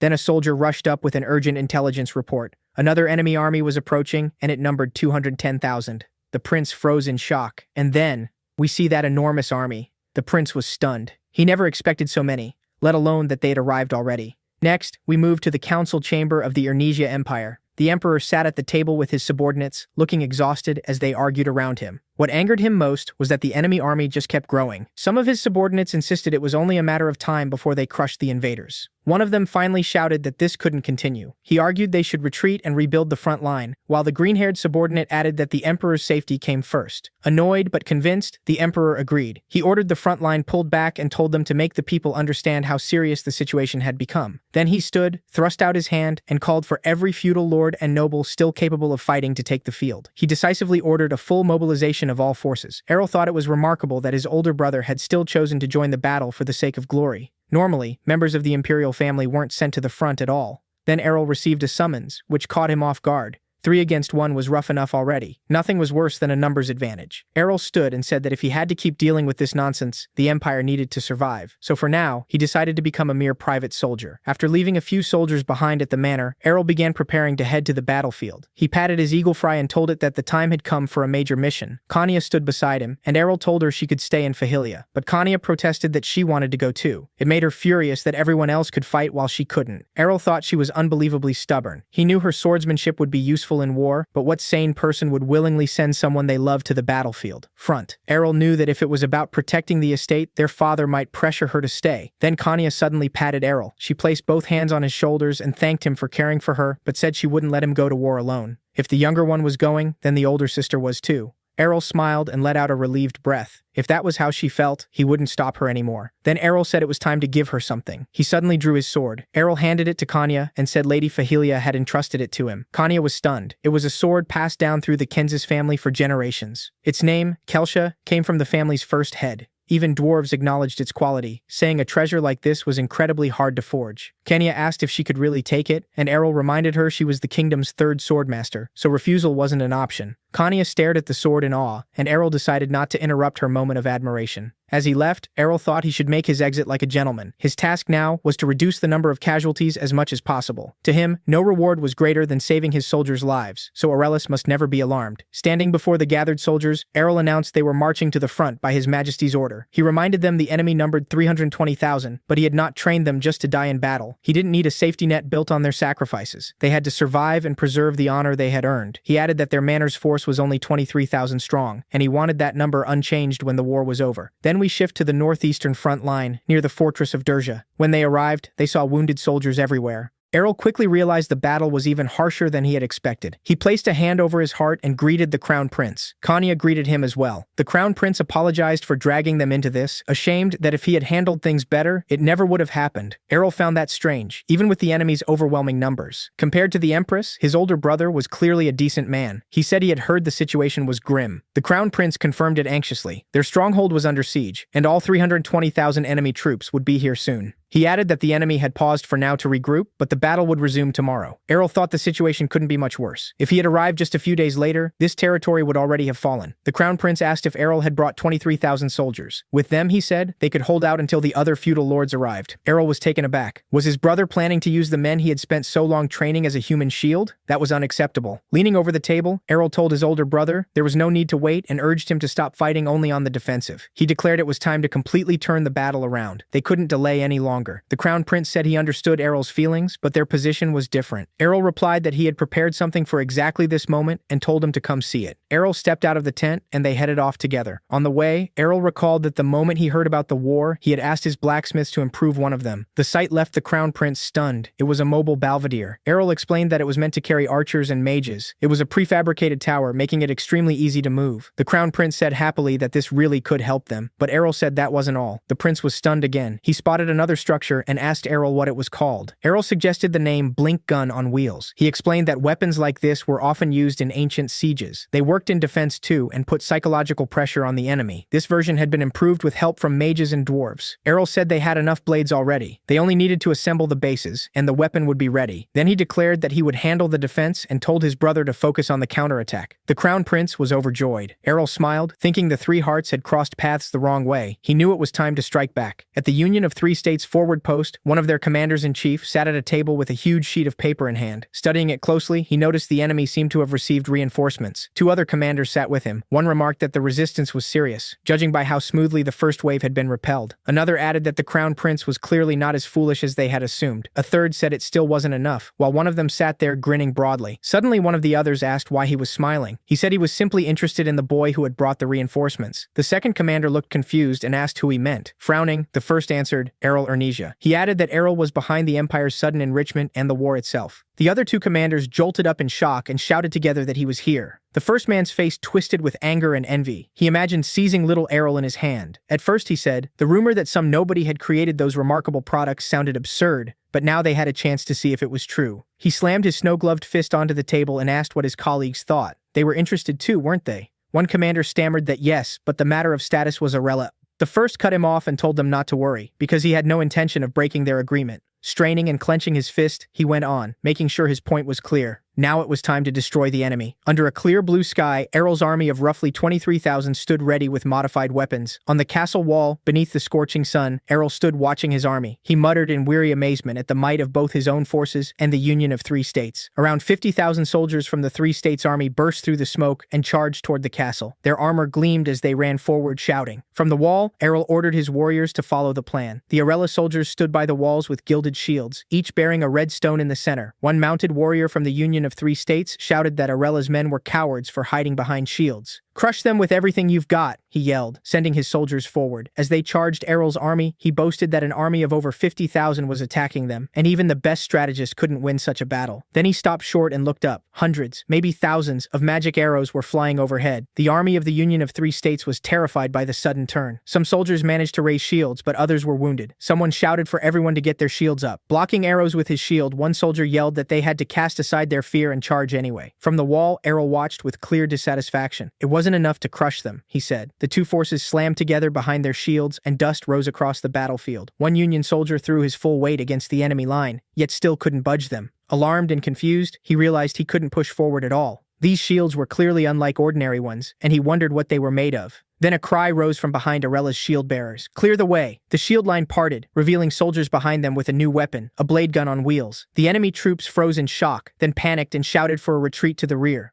Errol watched the chaos with pity as cries and groans spread through the crowd. Taking a deep breath and closing his eyes, he thought they should blame their brainless commander. The enemy infantry couldn't keep up with Errol's troops, and one of their soldiers shouted for magical support to fight back. Gritting his teeth, he found it disappointing to rely on mages this early, but they had no choice. Mages were far more terrifying than ordinary soldiers, even more dangerous than knights with auras. By then, the enemy mages had already begun casting. The soldier kept thinking that magic was a true weapon of mass destruction, and because mana was limited, he had wanted to hold them back. But the mounted warrior pointed at the mages and ordered them forward, telling them to strike with full power. He shouted for them to prove that Errol's cheap tricks meant nothing before real power. The mages gripped their staffs tightly as their spells began to glow, but their faces were tense. Red light spread from their hands, then suddenly they stopped. They stared ahead in total disbelief, visibly shaken by what was happening. The mounted soldier shouted that he didn't understand why they had stopped. He ordered them to attack and demanded to know if they had betrayed him. Stammering in panic, the mages said that wasn't it. Their magic wasn't working. Something was blocking it. Those words stunned the mounted soldier. Outraged, he demanded an explanation, and the chief mage said the enemy had mages too. At the same time, Errol's mages calmly cast from their positions, surprised by how easy it is. They even wonder if the enemy really has mages. One enemy mage answers that he's a 6th class mage. He keeps casting, insisting Errol's mages are no match for him with their 4th grade skills. His face is taut with focus as waves of magic ripple through the air. A soldier on horseback shouts at his mages to do something. How long can they just stand there? Throwing up their hands, the mages say they can't act, but the enemy can't use combat magic either. A magic block consumes enormous amounts of mana. Chief Mage Arella raises her staff and says it's time for the next stage. Suddenly, enemy soldiers are struck by lightning from nowhere. A soldier on horseback yells that Errol's mages are using magic. The enemy mages are seized by fear. It can't be happening. They tell him that no matter how much mana you have, casting a spell right after a block is impossible. Their eyes fill with pure terror. What the hell is this, they wonder. Then they spot Errol's mages on their wheeled tower, casting without hesitation as blue mana light wraps around them. The enemy mages finally notice the magic stone, the strongest of all, set in a silver wand and blazing with bright blue light. The soldier on horseback is stunned. How did a mere feudal lord get a treasure like that? A wave of raw fear hits him. What kind of monster is their leader, he thinks. Suddenly, icy whirlwinds twist across the blue sky and instantly freeze the warriors of the Union of 3 States. Wild screams, moans, and cries for help tear through the crowd. The Union troops panic and start shouting that they're retreating. By the end of the day, the enemy army had lost 30,000 soldiers. Errol watches it all with a grim grin as columns of dust swirl beyond the wall. Then he turns from the wall and walks away, sadness on his face. Once again, Errol is reminded that victory in war brings no joy. He wonders what all this senseless killing is for, then looks up at the clear, endless sky and thinks he'd rather rest than deal with any of this. After coming down from the wall, Errol meets Asiya and Sena. Sena quickly asks what they'll do about the retreating enemy, while Asiya stands beside her. Errol says they won't pursue. His side needs to catch its breath too. Any abandoned soldiers can be taken prisoner. In unison, Sena and Asiya reply that there is. On the street, the sunset turns everything gold. The sun is going down when his older brother appears before Errol. In snow-white royal robes and a red velvet cape, he practically glows. Laughing, he tells Errol that now that's what he calls fighting back. Well done, brother. As he comes closer, he proudly says even the enemy couldn't have expected such a crushing defeat, and praises Errol's work. Errol, exhausted, says no. He was just lucky. He simply managed to handle some very strong enemies himself. Brother Arella looks at him fondly, but Errol turns away, clearly unhappy. He thinks his brother has the wrong idea. Errol wants rest, not to become some frontline hero, so all the honor and glory can go to his brother. He doesn't mind at all, imagining himself sprawled out comfortably while his brother, crown on his head, basks in glory. Even so, Errol feels a little uneasy. Brother Arella clenches his fist and proudly declares that their counterattack must have crushed the enemy's spirit. Now is the time to strike back. Voices from outside immediately agree. Yes, that's the right idea. With genuine warmth, Errol tells his brother to do whatever he thinks is best. Those words clearly lift and energize his brother. He nearly glows with happiness. There is absolute resolve in his voice as he declares that now it's Ernesia's turn. Standing behind him, Errol is quietly pleased. This is perfect, he thinks. While his brother stirs up chaos in the enemy camp, he can relax for a while. Looking at the golden sunset and the beautiful sky lit by the sun, Errol thinks that in war, even a short break feels like a luxury. He just needs to get off his ass. Fahelia flags flap beneath the azure sky as the Imperial Army, led by Brother Yale, launches a counterattack at once. Yale's cavalry charges forward, kicking up columns of dust. The aggressive push by Fahelia's soldiers splits the defending forces into 3 parts. Their cavalry crashes toward the infantry of the Union of 3 States. To offset the enemy's numbers, they choose attrition over an all-out battle. Yale dismounts and strikes a tri-state trooper with swift precision. Yale's face burns with rage and total confidence. Meanwhile, far in the rear as the fighting rages on, Errol rests and enjoys good food. He's delighted, crumbs on his face, sitting at a table piled with dishes. Hesia, Sina, and Kanya are with him. Errol beams as he holds a huge piece of roasted chicken. Kanya and Sina eat happily too, while Hesia nibbles more carefully, lost in thought. Errol shouts that the food melts in your mouth. Kanya says she hasn't had meat in ages. It's amazing. Errol starts telling Sister Hesia there's still snow rabbit meat left, but before he can finish, Hesia cuts him off and coolly says she'll pass. Meanwhile, Sena happily drinks from her large wooden mug, her cheeks flushed. With a sigh, Hesia admits she feels uneasy that blood is being spilled at the front while they're sitting here resting. Sena looks at her and shrugs. What's the problem? In war, as they say, only the greyhounds survive. Well said, Errol exclaims, enthusiastically tearing into the tender meat. Many wooden carts stand by a huge brick wall. Thanks to a strategic advantage, Fahilia's army stayed in the rear under the excuse that they were slow, and once engaged, they were done for. Errol eats his fill, leans back in his chair, and clasps his hands behind his head. He figures yesterday's counterattack really rattled the Union, so they won't rush back into this hive. In other words, today, he can do absolutely nothing with a clear conscience. Suddenly, Errol's expression changes. Kanya notices and looks at him in surprise. Errol starts to say, by the way, then glances at Dia. She's drunk and fast asleep across 3 chairs, a gnawed bone sticking out of her mouth, yet she looks blissfully happy. Errol says she's fine like this, but they should move her somewhere softer. Errol and Kanya study Dia for a moment. He says she handled half the block by herself yesterday, which was probably the greatest effort of all. Privately, he knows absorbing and circulating mana from a magic stone takes an enormous amount of energy. That's why he told her to rest, but she refused. Errol remembers how she looked then, leaning on her staff, with heavy bags under her eyes and cheeks so hollow she looked like she hadn't eaten in weeks. She was trembling from exhaustion, yet Dia told him food came first. Sleep could wait. When she finally sat at the table, she tore into the meat with both hands, barely noticing anyone else. Errol squints at how sweetly and peacefully Dia is sleeping. A soft smile spreads across his face. He says they'll finish eating and then head to bed. Errol smiles faintly, trying to hide his fatigue, and says they have important things to do tomorrow. One of the Union of 3 States members nervously studies the map. To himself, he thinks everything is bad. He remembers Yale and pictures him leading the army. The Crown Prince may be an eyesore, but he's still wet behind the ears. The real problem isn't him. Gritting his teeth, he thinks of Arella. That counterattack had been far too sudden. But wasn't that man supposed to be just a merchant? Rage rises in him. He can hardly believe Errol's force of 23,000 wiped out 30,000 of their 50,000 soldiers. He keeps thinking that in warfare, experience matters most, and you understand battle by living through it, not by making plans in your head. He pictures Errol's serious face in the firelight and wonders how a 16-year-old could do any of this. Standing over a table covered in maps, strategies, and emails, he can't understand why Errol is being kept in the rear. With abilities like his, he could change the course of the war in no time. Frowning, the Union man repeats the name, Arella Ernesia. Just who is this guy? Horse carts roll slowly beneath the blue sky and green trees. The next day, Errol's army joins his brother Yale's. Together, the 2 forces march to retake the fortress. In one cart, Errol rides with Kanya, carefully studying a map. He calls out the window for the trooper to cut their speed in half. They'll move a little slower. The soldier in shining armor answers yes. Errol still looks uneasy. Kanya notices and asks what's wrong. Errol stays silent for a moment, lost in thought, then says he thinks they're already being expected. Kanya doesn't get why he'd think that. Errol reminds her the Union took heavy losses the last time they attacked head-on. Kanya listens with displeasure and admits he's right. Still studying the map, Errol adds that they aren't fools and won't make the same mistake twice. More importantly, they'll soon be passing through this place. He taps it on the map with his finger. It's perfect for an ambush, and the Union won't miss a chance like that. Errol gives Kanya a sarcastic look and says that if the enemy is preparing an attack, then they'd better prepare for the consequences. Outside the window, amid the beautiful weather, Errol's soldiers move slowly along the planned route, their iron-armored feet pounding the ground. They reach the ravine where Errol expects the enemy ambush. Enemy soldiers are hidden among the trees. Their commander says the enemy will arrive soon, so everyone needs to be ready. This time, they have to win. The enemy troops stand in formation, ready to attack.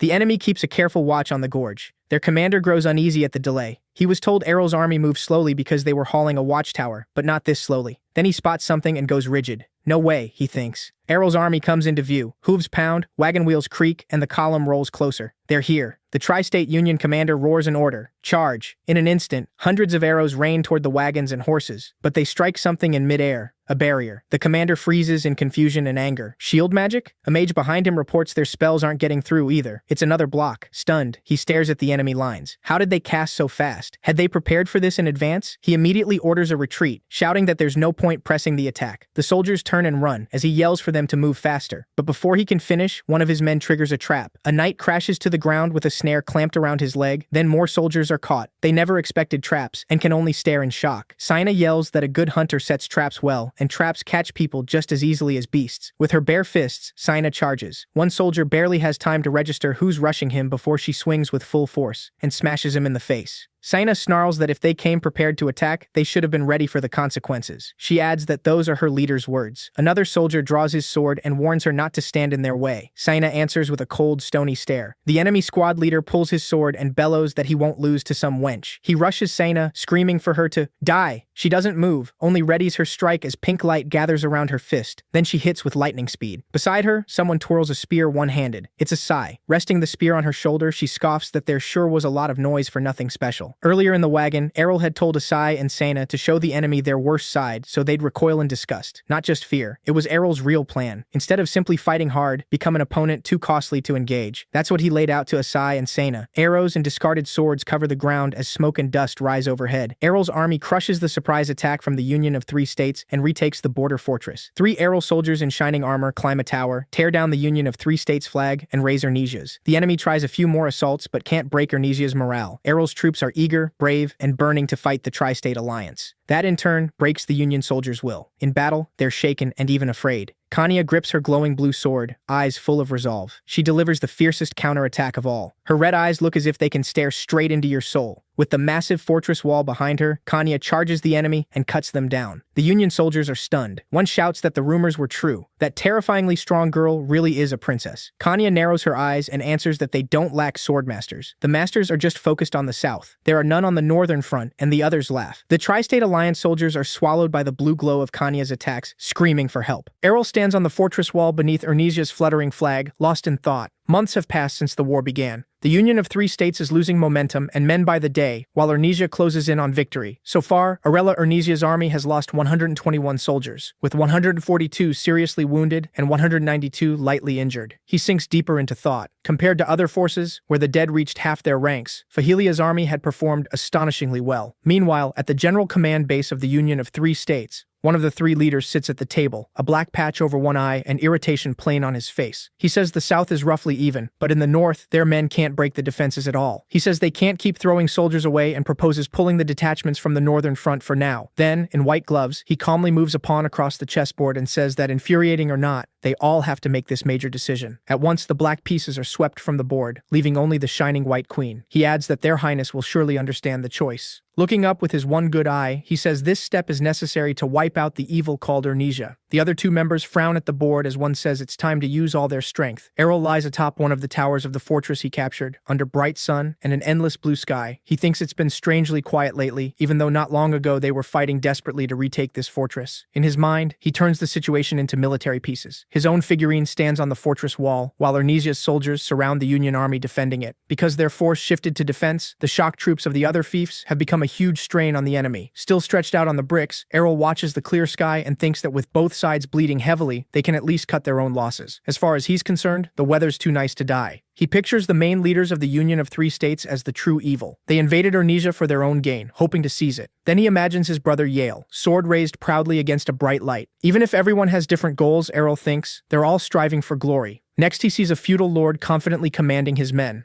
Now that the tide has turned, even the lords who once stayed passive are openly ordering their troops to kill as many enemies as possible. Errol keeps thinking, again picturing Yale beneath a fiery sky with sword in hand. Even his brother went to war to present himself as a worthy future king. Lying on the cold stone of the wall, Errol reflects that this war began because of greed. He imagines a man with a dagger trying to kill another while coins and jewels whirl around them. Greed lets people climb higher, and for selfish goals, they'll do anything. Then that man walks over a mountain of gold and bones. To the greedy, it doesn't matter what's underfoot. Money, power, or corpses. They only keep climbing. With his hands behind his head, Errol calmly thinks that, in a way, he could be called greedy too. But as he looks into the clear blue sky, he wonders whether greedy people realize the sky never changes, no matter what's beneath their feet, no matter how hard they climb. Then someone's voice cuts through his thoughts. A shadow falls over Errol. The man asks what he's getting at now. Propping himself up on one arm, Errol sees it's Asia. Errol says he was just thinking out loud and needs time to choose his words. Asia tells him she doesn't care about that. Just stop lying around and keep up appearances, because the soldiers notice everything. Errol drops back down, crossing one leg over the other, while Asia stands above him. Soldiers watch the exchange from a distance. Then Errol sits up with a sweet smile and says, "Life gets much easier when you stop worrying about appearances." If she doesn't believe him, she can try it with him. Tilting her head, Asia says she'll pass. She still has too much work. Asia looks into the distance and notes that the enemy hasn't attacked at all lately. Errol turns toward her and agrees. It's been 6 quiet days. She walks to the tower's edge, staring far off as sunlight touches her face and the wind lifts her hair. She says she'd like the war to end like this. Errol just looks at her, wide-eyed, saying nothing. Then suddenly he says he knows what they're up to. Errol strides to the tower's edge, puts 2 fingers in his mouth, and lets out a sharp whistle. Startled, Asia cries, "Mr. Errol!" A moment later, huge wings blot out the sun. A griffin lands on the fortress wall between Errol and Asia, its powerful paws thudding down as its wings whip up a fierce wind. Errol stays perfectly calm, but Asia throws up her hands to shield her face. He jumps onto the griffin, and she immediately yells for him to stop. It's dangerous. Errol tells her not to worry and says he'll be back soon. With one mighty flap, the griffin carries him into the air, while Asia calls after him to stop. She watches him go, deeply worried. All she can do is stare as Errol disappears into the distance on the speeding griffin. "Yeah," she murmurs. The griffin slices through the wind, carrying Errol swiftly across the sky. Then something below catches his eye, and Errol freezes in shock. He was right. The griffin glances at him and asks what he saw. Using a special device, Errol contacts Asia at once. He tells her to call Sina. There's new information. Deep down, Errol knows this war won't end anytime soon. A serious voice rises from Arella's green command tent, asking the obvious question. Errol asks what course the Union is likely to take next. Sina guesses they'll launch another frontal attack. Asia, meanwhile, asks Mr. Errol not to pull anything like his recent stunt again. Okay, Errol says quickly, then turns back to Sina. If the enemy has pulled back, how will they attack? She hesitates, then says she simply can't imagine the Union surrendering. Errol agrees. In this situation, capitulation is impossible. But why? Asia raises her hands and answers, "Pride." "Good girl," Errol says brightly, offering her a pie as a reward. Asia just reaches toward him, confused and silent. Errol explains that the alliance of 3 states started this war with a formal challenge, so they can't back down now, no matter how badly things go. It would be absurd, he says, if the 3 rulers suddenly came over to apologize after publicly insulting them. He imagines them kneeling for forgiveness, and points out their people would be outraged. Asia and Sina listen closely as Errol concludes that the war will continue. So what does the Union do next? Leaning over the table, Errol answers his own question. They'll begin a mass mobilization and call up troops in huge numbers. Sina tenses immediately and asks if that isn't dangerous. Dangerous? Of course, Errol says. But the Union, especially the Merman Empire, has an extremely high proportion of slaves. He pictures rank after rank under the Empire's banner. Soon they'll face hundreds of fresh enemies. It's a nasty move. They barely stopped the main force, and now another wave is coming. And not just another wave. New troops will keep appearing in massive numbers. From here on, the enemy will chase victory through quantity, not quality. Errol says it with cold contempt. He smiles darkly and scratches his chin with one glowing blue finger. Walking past the girls, Prince Errol says the key is to stay calm, even with an army of millions ahead. Sweat rolls down Sina's cheek while Asia stares into the distance. Fortunately, he prepared for exactly this. Only he, Akon, and his father knew about it. Sina asks what it is. Errol grabs the cloth and starts pulling it away. Drumroll. Beneath it is a massive ultra-long-range crossbow aimed at the front. Standing beside it, Errol explains that it can fire up to 100 arrows a minute, and the arrows themselves are special, made in their own forge. He'd bet no royal scholar could replicate it. Asia and Sina stare in surprise, impressed by Arella's invention. Errol exhales. He built the weapon using modern military equipment as inspiration. He hadn't wanted to unveil it this soon, but there was no choice. If the enemy comes for what's theirs, they'll answer in kind. Mounted troops marched along the road near the Ernesia Empire's first defensive line. Their commander noted how quiet the enemy had been since the fortress was retaken. How long did Ernesia plan to keep hiding? Either way, he was sure victory would be theirs. He stared into the distance as his warriors began to charge, thinking the moment to strike had finally come. If the mission succeeded, their highness would surely recognize their achievements, so they pressed the assault. Sitting tall on his horse, the commander was already imagining taking all the credit, until the Imperial army saw the massive host ahead, and fear hit him. They could hardly believe it. This was the Union's new army. A subordinate rushed up. He asked whether they should attack. The commander said no. There were simply too many enemies. He chose to retreat and send a messenger back to the fortress. The Union had mobilized every force it could and launched another raid into Ernesia. At the top of the fortress, a man with long white hair raised his hand and shouted that they had to hold at any cost. The border fortress could not be allowed to fall to the enemy again. They would not let the alliance crush their defensive line through sheer numbers and no strategy. A green-haired man stood before the mages and ordered them to attack the Urnesia vanguard. One mage turned to him, sweat beading on his face, and said the spells weren't working. Something was blocking them. The Union leader couldn't understand how many mana stones this empire possessed, but he shouted that they'd expected something like this. The mages were told to fall back while the soldiers pushed forward. Chunks of earth flew toward the knights as both sides fought desperately. It had to work. One alliance leader stood before his mages and soldiers, confident that any slaves lost in battle could always be replaced. Winning was all that mattered, but the Urnesia army stood completely still. The green-haired man stared at them in confusion. He couldn't understand why they weren't retreating. In a situation like this, pulling back should have been the only way to save their troops. Then a huge arrow slammed into the ground by his foot. Where had something that large even come from? The Union leader had never seen anything like it. More arrows started raining down on the army. How was this even possible? Warriors were skewered where they stood. The green-haired man froze in fear in the middle of the battlefield. Covering his mouth, he told himself the arrows would run out soon. They just had to endure. But from afar, a long-haired man kept shooting knights in the back. Then the cavalry charged the Union army, and panic spread as they fled. Perched on the griffin, Errol didn't even want to imagine what his enemies were calling him now. Arrows hammered them from the front, while cavalry closed in from behind. He flew overhead, watching the arrows punch through shields below. They were doing exactly what he intended. The storm of arrows left the enemy no room to advance, and simple shields were useless. They needed something heavier, and they didn't have it. Errol touches his ear as more arrows are brought up at the fortress. He asks how many are left, and the men report supplies are still decent while the weapon is reloaded. No matter how powerful the crossbow is, it has drawbacks. Aiken stands before the men in their light uniforms. The biggest flaw is reload time. It takes far too long. And unfortunately, that isn't the only problem. Riding his pet, Errol closes his eyes. The other issue is the arrows themselves. Everyone is custom made in the forge. In other words, this barrage is draining their funds mercilessly. Suddenly, Daya puts a hand to her ear and asks if the prince can hear her. Errol asks what happened. Are they running out of stones? She tells him the enemy mages are out of mana, while they still have plenty of gems left. The enemy casters are already sitting on the ground. Confidence flashes in both Errol's and Daya's eyes. He asks how many stones remain. She says 80, though 20 need to be reserved for their defenses. She can handle the barrier alone. Errol flies over the battlefield. He insists they are not wasting the power of a level 6 mage on a single barrier. With a hand to his ear, Errol says the cavalry has opened a path. Now it's their turn. The mages are to burn the enemy. Daya raises her staff and says it will be done. The knights stood inside a kind of blue cage. They had no idea what was happening. Then the gem and the staff flashed, and a pillar of fire erupted on the battlefield. For mages, the two priorities are simple: minimum losses, maximum damage. The knights fled in terror. Who would have thought the mana net protection spell could be used like this? Red-hot chunks of earth littered the ground, sweat pouring down their faces. The knights looked on as Errol flew above the retreating army and shouted that they were making the right choice. Opening his mouth wide, Errol orders his older brother and the others to spread the word. They're going on the offensive against the Union army. Brother Orella glares into the distance. As reports of Ernesia's victories spread, it became clear the battle was taking an unexpected turn, and not everyone was pleased. The ruler of the Merman Empire sat with his face covered, angrily demanding to know what this all meant. He was speaking with the ruler of the Demanuel Kingdom and the Archduke of the Sejapan Principality. As the Archduke had suggested, he had ordered a general mobilization and sent out huge numbers of soldiers, but things had not gone as planned.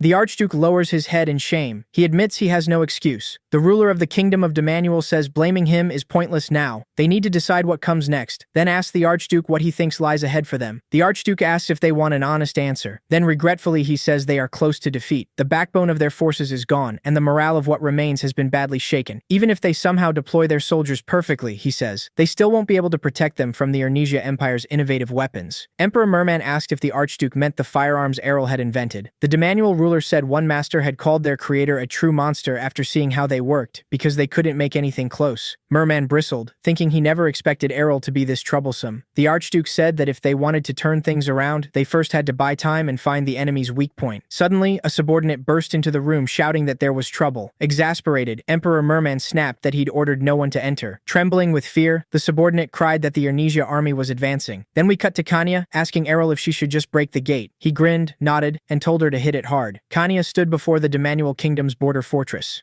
She drew back for a kick and sprang at the gate, striking it and slicing it open. The soldier yelled for the others to stop the enemy from getting in. They rushed Kanya, but she wasn't afraid at all. She only mocked them, asking why they were running around like turtles. Kanya swung her sword and drove the attackers back. The soldiers scattered. Kanya said something this small was enough for her to handle alone. Errol cheerfully replied that in that case, nothing beats a master's sword. Then the heroes stormed the Merman Empire's border fortress. They also seized the border fortress of the Sejapan Principality. The Emperor of Urnesia declared that the enemy's greed had cost them lives, and now it was time to repay that pain. Errol remarked that his father seemed genuinely furious. Their next target was the capital of of the Union of Three States. By then, Errol's army had retaken the borders and captured the enemy fortresses. The girl looked up and admitted she never thought they'd make it this far. Asia agreed, saying that until recently their warriors had only been retreating. Errol said those three worms were probably tearing their hair out by now. Asia then asked how Lady Kanya was doing. Suddenly we cut elsewhere and see a soldier drop to his knees, praising the great Princess Kanya. He excitedly said that not only had she become a swordmaster so young, she'd also shined in real battle, then begged her to reveal her secret. Kanya shyly answered that she just ate a lot and trained hard. The soldiers loved it, and Errol figured Kanya was enjoying the praise, so he didn't interfere.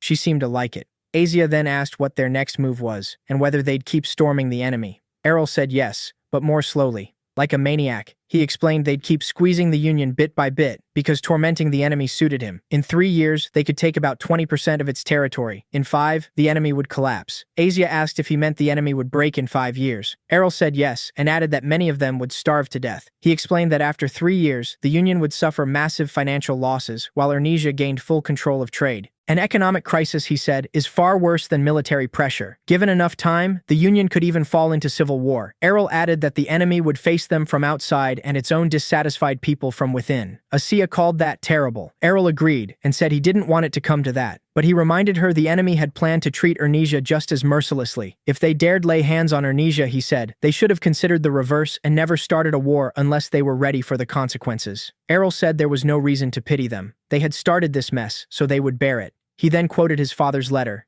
If the Union didn't lower its weapons, it would face a retribution it would never forget. Errol added that his father was terrifying when angry. The girl in armor said that war really was a terrible thing. Asia agreed, but Errol still looked pleased. He told them not to worry, because his prediction would only come true if the Union kept resisting. Then growing serious, he said that if they had any brains, they'd want to avoid that outcome. For now, Errol could only wait for news. Meanwhile, Emperor Merman slapped the armrest and shouted that he would never surrender. He bitterly said the Empire had never suffered such disgrace in all its history. A subordinate told him their situation was already worse than ever, and that the best choice was to pull the troops back. Emperor Merman rejected it at once. He slammed the throne again and demanded whether a subordinate felt no shame saying that. The subordinate sadly replied that continuing the war would be far more shameful. The subordinate asked how they could face innocent people dying from hunger and at enemy hands. He said they had already lost, so he begged them to end the fighting and spare their subjects more suffering. Emperor Merman hesitated, but didn't change his answer. There would be no surrender. Shocked, the subordinate asked why the emperor had chosen this. Merman said he understood the feelings of a subordinate who opposed him for the people's sake. According to him, capitulation was still impossible. He asked whether they really thought it would improve anything. Then he angrily declared that after surrender, they would no longer even be treated as human. After all, it was Emperor Merman himself who had declared war. If the end would be the same either way, then there was no other path. The subordinate kept begging him to think of his subjects. But Emperor Merman, though afraid, insisted the Union of Three States would not yield until the very end. In the end, the alliance chose not to capitulate and to fight Ernesia to the last, as best it could. Errol was stunned. He hadn't expected such short-sighted people in the government. Watching from the fortress, Errol said that if they surrendered, he would solve the civilian starvation problem. He wondered how they planned to win, when even general mobilization had failed. Sighing in frustration, he said there was no point just watching. The Union of Three States' final operation ended in failure. Endless defeats and Ernesia's overwhelming weapons had crushed the enemy's morale.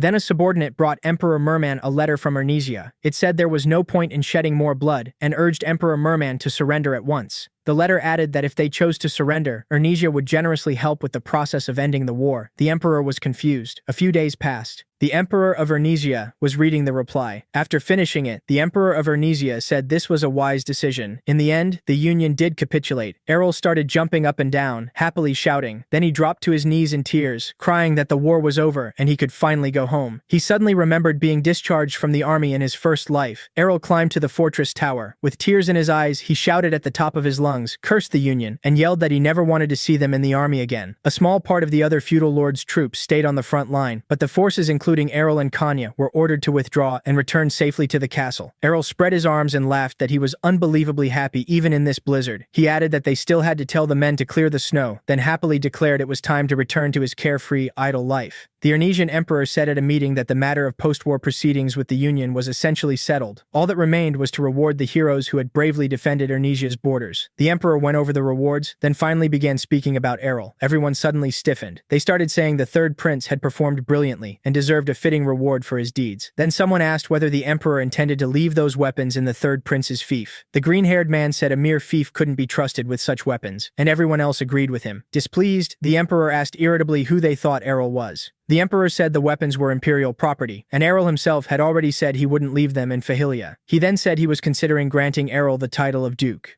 The assembly members cautiously replied that such a reward was appropriate. The emperor said he had asked Errol what he wanted, but the answer had surprised him. Errol had requested the unremarkable fiefs located near Fahilia. Then we cut to a delighted Errol. He exclaimed that he knew the emperor would give him those territories. Errol said he could practically see them all sitting there laughing at him. Then he told Dia it felt a little dry and asked her to adjust the temperature. Getting up from the couch, the hero said it was time to deal with what they'd gained. Errol was once again reminded that he had plenty of money. He thought it would be enough to cover military expenses and pay compensation to the soldiers. He also knew there were still prisoners, so some of them would probably be handed over. The Union couldn't buy back all its prisoners of war, so they officially became subordinates of Ernesia. While everyone else was still wondering what to do with them, Errol had already decided. Fahilia had plenty of empty land fit for housing, and enough money for food, so they decided to transfer half of the new subordinates there. Errol relaxed onto the couch, saying the battle had been exhausting, but it came with some nice bonuses. Laughing, Errol said he could almost see the pieces falling into place. Meanwhile, the king of Demanuel slammed his fist on the throne and cursed the rulers of Ernesia, horrified that they were demanding 2 million gold in compensation. He knew there was no way to gather that kind of money quickly. To repay it, the kingdom would face years of poverty, then need just as long to recover. He knew they had to give in to survive, but it still filled him with rage. His subordinates dropped to their knees, admitting their carelessness had led to this collapse. The king ordered them to raise their heads and start making estimates instead. Even so, they still couldn't shake their guilt. He said punishment could wait, otherwise the state would sink even deeper. Until every noble who joined the war paid compensation, there would be no salaries. The subordinates bowed before him. Then the king said their first task was deciding what to do next. Meanwhile, in the Sejapan Principality, the Archduke anxiously read a letter. He muttered that the emperor had practically sent them to hell, saying he could do nothing, and they would have to handle the consequences themselves. His subordinate was stunned, but the Archduke said he hadn't expected more. They were only a dependent state, and should be grateful it ended this way at all. Clutching his head, he said the real problem now was compensation. 800,000 gold, plus another 40,000 for the subordinates. His advisor could hardly believe the respected Archduke had become a massive debtor overnight. Then we're taken to the Merman Empire. The people were furious. They gathered outside the palace with pitchforks, demanding to know if the emperor had sacrificed them in the name of justice, only to call it a misunderstanding and retreat. They called the emperor a murderer and shouted that he was responsible for the war. One subordinate urged him to drive the Vandals away, but Emperor Merman said this outcome had been inevitable the moment the surrender letter was sent. With regret, Emperor Merman admitted all of it was his responsibility alone. Sometime later, the ruler of the Merman Empire stepped down for health reasons, and the title passed to his eldest son. All 3 Union states would need a long time to recover. Then we see a princess being told it's time to leave. Kanya wondered whether anyone could live happily if their whole life was planned for them. To her, the palace had always been unbearably dull. As a child, Kanya loved playing pranks and driving her babysitters crazy. She hated studying, but was constantly told a princess had to know everything expected of her. It wasn't that Kanya disliked learning. What really infuriated her was all the royal nonsense. No one denied she was Ernesia's princess, but what did that have to do with living by a rigid schedule? Kanya trained seriously with the sword. Her nana used to say fencing was the only lesson Kanya ever truly cared about. With a wooden sword in hand, Kanya would think how wonderful it would be if life were as free as swinging it. It may have sounded arrogant for a princess, but that was when a deep desire first took root in her. Then Kanya grew alarmed after reading a letter. In a daze, Errol asked if she'd been ordered back, and Kanya confirmed it. Her parents had written to her. Errol replied that during the war, her fame had spread. Every noble in the kingdom now knew Sister Arella had become a swordmaster. Because swordsmanship clashed with the image of a princess, people had dismissed the rumors as exaggerations. But with the war over, everyone realized they were true. Powerful cowards had started fearing her. Errol pointed out that no one failed to respect a swordmaster, and as far as Kanya knew, all current swordmasters served in the ruler's personal guard. Kanya asked if Errol wanted her to leave too. He told her to be honest. She had followed him because she didn't want to submit to the future planned for her, but she had to know this couldn't last forever. Kanya tensed, and Errol said that before, he could at least train her to grow stronger, but if she stayed with him now, she'd only remain frozen in place. She wouldn't progress, so why not go back and seize matters herself? He urged her to set a goal and find some kind of vocation. That way, he said, she could gain independence and become a real adult. Kanya fell silent, her expression serious. Then she admitted he was right. though it sounded pretty unconvincing coming from someone always looking for excuses to loaf around. Errol was scandalized and insisted it was different. Still, he told her to prove she truly had the right to become an independent knight. Then he told her to think about it. And so Kanya returned to her room. There, the maids were holding up a portrait of a man, chattering about how lucky Kanya was. They were delighted that she would marry such a man. Kanya, however, was clearly miserable. Picking up the picture, she only wondered whether the stuffed animal would get in the way. Then she tore the portrait to pieces, furious that as an adult princess, a political marriage was apparently just expected. Kanya headed for the corridor, thinking about how Errol had been sent off to another fief and how much harder things must be for him now. She went to his room intending to support him. Then she heard him shout. Even muffled, Kanya instantly recognized it as a cry of joy. She was shocked to realize that unlike her, he had accepted his fate. Kanya remembered Errol once saying that when he grew up, he wouldn't work. He joked that he wanted to live like a gentleman in some remote corner. Now she realized he hadn't been joking at all, and wondered if exile to another fief was actually a lucky break for him. It seemed to her that Errol wasn't simply accepting the fate given to him. He was bending it to suit himself. Kanya started wondering what she could do, and whether she could do the same by following Errol's example and learning from him. Time passed, and night came. Kanya went to bed. Lying there, she realized she'd forgotten why she'd come here in the first place. She decided she couldn't go on like this. She didn't want to be a useless older sister who only pinned her hopes on a younger brother. Then morning came. Errol sat in his office, talking about what amazing weather they were having. Suddenly, someone kicked the door open and shouted the hero's name. It was Kanya, beaming as she announced she'd decided to return to the palace. Arella was deeply offended by the door, and just like that, Kanya returned to the royal palace to find her vocation. Errol, of course, had already thought up a backup plan that would have led to the same result if Kanya remembered there were two other swordmasters besides her and started wondering if she should defeat them first. Errol was stunned. He told her to please stop wrecking things in training because he wouldn't be able to cover the costs anymore. Kanya said she'd keep that in mind. Watching her leave, Errol hoped she'd find her path. He was sad to see her go, but she wasn't heading off to some distant land. Errol silently promised to support her from the sidelines. After a while, he sat back down in his office chair, picked up some papers, and decided it was time to focus on his own business. Errol was glad Fahilia was still peaceful today, and even happier to hear some village youths were getting married. Then his expression turned serious. The money had grown, the territory had expanded, and he decided it was time to get serious about business. With a sly smile, Errol thought he still didn't care about power or politics because in the end, money ruled the world. To him, it was the greatest weapon in a civilized society, so he needed a new plan to expand his influence. Confidently, Errol declared that he'd open a bank and carry out currency reform. Right now, most states used gold, silver, and copper, but naturally every country valued them differently. In such unstable conditions, currency reform would be incredibly useful, and Errol knew it. If he didn't do it, someone else eventually would, so there was no reason to wait. Errol believed that if they seized the financial market and raised the value of their currency, no more cockroaches would dare declare war on them. Of course, he'd need manpower, especially a really skilled specialist. His true goal, naturally, was to dump all the work on some sidekick while he lazed around under the pear trees. Grinning, Errol called it the perfect plan and wondered who to assign. Suddenly, his mother contacted him and asked how he was doing. Errol said he was fine and asked why she was calling. She replied that it was nothing special, just that Errol was already 16. He was horrified. He absolutely did not want that. His mother informed him that it was time to find him a bride. Errol was appalled. Asia congratulated him and Daya was happy for him too. The short-haired girl in armor joined in as well. Errol, however, was not amused in the slightest. It turned out his mother had invited him home for the viewing, and she and the Emperor had already prepared a list of candidates. Clutching his head, Errol thought in horror that he still hadn't enjoyed enough freedom. He vehemently rejected the idea of marriage. Errol was already starting to miss his sister. Asia asked who the possible brides were. Errol said he still didn't know, but apparently they were at least pretending to consider his opinion by letting him choose from 10 candidates. That was why Errol called them over. He asked if they'd help him choose. He knew picking from documents alone made it hard to judge anyone's real intentions, so he decided to lean on other people's opinions. But the girl in armor admitted she knew nothing about this, and Daya said the same. Aja agreed too, which made Errol blink. Wasn't she an aristocrat? Aja said her family had fallen apart before marriage talks ever became relevant, so Errol turned to Sena. She answered that her people just grabbed whoever they liked and hauled them home. Then he asked Daya. Daya said she had no experience, but in her view, he should pick an educated girl from a good family who also knew martial arts. Errol groaned that with standards like that, he'd die single. Then he told them there were no better options, so they'd be choosing together. Sena pointed at one candidate and asked about her. Errol said the whole thing felt suspicious, so he'd already crossed her out. Then they asked about another girl, and he rejected her too. The age gap was just too large. By then, night had fallen. The next morning, Errol's mother lit up, convinced she'd figured out which girl her son liked. After all that trouble, they ended up choosing Arella Ernisia as the bride candidate. Errol could tell his mother was quietly hoping for more than that. He had only picked a girl from a quiet family, someone unlikely to bring extra trouble.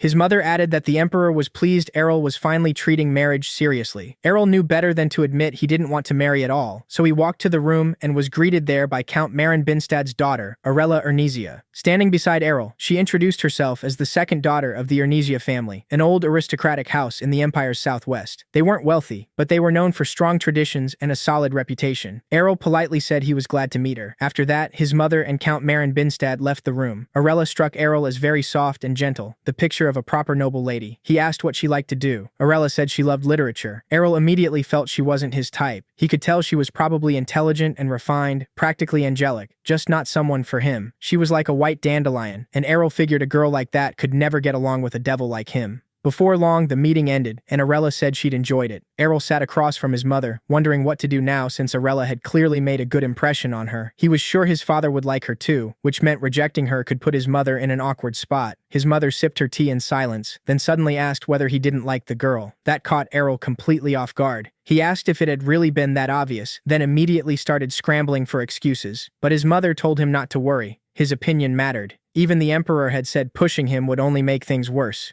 Errol thought his father had probably learned that lesson from his sister. He knew a forced marriage led nowhere good. Scratching his head, he apologized and admitted she wasn't the one for him. As he left, he felt relieved he'd barely escaped. For now, Errol just wanted the marriage issue shelved so he could enjoy bachelor life in peace. There was still far too much left to do. They hadn't even invented steak yet. As far as Errol was concerned, making Coca-Cola mattered way more than getting married. Then something moved in the bushes. It looked like a pair of eyes staring out at him. Errol frowned, wondering what it was. Were there rabbits in this garden? A creature suddenly sprang from the bushes, and Errol froze. He scooped it up and realized it was a salamander. What was a fire spirit doing here? Then it hit him. If it was a spirit, there had to be a summoner nearby. But as far as Errol knew, there weren't many skilled summoners in the kingdom. Then a girl stepped from the bushes and asked for her lizard back. Errol was startled to recognize Island Amaret Janelle, princess of the Melman Empire, who was here as an exchange student, and really, a political hostage. He hadn't expected to meet her in person. He'd only seen her name in reports. Errol guessed she probably didn't know who he was. He remarked that she was rather blunt for a princess. She took the salamander and said she wasn't in her own country now. Besides, she was here for school and didn't care much about formalities. After thanking him for catching her friend, she turned to leave. Errol realized he hadn't asked the important part, so he stopped her and asked whether it was a spirit. Fina tensed at once and insisted she had no idea what he meant. It was just a pet. She was so flustered Errol saw through her instantly. He told her she was a terrible liar. She raised her hands and kept insisting it was an ordinary lizard. And right then the salamander breathed fire. Errol stared and dryly noted that apparently lizards breathed fire now. In a panic, Fina slapped a hand over his face. She knocked him down, said she didn't know who he was, and ordered him to forget everything he'd seen. She didn't want to be left for dead. Errol had no idea what was wrong with her. For the first time, he was seeing someone fearless enough to try bribing him like this. He said fine. He'd keep quiet and asked if she really wanted to make a scene. Fina only pressed him again. Was he truly not going to tell anyone? The hero replied there was nothing in it for him. Even if he talked, she could just deny everything. Then Errol snapped and demanded to know why she had summoned a spirit at all, if she was so desperate not to be caught. Fina protested that it didn't work like that. She couldn't control him. That made Errol realize the bond between a summoner and spirit was more like a mutual agreement than outright submission. The princess hadn't become a true summoner yet. Apparently the salamander followed her simply because it liked her. Errol said he'd give her some advice. She needed to show the spirit who was in charge. He told her to treat it like training a dog. Fina thought that was ridiculous. It wasn't a dog, but still told the salamander to give her a paw. To her shock, the spirit obeyed, and she lit up. Then she ordered it to do a somersault, then stand up and jump. Fina was delighted. Next, she told the spirit to shrink down and come to her. Errol said it really was that simple. Fina beamed and said he'd helped her a lot, then asked how he knew any of this. Errol said he'd just read it in a book, and Fina thanked him again. Then she stepped closer and finally asked his name. Errol deadpanned that she could hardly have asked any later. He got up, brushed himself off, and gave her his real name, telling her to remember it. He'd considered making a joke and asking the fool for hers, but not now. He waited to see how she'd react, since he was part of the royal family that had made her a hostage. Fina only blurted out that Errol was royalty. That wasn't the reaction he'd expected at all, so he asked if she had any other thoughts. After thinking it over, Fina said it was an unusual name. Errol was stunned. She really didn't know anything about him. Maybe she just didn't care about politics. Then Fina suddenly asked how much he knew about perfume. Errol said not much, but enough to know a little. She asked if she could contact him with questions sometime, and Errol agreed, warning that he didn't live in the palace. Fina stared and asked if he'd been exiled, which instantly annoyed him, especially since she was royalty herself and should know how this worked. As he walked off, Errol said that if she wanted to meet again, she could get his address from one of the concubines. Fina waved goodbye, and Errol figured they probably wouldn't see each other again. Honestly, he hoped she'd forget him. At least, that's what Errol thought thought then. A good amount of time had passed since the war ended, but its scars still hadn't faded. The stench of the dead still hung in the air. A mage walking through the middle of the battlefield said the scent was sweet. Then he began to cast fusion magic. Mana gathered above him into a dense clot. He called this fragrance malice. It was made from injustice, regret, fear, and confusion. All the negative emotions people feel as they die. The mage said he never imagined such a tragedy would happen, which made him incredibly lucky. He even thanked the worm who had provoked the war. According to him, very little remained, just a little longer, and that day would finally come. Then we cut back to Errol. He was thinking that with his engagement postponed, he could finally start the bank in peace. Errol, Aisha, and Daya arrived somewhere by teleportation. The group announced they'd made it and walked up to a gate. A blond man was waiting there. His name was Hezin Luxuritania, head of the Kurt family. He introduced himself and said he was pleased to welcome Errol. Then, Hezin Luxuritania turned to Aisha, saying he understood she was Lady Purnell. He took her hand and said his youngest daughter had spoken of her. Aisha stiffened and greeted him with a trembling voice. Watching them, Errol smiled. They had come to Kurt Manor on important business, and he found himself thinking about Asia and Haya, the Marquis's youngest daughter, facing each other again.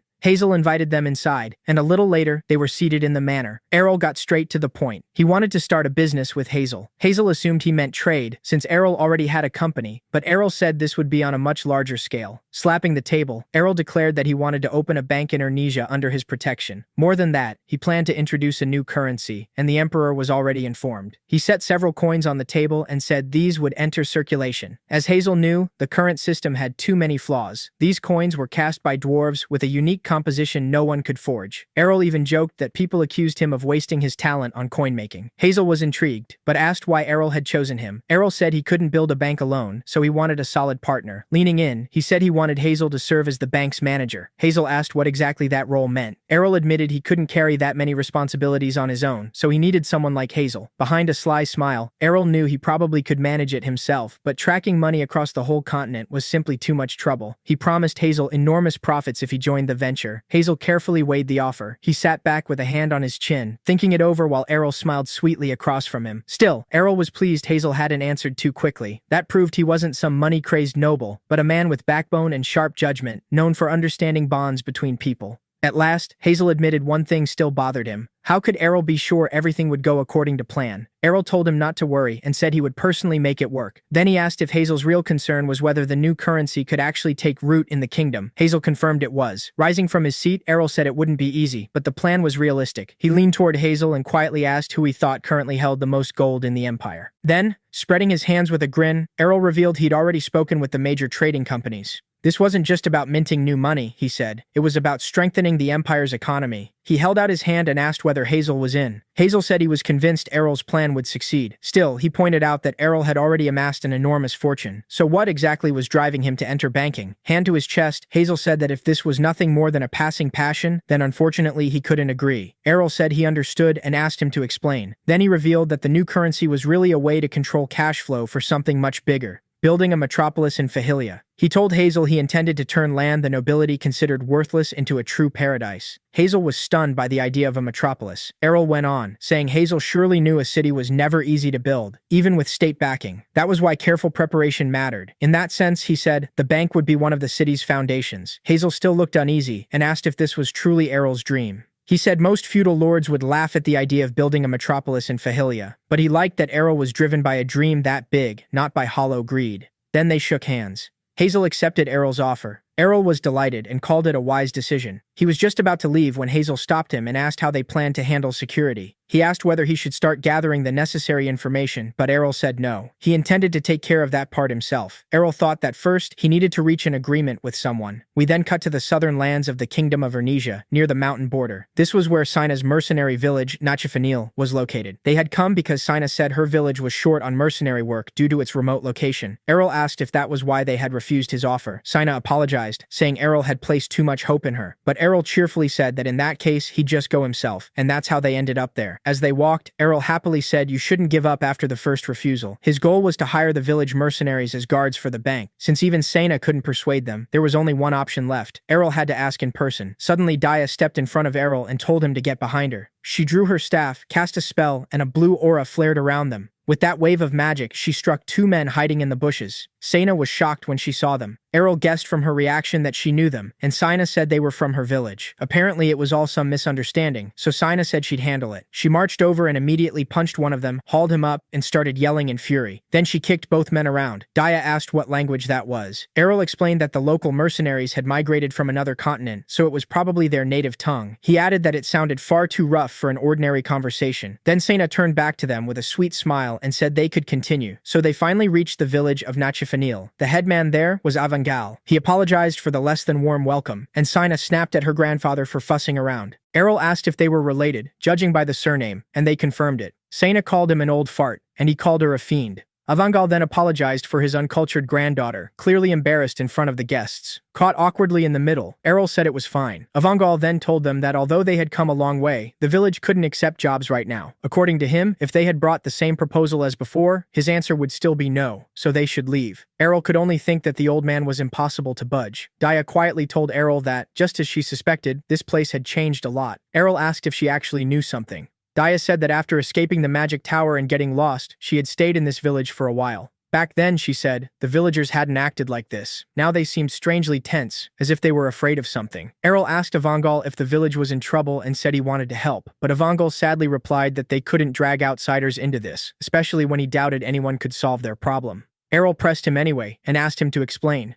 Avangal grew visibly nervous. Then he asked whether Errol had ever heard of creatures called the Walking Dead. The group was stunned. Avangal said they had recently started appearing near the border, and by now the villagers had counted around 1,000 of them. Errol was shocked. Avangal asked if he truly knew nothing. Errol immediately felt something was off. The old man was talking about 1,000 walking dead, yet everything around them was strangely quiet. The issue hadn't even come up at the royal meeting, so Errol asked who owned this land. Avangal said the owner had changed recently, and now the territory belonged to Count Ketelur Rubit's cousin. Errol asked why he was hiding the appearance of the dead. Avangal answered that, so far, only their village had suffered damage. That only made Errol more suspicious. He said the whole situation kept getting stranger. We then jump a few years into the past and see Count Ketel Rubit sitting in an armchair. He said they needed to arrange a reception soon. The treasury was running thin, and taxes would have to go up again. The butler warned that the village had a bad year, and the residents were already struggling to pay. Ketel snapped, asking if the man was mocking him, as though it were some personal insult. Slamming his fist on the table, the count raged that if they couldn't even pay their taxes, then the butler should simply get rid of those useless rats. After hearing the story, Errol asked if the count had actually gone mad. Avangal said his son, Sina's father, had stopped that tragedy. Avangal's son defied the count's plan and saved the village with a petition, but in revenge, the former lord pinned all his crimes on him. When Sina heard that, her expression darkened. Avangal added that 2 years earlier, the villain had finally paid for his sins when it was discovered he'd taken the title illegally. Errol asked if that was how the land had passed to his cousin. Hand on his chin, Errol thought the current lord seemed to be deliberately hiding the undead outbreak on his territory. He started to say how he would solve the problem, but Avangal cut him off at once and said he shouldn't. Avangal explained that they were planning to leave these lands. Errol was taken aback and asked for details. Avangal said this wasn't unusual for their tribe, since they had lived as nomads for centuries. A useless landowner was certainly a problem, but the real reason for leaving was still the Walking Dead. Avangal said they had managed to fight them off so far, but they couldn't keep doing it forever. Errol asked if they intended to move to another state, and Avangal nodded. Errol said he understood, but crossing the border wasn't so simple now. Even for a nomadic tribe, he explained, you couldn't just leave the country and change citizenship whenever you wanted. Avon agreed Errol was right, but said they had little choice. Errol warned that moving away could spark another conflict. Errol asked what if they just dealt with the dead instead. Avon was stunned. How could they handle over 1,000 of them? And why would Errol go that far for this village? Errol waved it off, saying he knew what he was doing and still expected their help in return.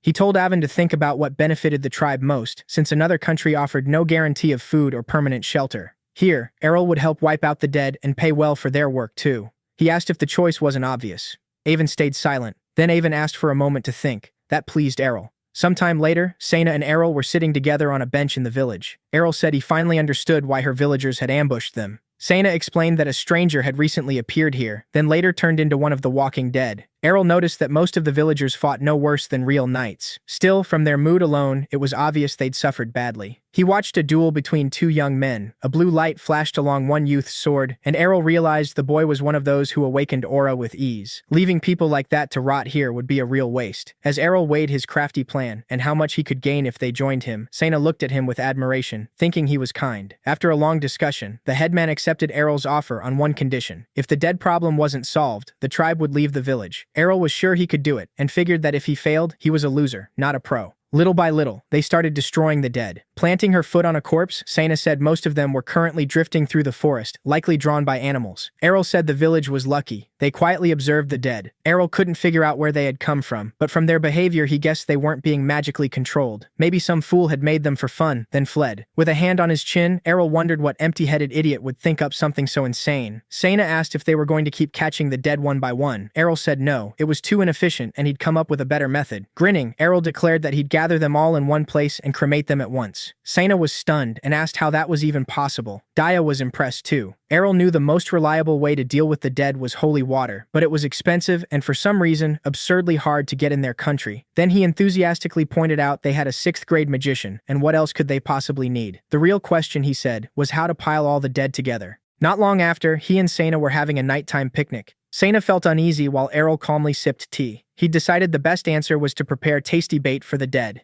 He stayed perfectly relaxed, even admiring a shooting star, while Sena nervously asked if they were really doing the right thing. Errol answered that the dead were driven by basic urges, and humans were at the top of their menu. Daya was calm too, quietly drinking tea. Errol kept explaining that they'd prepared excellent bait, but Sena wasn't convinced. She asked why he had to act as the bait himself when it was so dangerous. Errol sighed and said his presence was necessary now. Her grandfather was still skeptical, and seeing an aristocrat risk himself might finally change his mind. Suddenly, something caught Errol's attention. Out of nowhere, he asked Sena what she would do if her tribe really left the empire. Would she go with them? Errol asked. Sena only gave a nervous laugh. Errol understood at once. Sena was the kind of person who would never abandon her homeland, so she'd probably resign herself and return to the tribe. He told her that whatever she chose, he wouldn't try to stop her. Still, he admitted he'd hate to lose someone as talented as she was. Inspired, Sena laughed and asked if he really meant that. Then suddenly, zombies started charging toward them. Errol got to his feet and said it looked like their target had arrived. He held out his hand and asked if she was ready. Sena grabbed it and shouted that she was always ready. Then she scooped Errol into her arms and ran from the dead with him. The monsters kept chasing them. The dead lunged at them along the way, but Sena dodged smoothly and kept running. Errol, meanwhile, was thinking just how dangerous the dead really were. Looking back at them, he felt like a hero in a horror movie. These zombies didn't crawl like turtles. They ran as fast as they could. Errol cheerfully said it was like playing tag, and Sena snapped that this was no time for jokes. Errol saw some of the zombies had already gathered close enough. He immediately shouted that Daya should come out now. She caught his meaning at once and grabbed her staff. Daya cast a firewall and blasted the dead. The pillar of flame rose bright and high, so bright that the nearby dead noticed it too. Errol and Sena covered their noses as a horrible stench spread. Errol remarked that whoever made these things clearly hadn't protected them from mana at all, because they were too easy to kill. He wondered if they really had been created as an experiment. The whole thing felt wrong to him. Then he spotted another crowd of zombies and shouted that there was no end to the dead. They saw the heroes and rushed after them again. Errol calmly said they'd just repeat the same process. By his estimate, they should finish by morning. And eventually morning came. Exhausted, Sena dropped to the ground to rest. Errol praised them, saying even a knight would struggle to carry someone around all day. Then he turned, and the smile vanished from his face. All that remained of the dead were bones. Errol said it looked like they'd dealt with every last one. He turned to Daya and asked if there was truly nothing here besides the dead. Daya shook her head and said she had found no traces of human mana. Errol noticed military uniforms and armor instead of burial clothes. He decided they'd need to study the borderlands where the war had been fought more carefully. Then he brightened and declared that, since they were done, it was time to head back to the village. They returned, but the people around them could barely stand it. The heroes reeked horribly. Avon said they should probably wash before negotiating. With Daya's help, they showed Avon what they had done. Errol said that from what they'd seen, the dead problem was mostly resolved. Grinning, he added that he'd kept his promise, so now they could discuss work in peace. Avon was excited. He admitted he never expected them to finish so quickly. Errol replied that his family doesn't stand around watching. He also promised to handle anything involving their landowner himself, so Avon had no reason to worry. The headman said he hardly knew how to thank them. Errol eagerly said he didn't need thanks, only their agreement to cooperate. He wanted to hire capable people as guards for his bank, and Arella added that all employment terms would be written into a contract. He also guaranteed that everyone would be satisfied, because Errol never shortchanges his own people. Avon agreed to cooperate, and made both Errol and Sena incredibly happy. The deal with the mercenary village was done. Because of the bank, Errol had even ended up dealing with the dead. One way or another, only the last stage remained. And with that, we're taken to Ornish's palace, where an official meeting is underway. Errol rose and told the assembly his plan was to create a special imperial bank with a solid reputation. By contract, he explained, the bank would be a dedicated institution for storing and lending money. One man raised his hand and said he didn't see why a simple home safe wasn't enough. Errol said that was possible, but asked whether it would really be safe. Had they considered, he asked, that someone might break into that safe and steal the money? Errol smiled, though inwardly like a villain he recalled that magic had already been used to break in and and brazenly steal hidden funds. The hero told the meeting he intended to build the safest vault possible, one no one could breach. The bank would have dependable guards backed by his name and by mercenaries whose skills rivaled knights.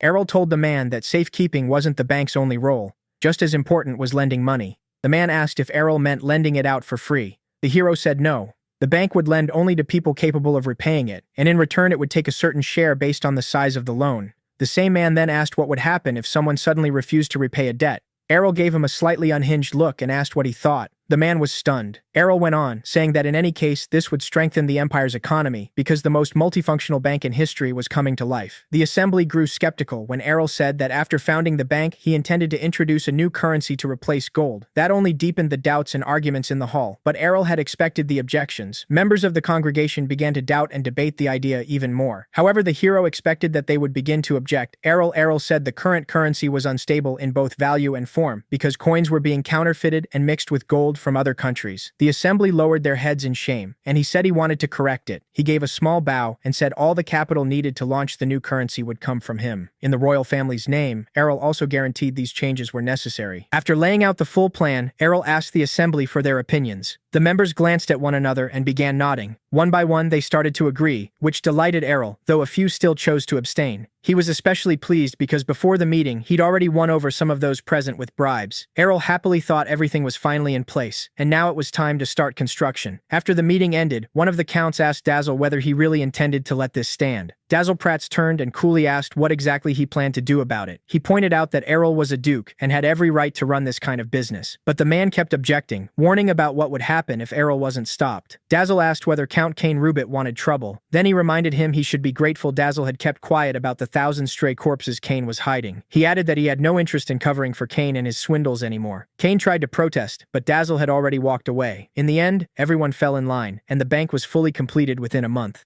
And that was despite it standing on the finest land in the capital. Looking at the finished bank, Errol thought that later he'd need branches in cities with strong trade or lots of tourists. At the same time, he knew a bank wouldn't open in Fahilia anytime soon. Just then, he overheard a passerby excitedly saying it was finally possible to get a loan at a decent rate. The man in green robes was also thrilled that people no longer had to endure the violence and absurd sums demanded by the moneylenders. Overjoyed, he exclaimed that he could finally carry out his long-held plan. In a luxurious house, two aristocrats discussed the opening of the imperial bank in the capital. The fair-haired one insisted his safe was more reliable than any bank, but the green-haired noble asked if he remembered the robbers who had recently targeted their goods. The blonde man said of course he remembered them, since they caused so much trouble. Then the talk turned to the bank's carts as they rolled through the city. From a ledge above, criminals watched those carts closely. They said the wagons carrying the bank's currency were their target. The criminals launched their attack on the carts, thinking that one haul like this would let them live in comfort for years. But the moment one of them rushed the cart, someone struck him out of nowhere. The hit was brutally strong, sending the criminal flying several meters. The guards mocked the robbers for being bold enough to attack their carts, then swiftly punished anyone who dared touch the bank's property. The blonde aristocrat was stunned to hear that the bank guards could control aura and smash robbers to pieces. The green-haired aristocrat added that Count Rubit had been behind the thieves. Now he faced severe punishment, especially since his crimes also included hiding the dead. Both aristocrats were left thoroughly bewildered. At last, the blonde aristocrat turned to the butler and asked whether they still had the details of that bank contract. And with that, a new chapter began in Ernesia's financial flow. We then moved to the palace, where the Emperor of Ernesia asked Errol whether all this was really necessary. Errol lit up and nodded at once. The Emperor began pacing, troubled by doubts over whether rebuilding Fahilia was worth it. Errol said Fahilia was absolutely worth developing, and that meant building as much infrastructure there as possible. The Emperor looked uneasy. He understood Errol's enthusiasm, but rebuilding an entire city was easier said than done, so he asked what Errol planned to do after that if he succeeded.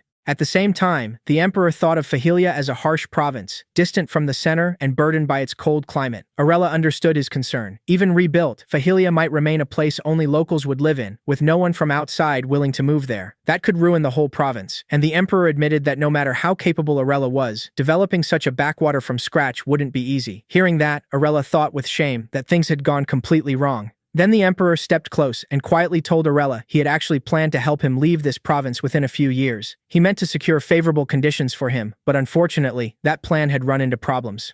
Errol was stunned. To him, that seemed reckless, since pushing him through would have angered the aristocrats. He wondered if the Emperor truly meant to go that far for him. The Emperor then stepped away from Arella. Errol bowed and thanked him sincerely, but said he had no intention of leaving his land. The Emperor immediately asked why not. Errol at once thought there was no reason to move somewhere full of irritating aristocrats when he could finally build his own paradise here. Besides, he wanted no part in political games. Clenching his fist, Errol said that if this were an ordinary province, no one would come, but he could make this city shine. He asked the emperor to trust him, and his inspiration and resolve were obvious. The emperor let out a heavy sigh and said that seeing Errol so determined, he couldn't refuse. He respected that resolve and agreed. The hero was overjoyed and thanked his father. The rebuilding of Fahilia moved smoothly. The residents were warned in advance and gave their consent. The best workers for the construction were chosen as well. Standing in his office, Errol recalled what Akin had told him. Rumors were spreading among the masters that working under Errol's automatons meant access to incredible technology. He thought it would be even better if talented people came personally to help. Speaking with someone, Errol said he first wanted to focus on a residential district where locals could feel safe and comfortable, though there was still a mountain of work ahead because he basically intended to remake everything. Morella's companion, an elderly gray-haired man, replied that they would need a sturdy fence first. Errol agreed, since the area was full of ferocious monsters. Still, he knew the locals wouldn't be shocked by a 3-meter rabbit nearby, or a lord flying overhead on a griffin. Future visitors to Fahilia, though, would need that sort of thing taken into account. Errol waved a hand and said safety came first, and besides, Morella had the perfect stone for the fence. He showed them the stone and said he believed it was strong enough. The man examined it and said the material was unmatched, but building a wall would require a huge amount of it. Errol said there was no need to worry. The mines he received as a reward for the war were full of this stone. Other lords had neglected it because they lacked the technology to extract it, but for them, it was manageable. Errol happily thought the supply was enough for an entire castle, with plenty left over. He even started imagining his own statue. Suddenly, Errol happily thought that this amount would be enough to build an entire castle, and there would still be some left over. He also had the idea that he wanted his own statue. Suddenly, the man raised his hand and asked why Errol wanted to rebuild the city at all, since he hadn't previously cared much about the population's safety there. Errol admitted that and cheerfully said he wanted to turn the city into a tourist destination. He understood that producing their special goods was great, but he didn't want to spend his whole life on that and die without building a fortune. The hero leaned in slightly and said he'd explain more when the time came, but for now they should discuss the schedule. After some time passed, Errol was tired and yawning. He looked out the window and said that with a project this large, checking everything took time, but progress was steady. Then he pulled something from his pocket and said he'd leave the rest to the masters for now, while he took a short break. Errol pressed a button, and a portal opened. He stepped through, looked around, and laughed, calling it his personal paradise, a place where he could truly enjoy a vacation. Walking into the room, Errol declared that this was Nook number 3. Then he grabbed a drink from the refrigerator and said that while he could live in the castle, he still craved personal space. He said it was fun building a secret base and filling it with all sorts of things. On top of that, it was sturdy enough to serve as shelter during a siege. Stretching out on the bed, Errol wondered if he could finally just do nothing for his own pleasure. Taking a sip, he said with delight that next time he might build a base near the hot springs. Out of boredom, Errol started flipping through books and thought one downside of the Middle Ages was how little entertainment there was. Even the books were limited, either magic texts or dull novels for nobles. Then he suddenly remembered comics and how much he missed them.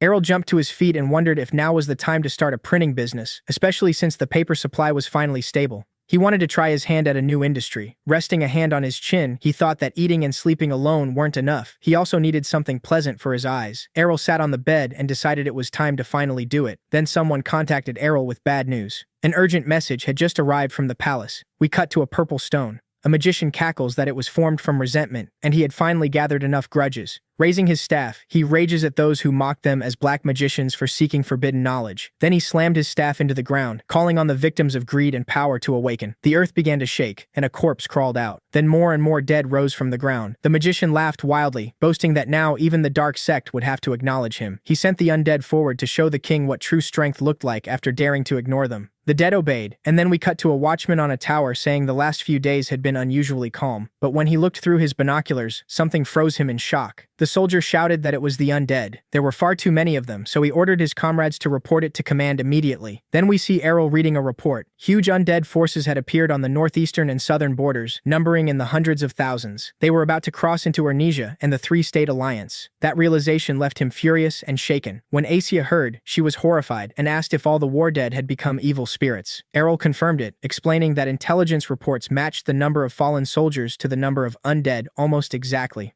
Daya said it seemed what happened in Sina's home village should be connected to this. Her face darkened as she snapped that black magicians with awful taste were probably behind it. Errol said that whatever the cause, the undead had already split up and crossed into Ernesia and the Three-State Alliance. Sena asked if it was time to sound the alarm and gather troops. Errol rubbed his chin but wasn't sure yet. The palace still hadn't sent orders, so they probably hadn't decided anything. He realized he had relaxed too soon and needed to examine everything more carefully. Errol worried that he'd miscalculated because he failed to find solid evidence in time. Then he suddenly dropped to his knees and yelled that the undead would ruin trade and the city's reconstruction too. A moment later, he calmed down and told Dacia and Sena to warn the guards to stay alert, since the undead might reach the estate. Then Errol stroked his chin and told everyone not to worry too much. He already had a few ideas. To him, problems were just opportunities in disguise. He wondered if this was his chance to hit the jackpot. Meanwhile, things were turning grim at the border fortress of Reincarnation.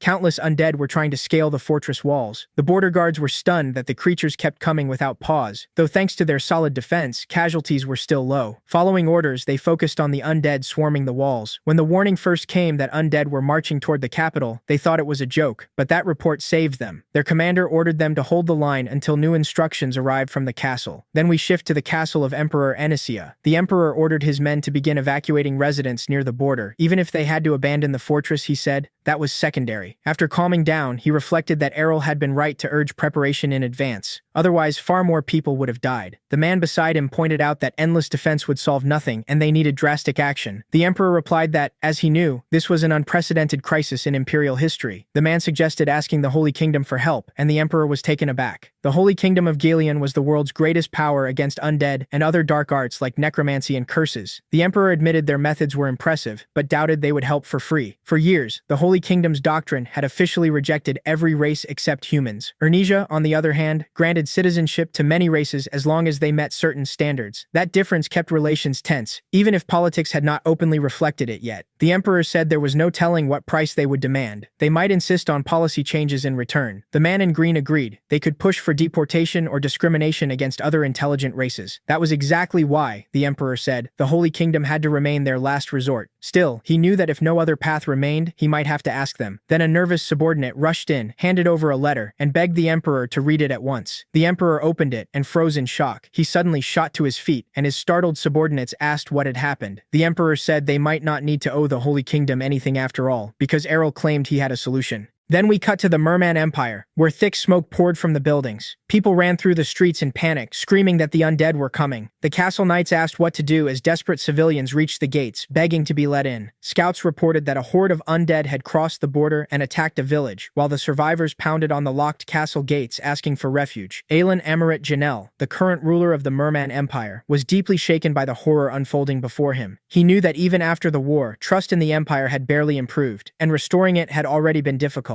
This massive undead invasion would only make everything worse. Alan asked if they could rely on their allies, but his men said that would be difficult since the kingdom of Demaniel was struggling too. The green-haired man said the Holy Kingdom had fortunately offered salvation, and that they would have to accept its offer. Alan, desperate, agreed there was no other choice, and ordered them to request aid from the Holy Kingdom. His subordinates lowered their eyes in shame, as he admitted that bowing to the Empress of the Holy Kingdom was all they could do now. Alan was tense as well, knowing they would surely meddle in the Empire's affairs later, but there was no time to worry about that. The Holy Kingdom had taken the initiative in this crisis mainly because of the holy water it supplied. Monsters fled from its scent alone, and just a single drop could purify the undead. Many nations had tried to uncover holy water's secret, but none succeeded. Using holy water as leverage, the Holy Kingdom eagerly offered help to countries plagued by undead, then demanded outrageous concessions and forced them into absurd treaties. That was simply its policy. Elsewhere, nobles discussed the Merman Empire's deal with the Holy Kingdom. They also noted that despite the kingdom's absurd demands, the Ernesia Empire remained a separate problem. After the war, Ernesia's influence had grown so much that managing relations with the Holy Kingdom had become even harder. The ruler of Demaniel found it odd that everyone feared the undead, yet Ernesia did nothing. He couldn't make sense of it, since they looked like a nation that didn't need help. Still, after a long sigh, he decided that couldn't possibly be true, and that he needed his own plan against the undead. Just then, the butler burst in with papers in hand and gave the emperor a letter from the Ernesia Empire. After reading it, he was stunned. The emperor could hardly believe it. Were they really offering a way to destroy the undead at a lower price? We then jump back a little earlier to Fahilia. The man with glasses was thrilled, and asked if Errol was talking about making holy water. Errol nodded. He asked whether anyone had ever tried secretly importing holy water, then explained it didn't seem to be ordinary water at all, but some kind of concentrated mana. After analyzing it, Errol believed he could reproduce the composition to some extent, if his theory was right. The man with glasses was stunned, and said that if so, Errol would achieve what no one else ever had. Errol grinned broadly and picked up a bottle of holy water, saying he had to make money somehow.